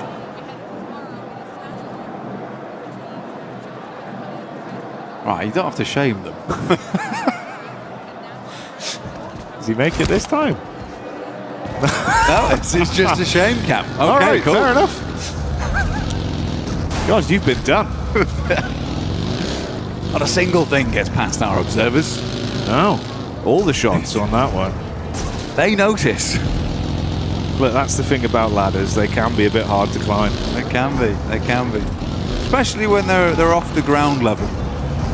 But a good attempt. See if Flash makes it later on. We'll have a little peek back in there. Probably not now though. They've been embarrassed on the big screen. Nongshim Red Force looking over towards S2G. Important fight here for the eastern side. Trying to play off that edge. Kamikaze looks over the top immediately. Pulls off from that angle. Gives them space on this one. Lost on a real long back angle there. I do like where Lost is playing. He's done this a few times before where he's this really cheeky position. Luckily, Tizzy immediately notices him.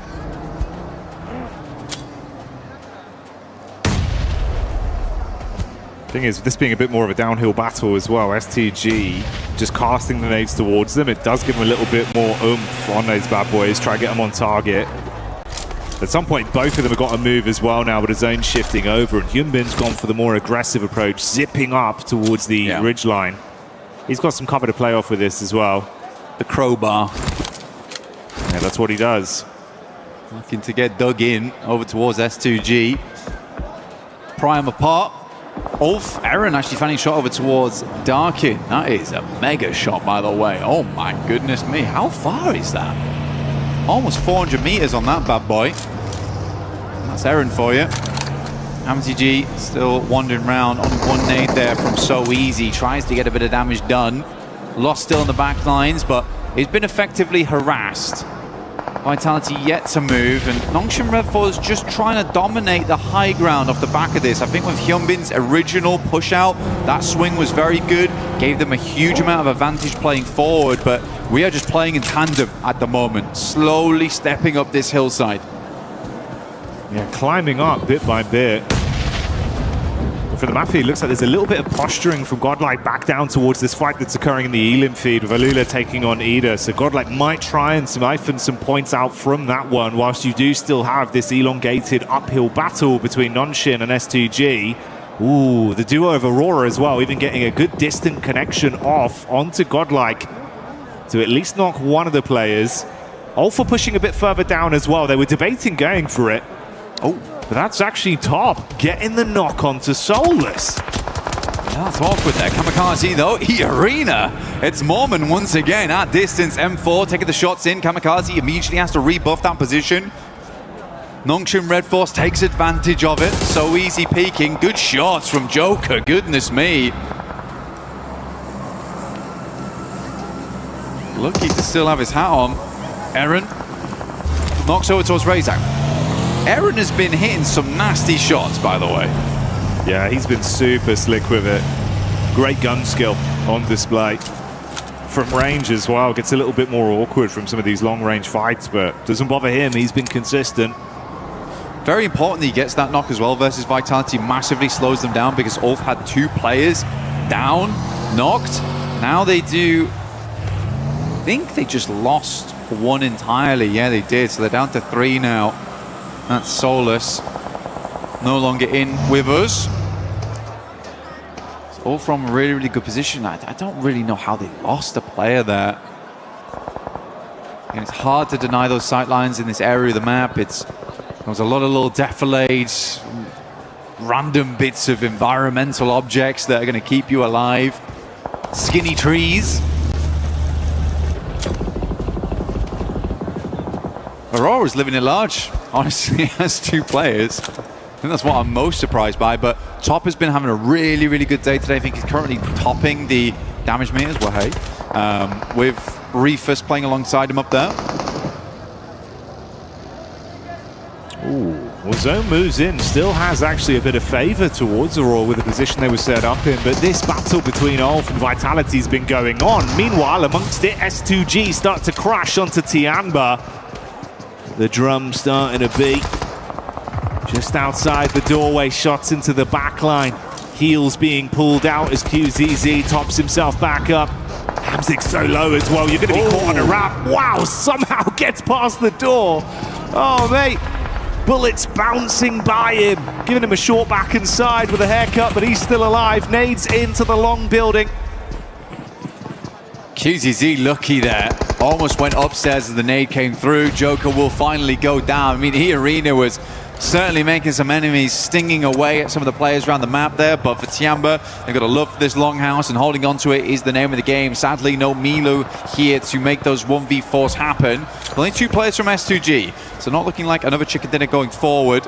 Desperate to take this longhouse off of them, though, and hold out all the teams coming in from the northeast. Molly goes down, forces Hamzy G into the homestead. Hey, they got the read though, they know the info. Heard the thunder footing of the footsteps as he plays close on the stairs. Meanwhile, Vitality continuing to put pressure onto Godlike, holding the back line. Ulf stealing away some of the points as well, as Razy will get hit heavy. Razak down as well, calling for backup from Axel that's got about 1 point of health left. And that's Nongshim Red Force that are lighting him up with So Easy coming in. Only Vexy left then. Scary scenes for Vitality. Nades being cooked out from Scarface and dashed back down onto Nongshim Red Force. Still waiting, lying, prepared to strike for the S2G side, close towards Tiamba's compound. 4 different fights occurring here. Yeah, this is pretty madness. Over on this side of the map, Nongshim Red Force looks to finish off the final player there from Vitality as they swing down. Leaves So Easy on Overwatch towards Ulf. Flash stepping up to the plate. Unbeknownst to them, this is a 5-man team inside the building. We're lost. Hamzy G and Tianba underneath. Smoke start to bloom. Nongshim takes quite a lot of damage though as Godlike starts to push on through whilst Ulf maintains a little bit of help. Flash just sprinting in, clear towards the top side of their area of the building. Meanwhile, A-King starts to respond back in kind onto S2G. QZZ nice. With a smooth movement, giving them the Texas 2-step and dancing past the bullets. That's how S2G go down. More pressure could potentially be coming their way though. Has to play the outside now. Love that from A-King though. Just decided to push up. Sadly, Wynn's already on the rooftop. Gets the good shots in. Will flush out the player. QZZ gets in the building with the S12K underneath. There's Eagle lurking as per usual. Gets the first aid kit off. Greeds for it. Zeus low. Bozy's down and Tianba is making the hold here. 1 player left remaining. He moves out. It is just Eagle, I believe, left here for the team. Oh, he tried to bait him back on the double step into the building. Thankfully for Flash, Win finds that one on the reply. He can't pull a fast one on him, but that's a quick way to go down for the last member of Aurora. They fall as well, and the numbers get fewer and fewer as we go down to our last 4 squads. Flash, Godlike, Ida, and Ulf remain. Ulf have been battling Godlike after Vitality were removed. This was the next squad they had to keep the intense action going with, and they've not had a moment of respite in a few minutes. I mean, Godlike's playing a split right now. They've got Salme over on the western side, keeping tabs over towards Ida, trying not let them push, whilst Admino and S-Power essentially bully Ulf. Ketch is going to try and crawl over towards them as Win makes this swing. What's over the moment? S-Power and Admino just not giving up, though. They're going to send in good shots from Eren. Tries to take down Win quickly, but Godlike's in through the back lines. One player left alive here. Scarface tries to hold it down, but cannot keep the hope alive here for Ulf as S-Power takes advantage of the momentary distraction. And that's just with 2 players here. Now they look to take it to task versus Ida. It is Godlike, Ida. A 3 versus 3. Nades forward, it's good. Straight to the vehicle. Opens up the boot. Looks for more. They thought they found the weakness. The isolated off-angle play from Salme. They run him down with the vehicles, but he blows away the first line of defense with a nade and leaves them in dire straits now. 2v3, trying to pull back while still fighting. Last bit of offensive utility thrown out by Salme. He's got to get his head down. Off-angle split between the 2 Ida players. S-Power from range, putting shots on target. Darkin waiting for the peak. Throws the nade over. Could be good to at least force S-Power back out into the open. Good damage over towards S-Power there, like you say. Doesn't force him out, though. He just holds his ground. Nade bounces off the rooftop, but Salme's not bothered. Darkin now swinging side to side, just about gets to cover, but not before S-Power hits the shot. Now just Rita all alone. The rest of Godlike pushing down into him. The terrifying trio of Godlike being fired up. The ferocious crowd here in France giving them their energy. Chant after chant, screaming the name Godlike, but can they do the arena proud as Rita makes a move? Bullets on target, gotta hit the deck. He's low, he's trapped, and Godlike know that they are inches away from grabbing the chicken dinner. Salme with the elevated peak, they're looking for the shots. Rita, gotta make the move. Peeks back up, fires the warnings over. That's one knocked as Rita looks to hold on. Can he somehow clutch this? Ooh. No! Cut short in the final moment as Godlike find it. S-Power right at the end. Looked dire, looked bad, but he brought it back into full, clear picture. Godlike grabbed themselves a chicken here. They've been getting closer and closer to that meal, and it's here right at the end of the day. And if you're fortunate enough to be here at EWC 26 for PMWC, you'll hear that organization's name echoing through the hall as the fans cheer on their squad. That chicken dinner locked in. A clutch play at the end denied, and Godlike securing the dinner to give themselves a fighting chance, setting their sights at climbing up the rankings. Again, for them, I think today and yesterday, it's just been a case of slowly but surely understanding every different scenario, how they want to play it out. But they have, like I said, just inched ever closer towards that victory. It's a nice set of adaptations coming through from this team. It was clear at the start they had a little bit of a slow burn to them, but the fire's definitely starting to roar a little bit now here for Godlike, and a good ending over on Miramar. What was quite a difficult circle to play. Yeah, played it to the best of their ability as well, right? So many back-to-back fights where they were just thrown into the blender. Yeah. And no one got any just time. crept out every time. Yeah, that's the crazy thing. Is like so many of those teams could have been in a position to keep this one going, but you just never had any respite. They were running low on ammo, using up all their meds. You barely scrape through one fight. Next team's right in behind you. Intense, like sort of, 5 to 7 minutes there of action. This S-Power guy, though. Oh, he's giving it. He's bossing it. He is giving it. And they love him. He is giving it. I mean, to be honest with you, I think I was more as much as S-Power is kind of ruling the lobby at the moment, it was cool to see Salme play that out. I think Salme has some really good off angles for the team, and he's a reliable player. It's quite rare to find that in a team where you can just rely on that one guy to do his job, picture perfect, and not go down in the meantime, because they were fighting 2 different fights at the same time.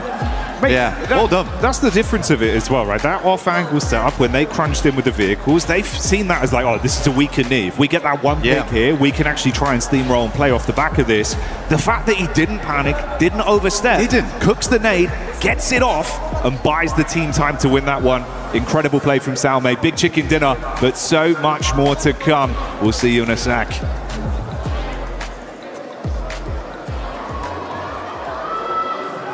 Welcome back to PMWC at EWC 26. My name is the 7WG. I'm joined by Maxman and also Snoix, a professional player for PUBG Mobile Esports. Snoix, what are you doing here?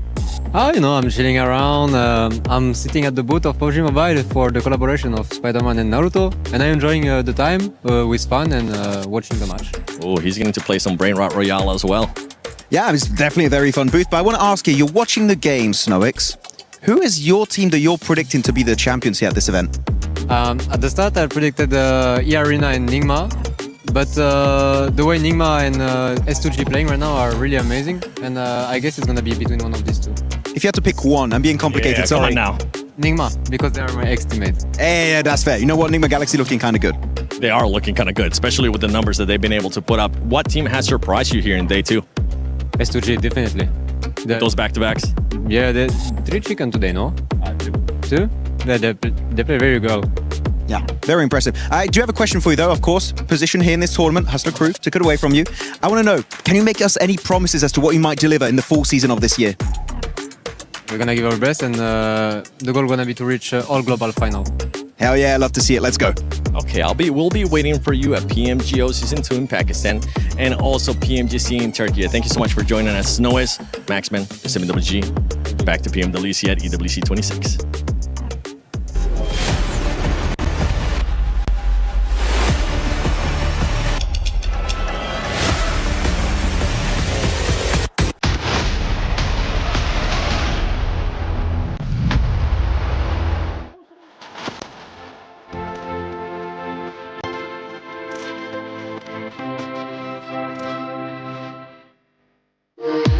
We were there.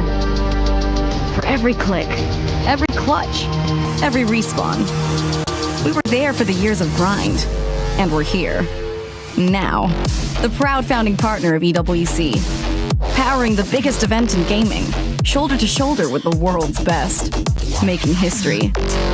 Greatness deserves a stage. Lenovo Legion. Reach your impossible.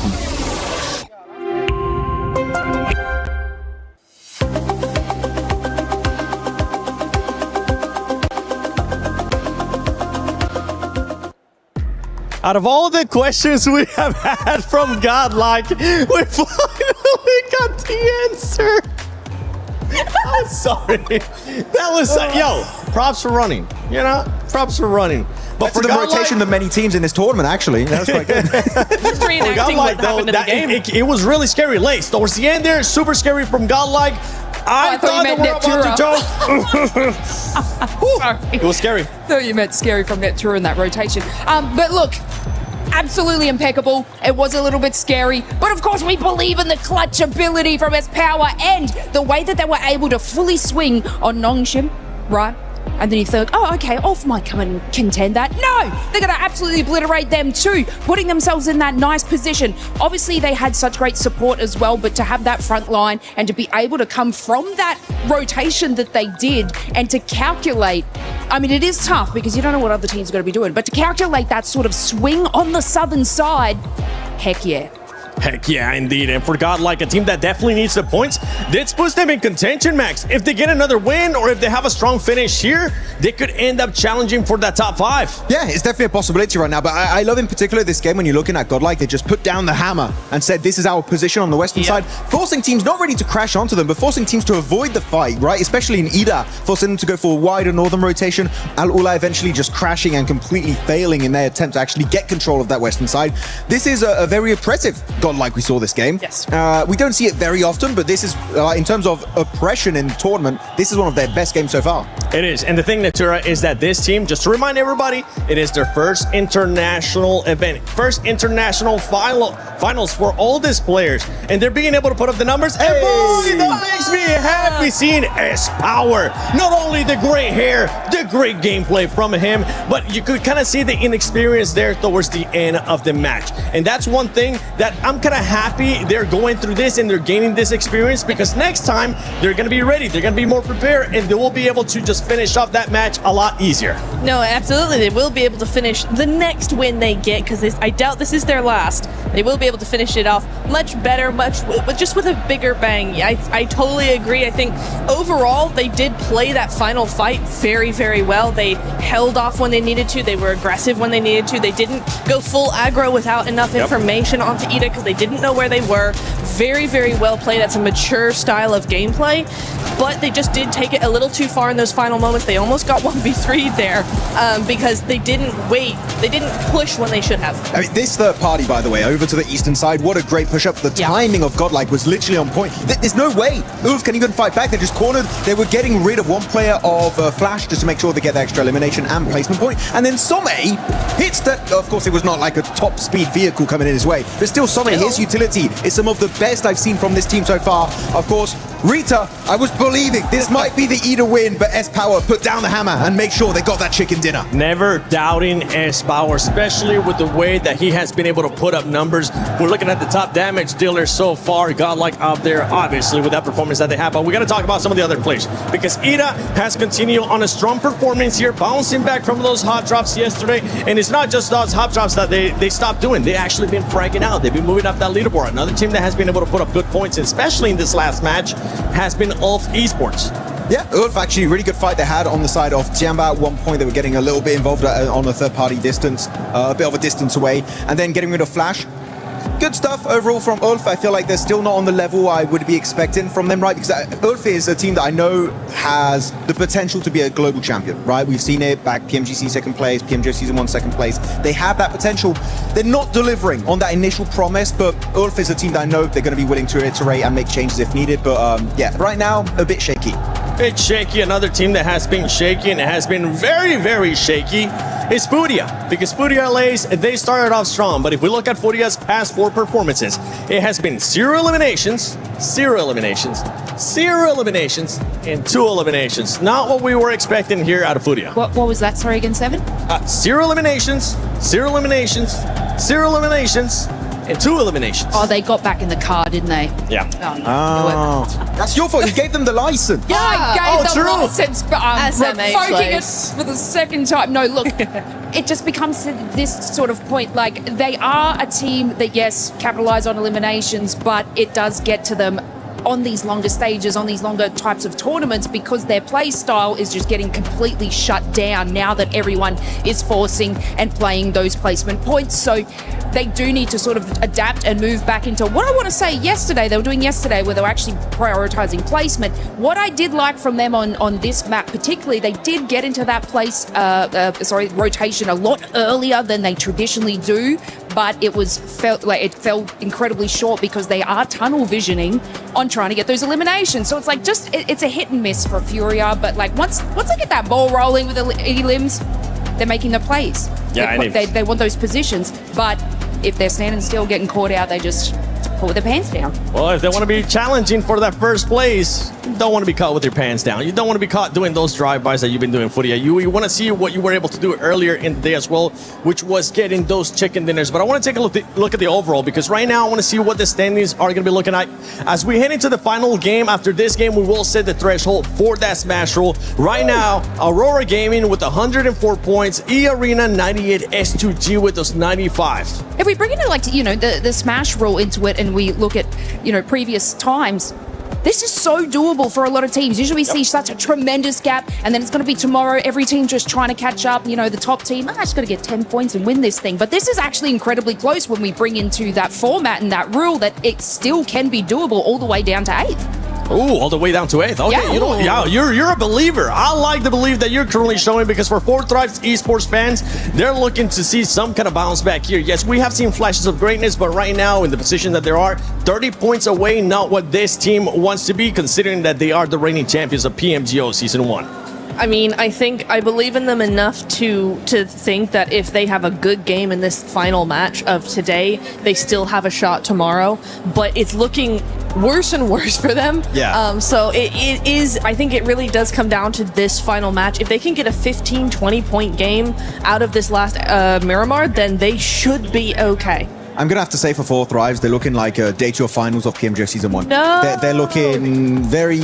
I'm not even... They're consistently not getting points, if I had to be brutally honest. So, not loving what's happening. Very indecisive, which is the biggest issue of 4 Thrives is themselves, right? Their mindset, hesitant, not trusting themselves. Though, second page, one team I want to highlight that we barely talked about throughout the entirety of these finals, guys. Heero Esports, really not being brought up in the conversation very often. And I know we have a lot of Heero fans right behind us, right? And they're supporting them, but really there's no reason to cheer for them because they've been pretty much non-existent these finals. I don't know what to say, you know, because we saw them have some pretty good runs yesterday. Started today, they were also looking fairly strong. They had a couple of top 5 finishes, if I'm not mistaken. But now we're starting to see this team do not a whole lot of anything. And I don't know if that's because the teams around them are starting to really pick apart some of these slower paced teams. I really do believe that the teams at the top of the leaderboard are much faster, much snappier. I use that word a lot, but it's the correct word. It's really descriptive for what we're seeing here is these teams are always on the mark, always going forward, always making a move at the right time. And the teams on the second half of the leaderboard, Heero included, I just think they're acting a little bit slow. They're making those decisions a little further behind than all the rest of them, and they're getting left behind in the zone. At the beginning of the day, though, we saw Heero being aggressive. We saw them just going for those spikes too. But right now, that might be what's hurting them. I mean, actually, yeah, Heero had one good game earlier today, right? It was a podium. But the reason why I'm not super impressed, right, is that was literally right next to where they usually dropped. They didn't drop there that game on La Cobreria. But it is, I call it Heero Mountain. And they didn't do anything off the back of that, Lace. So I'm really hoping we see something on a circle that they're not used to playing, because right now it's been a nothing tournament for them. I even backed that up and I was like, oh, they've got that placement, they've got this mountain, it's easy win. Obviously, Heero took that win in that moment. But look, yeah, it's strange and I guess confusing because they're not doing anything remotely terrible in these final matches that should be putting them here. It's more or less like you're saying that all these other teams are just, we're calculating that. We're going to do a little bit better. So it's like they could have one game to pick this up, though. I do believe, obviously, it's their last game today, guys. I keep thinking in the future, though, I'm like, yeah, good games tomorrow, but there is still that opportunity. Like I'm saying, this leaderboard is so close that these major games can turn it around. We've seen it. Aurora did it. Now they're on top. You know, it's truly possible. If there was any other team right now in first place, I'd be like, yeah, there's a high chance that we'll play those 6 matches. But right now, with Aurora being in first place, we know what they've been capable of. They've been looking great, honestly. It's a team that's been looking really good, really consistent here in this PMWC at EWC 26,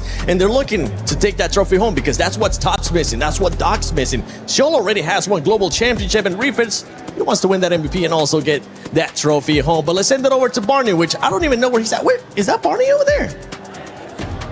That is Barney over there. Ladies and gentlemen, talk to me. Okay, listen up. So now, today has been a true test of focus and endurance for all of our players. They've left it all on the Gadir City grid, but we want more. We're 7 maps deep right now in day 2, and we've got 1 more map to go. And so, earlier on today, we checked in with the fans to see how everyone was feeling, but we want to do that one more time to get everyone energized on the Gadir City grid before our final map of day 2. And so, I'm going to send it over to Luti. Who you got over there, buddy? Oh yeah, Bonnie, I am here with my vitality suits because we are French and we never surrender. We are believers. So ready, guys? Make some noise! Let's see how it's going. Hojux, up to you. I know who's hype after that one, baby! Godlike with the 20 points! The domination starts now! So let's make some noise! Ah, let's go! You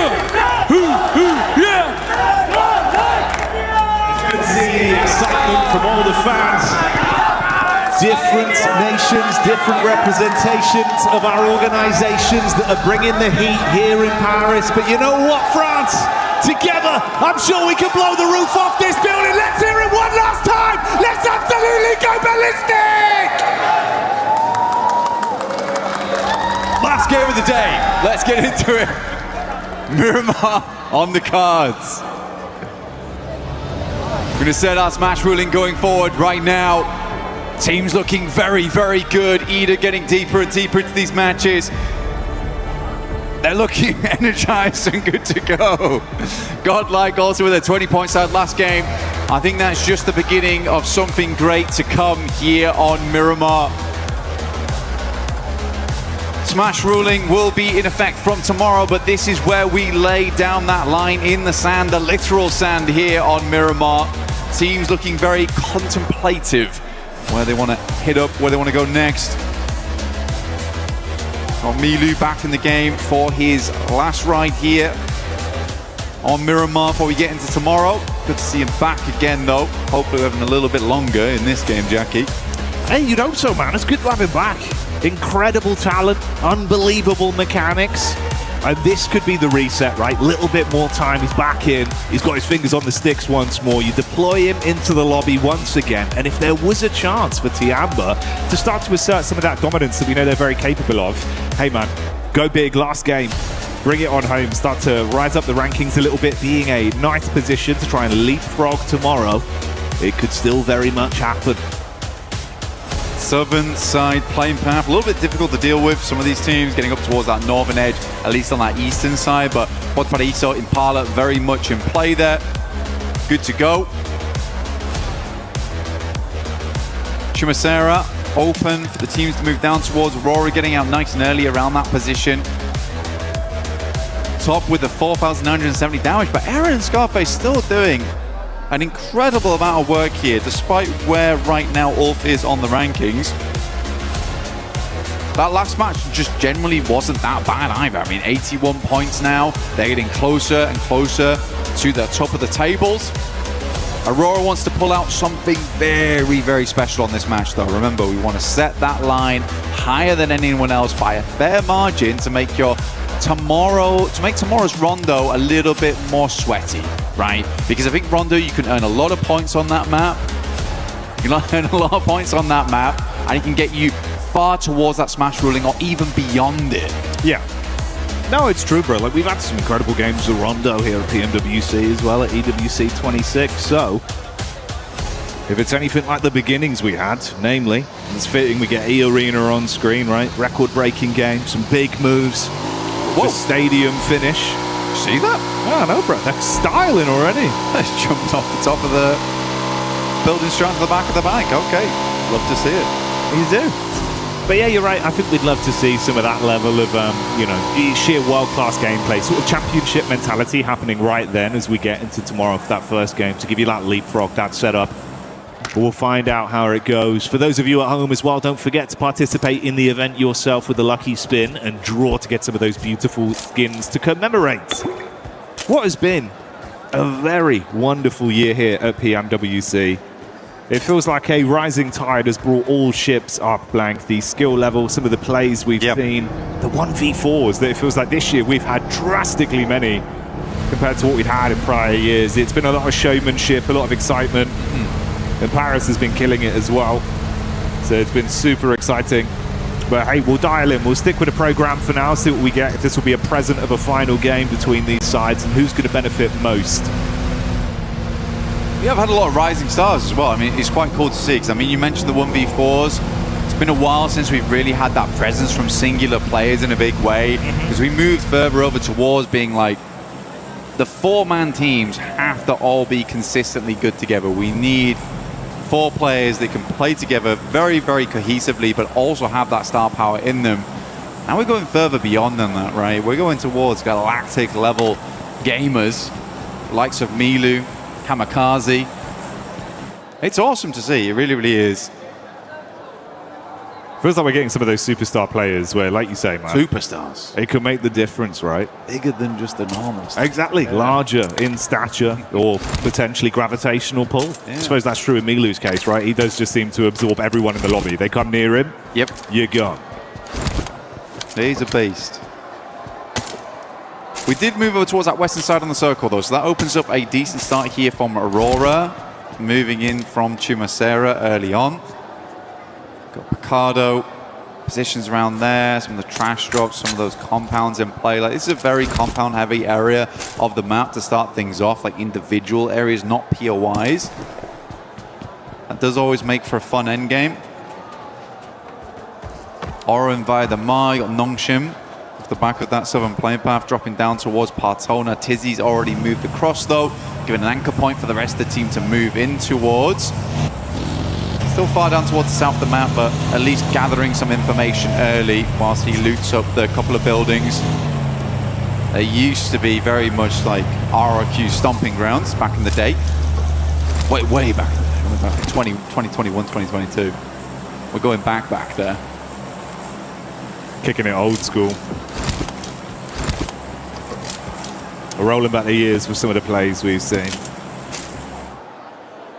In some ways, it's felt like that has been the case, right? Kind of a weird dynamic of the old and the new coming together to make something very tasty with the maneuvers we've seen. Hey, bike rotate. Shout out. Man's getting his exercise in. His legs will be aching. One neuron for both of us engaged at the same time. That's unreal. Oh, dear me. Well, Adrian's going to move on over towards Milu by the gas station. Does have a vehicle. Don't abandon him. Come on. You make him go further. It's so rude. His fires are going to be burning. No, Milu's got bigger and better things to be moving on to right now. Can't be dealing with you on your bike. Heads over towards Eagle. This is over towards east side of Impala right now. We do have OG actually rotating very closely at the moment. I think that's just a couple of players there, though. It's our route. See a tanky over towards Graveyard right now. So quite a wide split as Godlike just slices down the center of them through La Bandita. So they are cut off from one another for quite a little while here.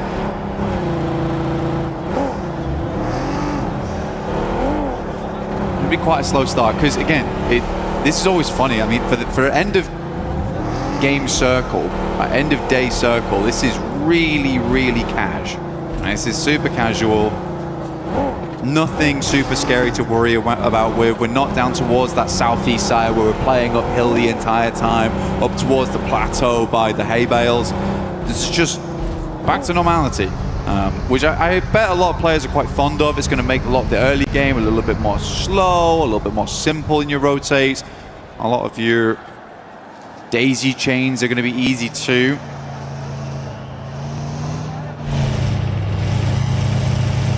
Very cash money for these teams indeed right now. Casual, not cash. Could be both, mate. Casual cash money. Yeah, casual cash money. At the end of the day, you know, you get yourself up towards that top side, potentially secure yourself. Yeah, huge competitive point cash leads. money. Yeah, exactly. I mean, lion's share of $3 million here on the line it is insane. I mean, it's life-changing money. Oh yeah. You got the bread with the cheddar in the middle, called out a money sandwich. That's what they're all fighting over. Because it is ridiculous, man. You'd be doing wonders for your fans, for your organization.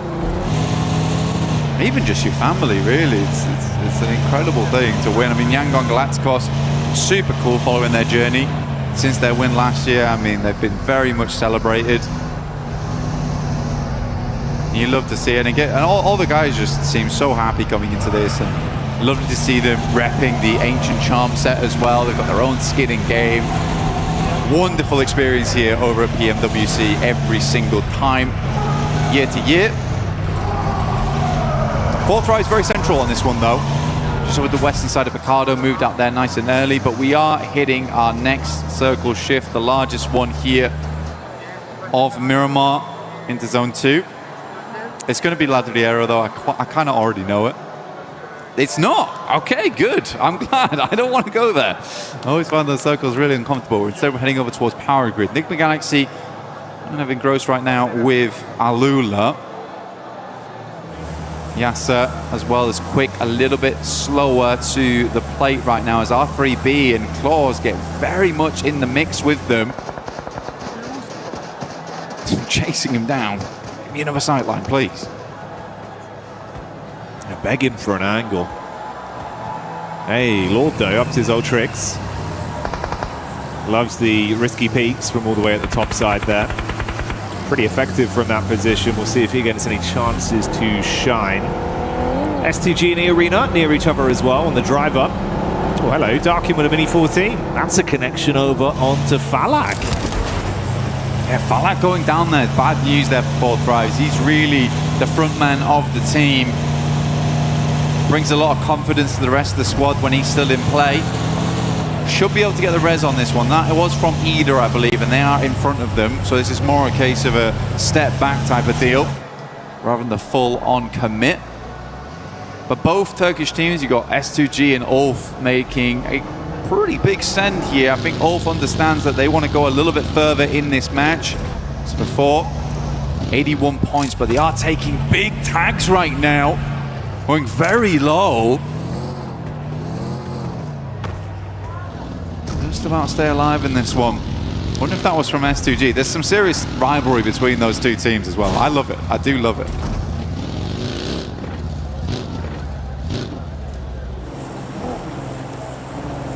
Feels like even over the course of this one event, we've had so many narratives of like little rivalries that have been popping up. And it's given us a lot of excitement.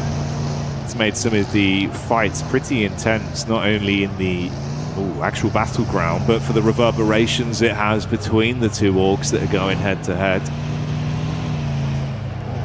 Left a lot of room for some cool stories to appear. Aurora on the move here, bumping around, doing the suspension in, but they won't care. Always switch vehicles if you need to. I thought it was quite interesting for Aurora because starting Chumacera, I think it's quite a straight shot up towards that north side, but they were a little bit slower to circle, so maybe playing a little bit more comfortable on the edge here, or they just wanted to get as looted as possible, understanding that there is quite a lot of dead space in this zone. And they wanted to know that when it comes down to it, they have the utility, they've got the resources and the supplies to make it through to the end, and they weren't going to be mega late by any means because they were starting in Chumacera. Enigma Galaxy do finally find that angle. Saw them earlier all lining up to take those shots. Zalula will get one dropped. No flush just yet though. Yeah, this is a difficult one. We do move over towards that northwest side. We've got the field in play. We've got the almost Death Valley that sits between Monte Nuevo moving up. Furia actually has a good spot here. I think Ayala already picked up a nice compound, and likely the rest of the team will be flitting back over towards him. Oh no, they're greeting it. They're going doubles. I don't know how I feel about that.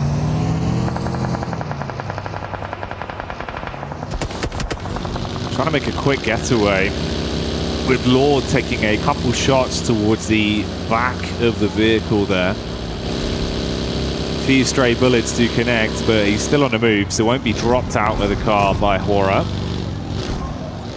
And they're just going to keep forging a path forwards. Amidst all this, you also have OG. That's Orangutan getting lit up with the crosshairs of Ida being able to spot them out and somewhat punish them, keeping them outside of the zone on their rotation up and over, with Ulf close by as well.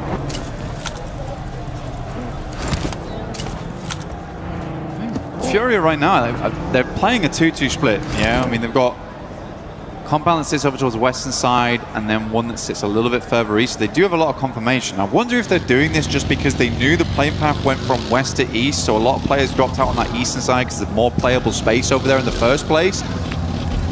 So they're assuming that there is going to be a big traffic jam on that eastern side, so they can afford to go for a 2-2 split right now. I would expect them to regroup on the next one, but this does give them opportunities and options going forward.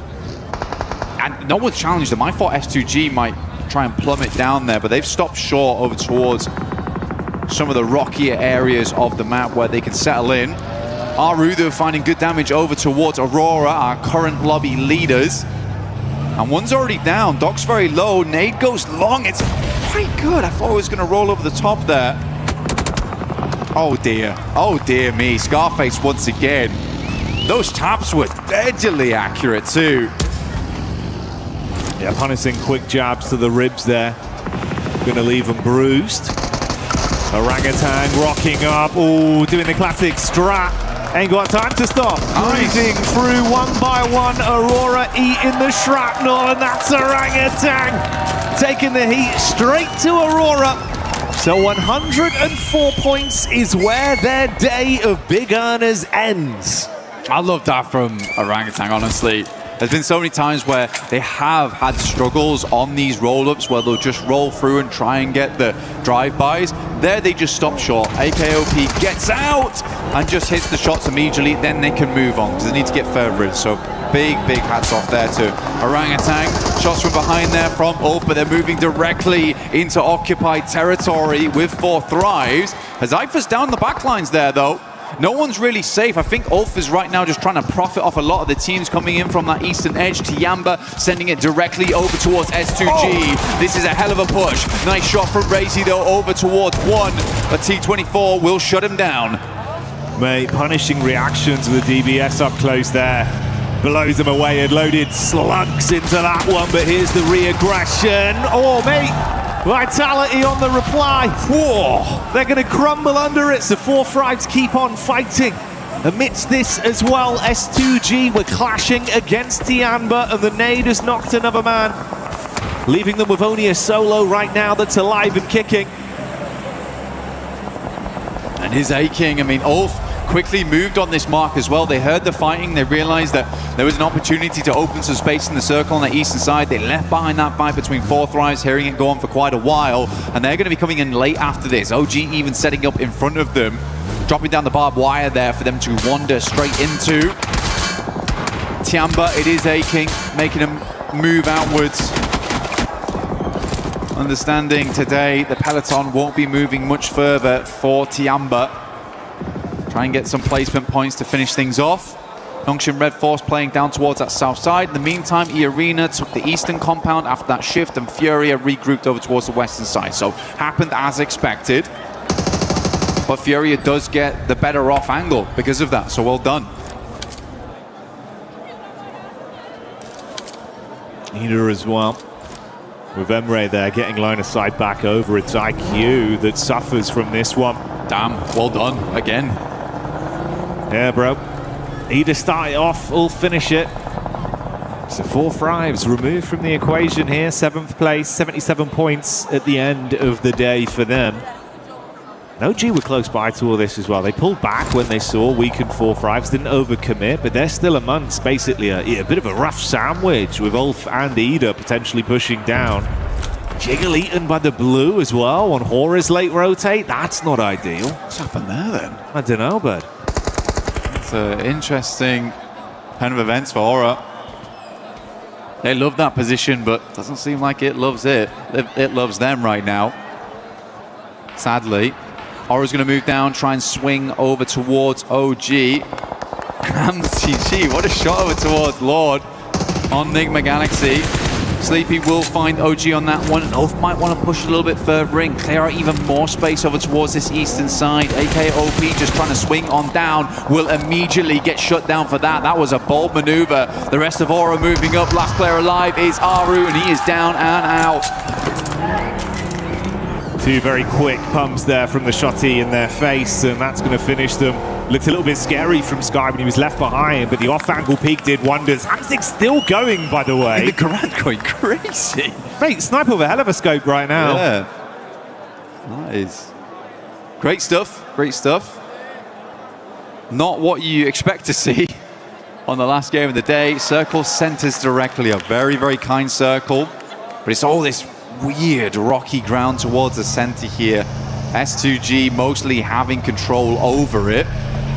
They even have Kamikaze down towards that south side, providing another point for them to move over towards. Aura looking over towards Ida right now, and Ulf still being those gatekeepers on that eastern edge. You've basically had this blockade slowly shuffling further back from Aura. They pushed in, deal with OG, set the focus up onto Ida. They've got a bit of a read as well where the other potential teams are. Just throw nades over, especially with the visual contact there. A few shots back onto them from Ulf. They've got a bit of a ridge to play off, so they can sort of hunker in. Solus is on the off angle towards the left-hand side. This is his POV here. You can still paranoid though. Compound behind them, that's got E-Arena in it. Barking, finding final player there from Tiamba. The Tiamba will finish on 8th place, 71 points. Potentially taken over there by Furia, because I think they've got quite a good spot going forward on this one. Sky goes down to Solus, and Ketch will pick up the elimination. So Ulf still putting up points this game, up to 5 so far, but they are down to 3 players after an early knock and flush over towards Solus. They're making the most of it on this eastern side. I like to see it.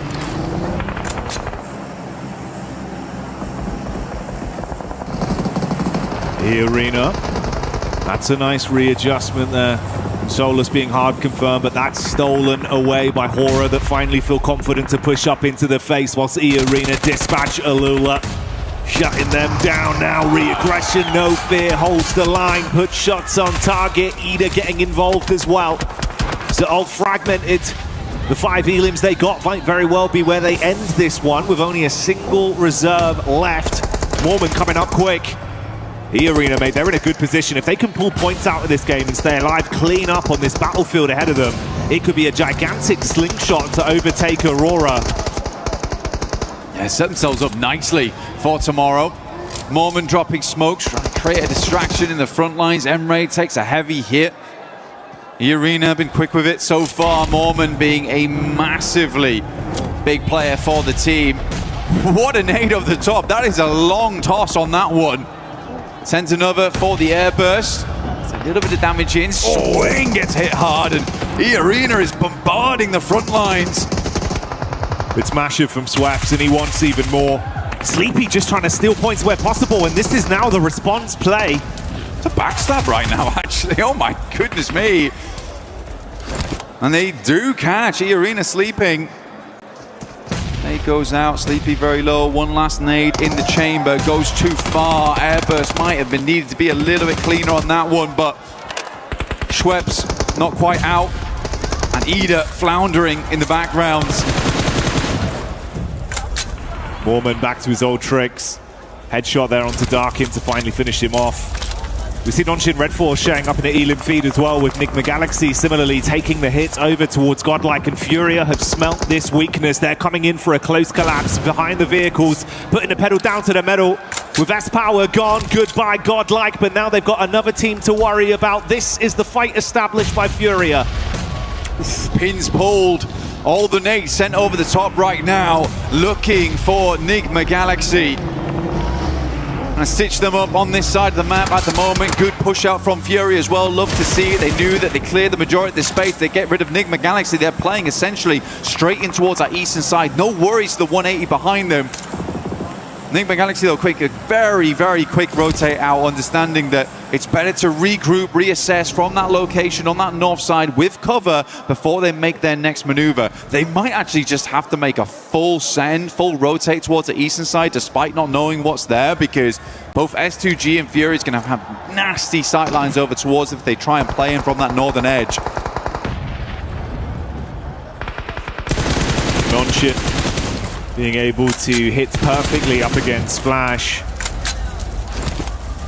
resulting in only Tops barely limping away there. Got back behind the vehicle and pieced out in the driving seat. They've got that 2-2 split with focus still turned onto Rita. It's the angle of Koops in play right here though. Close quarters connection, spamming with the SMG in the face. Yasser trapped, no escape plan there, and Alula fall off the back of it. Amidst this, we also wave bye-bye to Ida as the last man is dispatched. E-Arena taking shots over towards the setup from Nigma Galaxy. Hamzig looking so damn sick with this snipe. Ready for a little bit more. You peek out and your block could be knocked off. CG, you still got the Garan as well. It's very, very cool. Playing to the end here. Hamzy G looking good so far on the long-range peaks. Nigma Galaxy opt not to go for that swing over towards the eastern side. I do feel like this is a bit of a death sentence for them though. I'm not sure how they're going to extricate themselves from this. S2G looking for another chicken dinner here, though. They have been so consistent with it. They have been so bold in these games and really taking advantage of that fact. And Fury is struggling to make their way out from this western side. Pushing into open ground. Lord explodes one vehicle. In comes the rest, and Schweppes is setting up for the big spray. Schweppes could steal so much from this. The eye in the sky taking pot shots when they're weakest. The nades thrown from either side, detonating all around as silence finally falls over Furia with him being dropped. Ayala cooking the last nade back, dashes it into Nigma. Doesn't go far enough though. The grass kind of obscuring his vision just a little bit. Still over towards the edge, assuming they're going to jump out towards the side as the nade comes in, but both baits unsuccessful. Switching out the JS9. Need that long range to feel fine versus Furia. Ayala sits on the other side. Blue's going to be a bit of a nightmare here. Chief just stayed behind. We got the night cam on board. Not the best time for him either. Watching his team in a real sticky scenario. Like you said though, E-Arena looking to put up more points, but it's Nongshim Red Force actually who might have a good chance here to really set themselves up the rankings. It'd be great to see those rankings, so we can set up for tomorrow where that smash ruling placement would be. For Nongshim, you're spot on though. They do thrive in these kind of situations, so let's see if the teams forget about them and they can step back up. Here you go, this is the lay of the land as well, what we wanted to see. E-Arena on top right now. They just lapped Aurora. 105 points with a 7 elimination game and showing no signs of running out of fuel just yet. They've been keeping the intense action on. Tops was the last man from Flash. He had to hightail it, went fought from Nongshim a few moments ago, and he's still running away. Looking for a setup center zone to stay alive for a little bit longer, but might be food fed over to S2G. Pops goes, MCG, man, what is this? This is actually insane behavior. But he's making it work. Bayonet on the front, and he is slicing and dicing through the opposition. Pure stabs to the enemy teams. Lobby getting perforated by S2G. Nongshim Red Force might have to move forward with the Kevlar in play at this rate. Damage done again. What is he doing? Shot after shot. The bolt action sending reverberations through the lobby, but now they're going to try and turn this one to an up-close and personal encounter. Nongshim put the pedal to the metal, they drop in close, the nade blows the car away, Hyunbin buckles under the pressure as So Easy hits the deck, Kamikaze, 3 nades in the back pocket, 1 thrown towards him, split the difference, that's the reply back. So Easy trying to keep himself alive. In the midst of all this, we say bye-bye to Furia, and Kamikaze knows that E-Arena are collapsing as well. Nongshim up close, good play done.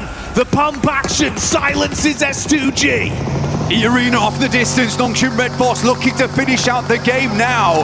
What a good push up there. The hero Hyunbin himself does go down, but the rest of the team carries the cape forward and will eclipse out the rest of S2G, so no more chickens for you. 2 top teams remaining here face to face, Nongshim Red Force and E-Arena. 3 versus 4 on the cars. There's shots coming through from Mormon.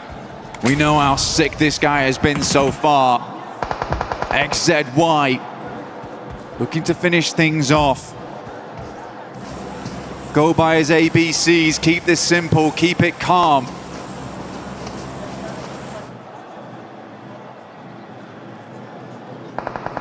But is school in session though? Can E-Arena teach Nongshim Red Force a lesson on this one? If they can find a knock, find a pick, they could collapse off the back of it, and we know they've been so damn good in thriving in the chaos today. That could be their outlier, that could be their way to close this with a huge game. Not only take first place, but absolutely skyrocket up to a nice point barrier going into the Smash Rule tomorrow. A lot riding on this for either team. And like you touched on, that one bit of benefit is the manpower advantage for Nongshim. They can play off each other in a slower approach. Arena still have vehicles in play, but Nongshim Red Force, they're on foot right now.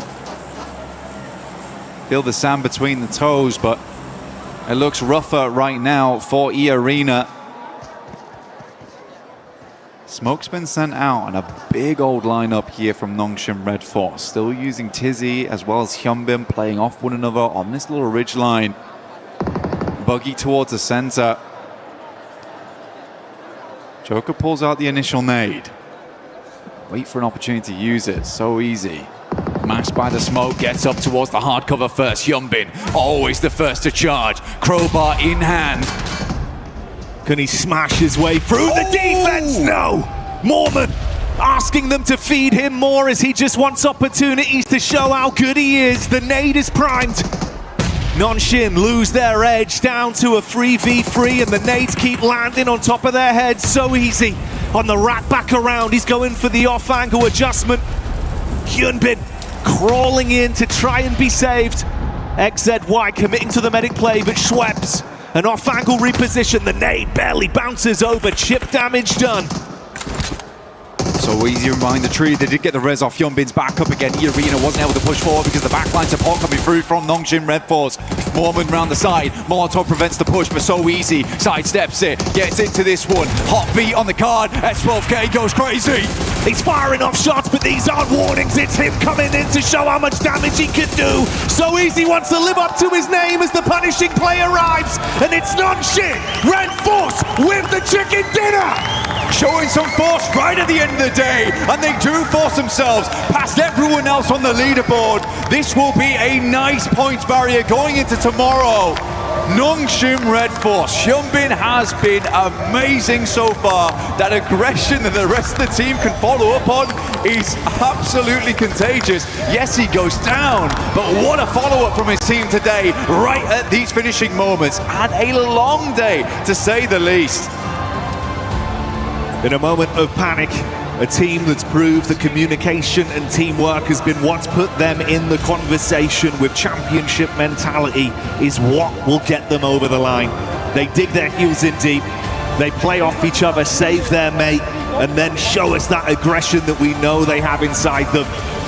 Unsheath the sword blank and chop straight through Arena, standing strong in that gladiatorial combat for the final chicken dinner of the day. And this was a crazy finish from So Easy. Just did not stop moving. Essentially charged over the top of that ridge side and just shut Arena down. What a wonderful play there to finish things off. I mean, definitely showing up Hyunbin a little bit there, I would say. And I mean, it's good to see.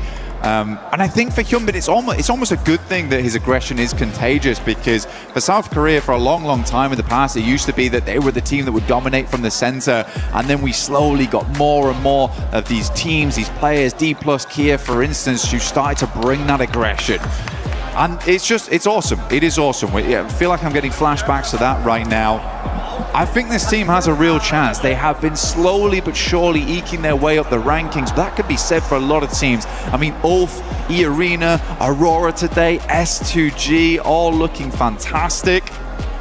It's hard, man, because there were even teams from survival stage that I was sad not to see in the finals. I was sad to lose teams in the group stage, even when it was only 3 at a time. This has been such a competitive arena right now here at EWC, at PMWC. Just so cool stuff. Can't wait to see more tomorrow. And I can't wait to see how that scoreline adds up at the end of the day when we throw it back over to the desk. You're spot on there, man. This is the sort of LAN event that goes down in the history books, not only because we'll crown another champion once again, but the fact that it feels like the skill level has risen so far across the board, teams being able to adapt and homogenize not only that slow, smart play style, but like you say, turning it on, hitting heavy, playing confident when they need to. And it's even just the sheer showmanship of some of the eliminations we've been seeing throughout the whole day, but in that very game as well. Some powerful plays. It's still insane as well, because Nongshim Red Force, they're just coming off from PMMI winning that one. But in the meantime, we do have an interview with E-Arena with Kalaris down on the stage. Yes, we do. And with a legend of PMWI, PMWC, it's Shreps, of course, here, two-time champion. Let's talk to Irina about some of these games. First things first, off the back of this last Miramar, were you surprised by Nongshim Red Force not going around the eastern side? And talk to me about those last moments in that game, of course. Despite Nongshim Red Force getting the win, Irina still looks fantastic today. อยากพูดถึงกับเกมสุดท้ายเมื่อกี้นะฮะตอนที่เราเจอกับนงชิมรู้สึกประหลาดใจกับวิธีการเล่นของเขาไหมฮะที่เขาไม่ไปฝั่งอีสฮะแล้วก็วิธีการที่เขาเข้าหาทีมเราอะฮะก็ปกติครับมันเป็นช็อตที่เขาต้องเล่นแบบนี้อยู่แล้วแล้วเขาก็ทำออกมาได้ดีครับส่วนเราไม่มีออปชันพอที่จะไปสู้กับเขาแล้วก็ตัวผู้เล่นน้อยกว่าด้วยก็เลยตามที่เห็น Okay, so to be honest, I'm not surprised with how they play and how Nongshim approached them during the last circle, during the last fight, because like they don't have any much more option left to play, and also like for Arena we have the disadvantage of the player number. But yeah, congratulations to them. Absolutely. So now you're in first place. Obviously, you're going to be setting the smash points threshold going into tomorrow. Irina has looked brilliant throughout the day. Is there any extra added pressure? How are you feeling about going into the next day, of course, with the potential of you're even personally, becoming basically a three-time champion on this stage? ก็ตอนนี้นะฮะเราอยู่ที่1ของตารางแล้วนะฮะแล้วก็ด้วยกฎของ Smash Point เนี่ยในวันพรุ่งนี้เนี่ยรู้สึกว่ามันมีความกดดันอะไรบ้างไหมฮะแล้วก็รู้สึกไงบ้างครับที่ตอนนี้เนี่ยเราเหลืออีกแค่9เดียวที่เราจะได้เป็นแชมป์3สมัยแล้วฮะก็ไม่รู้สึกอะไรครับแค่โฟกัสไปเกมต่อเกมไม่คาดหวังครับก็เล่นไปเรื่อยๆตามเกมตามสเต็ปไปเรื่อยๆSo actually we got no pressure at all. We're gonna play game by game, round by round, like step by step, like, and hopefully we're gonna get like chicken dinner tomorrow. And like good luck to everyone too. I'll finish it off with one last question. With you setting that threshold now, which team would you be most concerned about on your heels, catching you up, considering the lineup of teams that are here? คำถามต่อไปนะฮะก็คืออยากถามว่าในตอนนี้เนี่ยเราอยู่ในฐานะที่เราเป็นอยู่หัวตารางนะฮะอยากถามว่ามีทีมไหนที่ทำให้เรารู้สึกว่าเป็นกังวลมากที่สุดไหมฮะที่แบบว่าเขาจะไล่ตามเราขึ้นมาได้ฮะก็ทุกทีมเลยครับมันก็ยังมีโอกาสที่เขาจะแซงเรากลับขึ้นมาได้แต่ว่าสุดท้ายแล้วก็อยู่ที่ตัวเรา Well, to be honest, like every single team could be like catching up to them for tomorrow. Like who know what's gonna happen? Like everyone can become the champion at this point. So hopefully, like everyone can play and perform like as best as they can. All right, thank you very much, Reps. Best of luck tomorrow. That does it down here on the stage. Let's head over for more PMWC.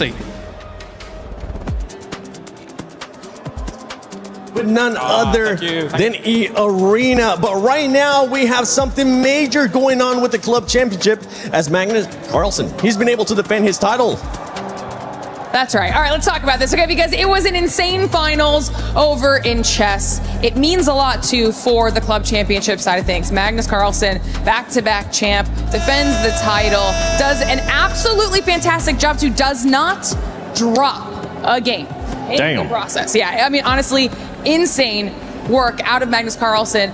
But it's also the story of Dennis Lazovic, right? Because second place finish for AGAL not only was massive for the club, but massive for GM Dennis as an individual. Magnus was saying that he's really looking to have someone that can kind of be his set rivalry. He wants a rival to look forward to going up against every single tournament. The question is the new up-and-comer, the 19-year-old GM Dennis, gonna be that person? Is he going to be? I mean, he did end up getting 2-0. We'll see what's going to be happening later on in upcoming years.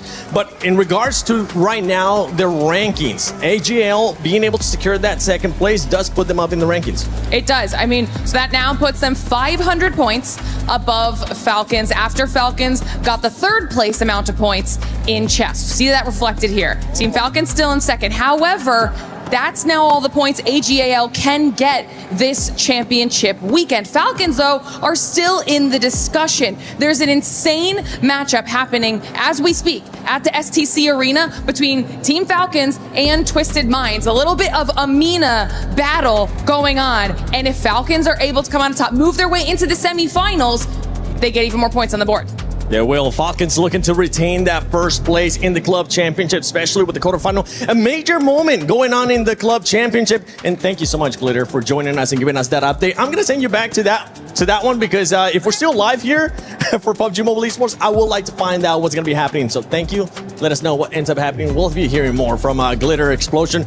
But let's get back to PUBG Mobile Esports, to PMWC at EWC 26, because right now, E-Arena has regained Hot Jukes that first place. Let's go, baby. E-Arena winning this, or actually being so back at first place, is insane, right? I mean, I cannot express to y'all how important this is for this team here, okay?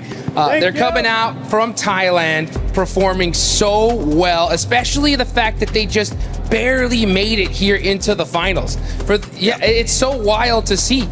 It actually is, but I do want to say, for a team that's currently in first place, these average elims are actually quite low. We don't have anyone standing out. They're all around like that one average elimination per game, but it's all about especially that survival time. Survival time equals placement point. We see what actually right chicken dinners, also podium finishes. That is really the main reason why they're currently contending at the very top and currently should be right number one above the likes of Aurora. So yeah, the eliminations way lower than I expected. As we look at the overall ranking, E-Arena finishes off the day with 112 points. So what does that mean for tomorrow? The Smash rule is set, and it's going to be at 122 points if they want to win via Smash rule. Just remember, for everybody watching, if you're not familiar with the Smash rule format, E-Arena or whoever ends up reaching 122 points tomorrow, after that, they are eligible to win via Smash rule. Yes, they are. And to get smashed, what do you have to do? Just win a game. So it's just as simple as that, which in this lobby is no simple matter at all.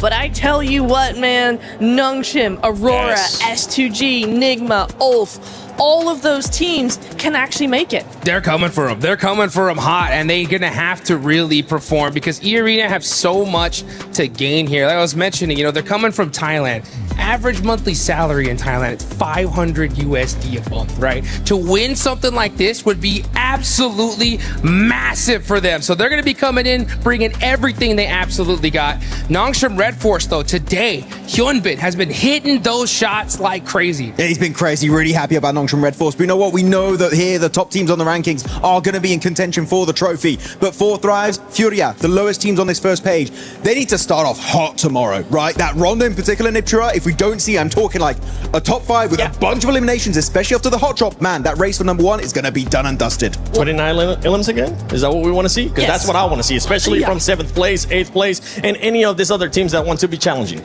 Honestly, I want to just go back to 4 Thrives very quickly as we look at the second page here. For 4 Thrives, for me, this is best case scenario. For me, right? For them to be in 7th place. Just behind, just within Smash Point, still slightly, but this is best case scenario. We know that this is a team that works on mentality, and if they have a lot of pressure, they do not perform. They are just far enough away where they might not have that pressure on them, but they are close enough that if they are able to play very well, they could go ahead and still win the whole thing. I'm sorry, Ned, but I'm going to have to disagree with you because this team are the reigning champions of PMGO Season 1.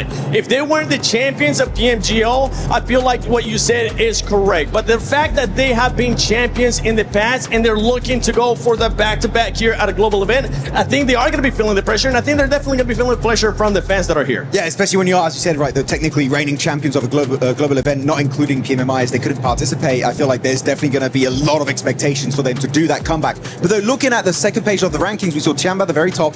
I feel like everyone below Chamba, currently, I have very low hopes, if not actually no hope whatsoever, for them to actually be competing for the title of PMWC 2026 Grand Champion. So outside of that, if they do an exceptional kickoff, like maybe we're talking back-to-back wins, but outside of that, game over in my opinion. That Rondo is going to be so important tomorrow, right? For so many of these squads, they're going to have to really do their homework, dial in and lock in, because if they can get a crazy 30-point game, anything can happen. We still got 6 matches left to go, so no matter who it is, where you're at on the leaderboards, root for your squad, give them the hype they need to pull off a miracle. We want to see it here in Paris. Come on, guys. Second page to first. You can do it. Make it happen. Do we have 6 matches though? Hey. Do we? Hey. Because right That's the now, question. those teams that are challenging for that Smash rule, hear me out. We haven't gotten a chance to see it yet, but I think we might end up seeing it. But take some guesses. Quick predictions. Who's going to be the MVP? Juice. MVP? Yeah. Quick. Moment. Hey, I was on the right squad. My man, hey, so easy. 14 eliminations, 2,000 damage. He went off.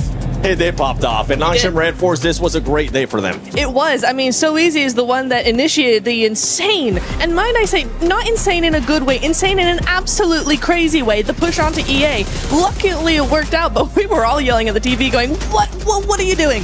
So Easy, he's been kind of going wild, okay? But it did make it look easy from time to time. Of course, I feel like Nongshim Red Force, sometimes they don't look confident, sometimes they look too confident. But you know what? The one consistent throughout today has been So Easy, putting up big numbers alongside Hyunbin. Very happy. Of course, I like Hyunbin, but I got to respect the entirety of the roster. So Easy looking incredible and actually saving Hyunbin in a lot of these scenarios. And right now, looking at their position in the rankings, can they be the champions? Because, you know, last time we saw a South Korean team become the champions, it was D+ in London with that insane island finish. Right. Can Nongshim Red Force be the ones to do it next? And honestly, if they're within the Smash point, they are very, very scary. We saw in PMMI, they won by Smash. They're one of the only teams, if not the only team, to win by Smash rule in a global.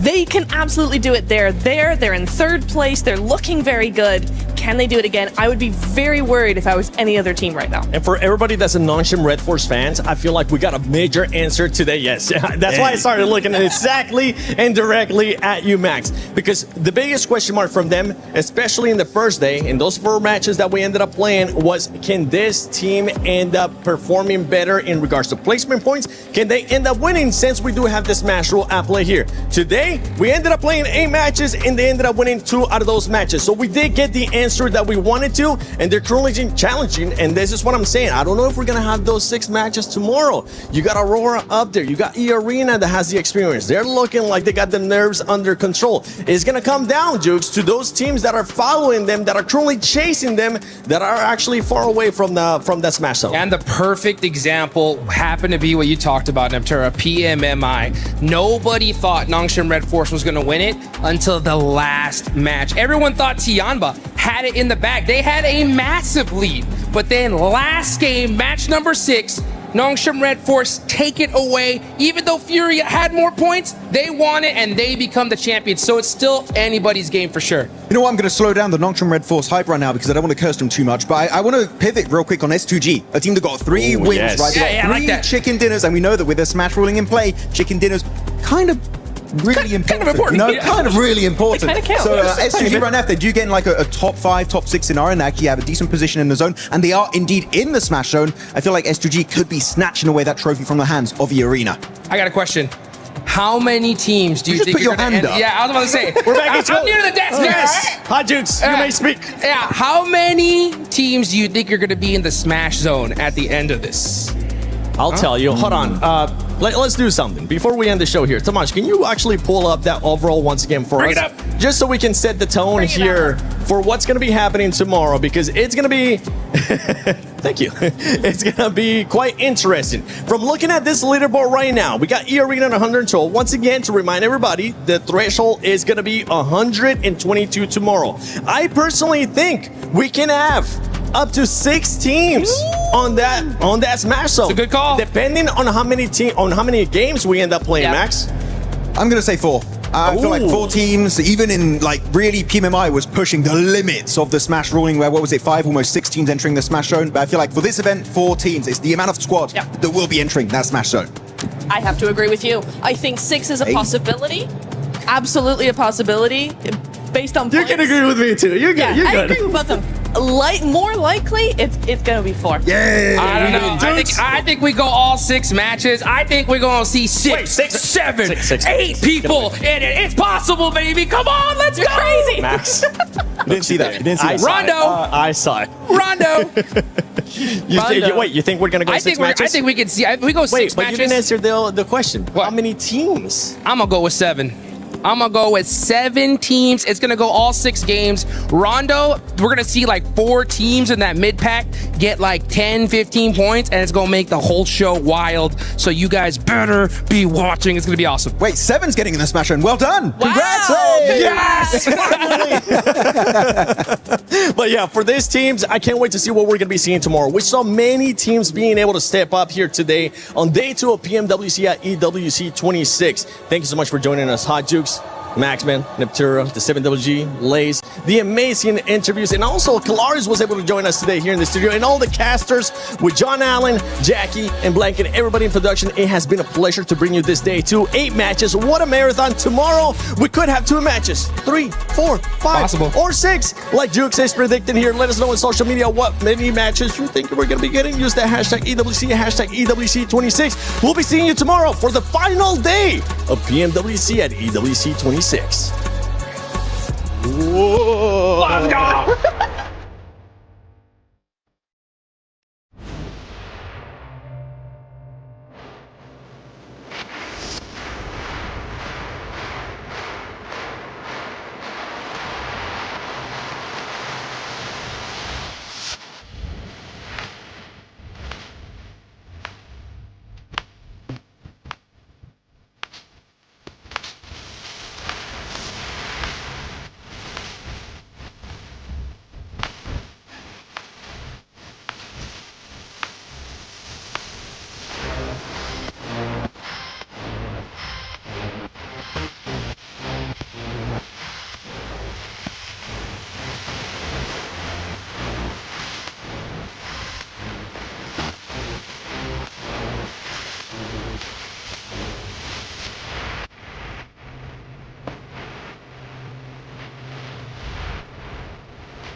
Enemy ahead. Wait a minute. Substitution jutsu! You think you got me? Now that will finish you off. Oh yes! Victory!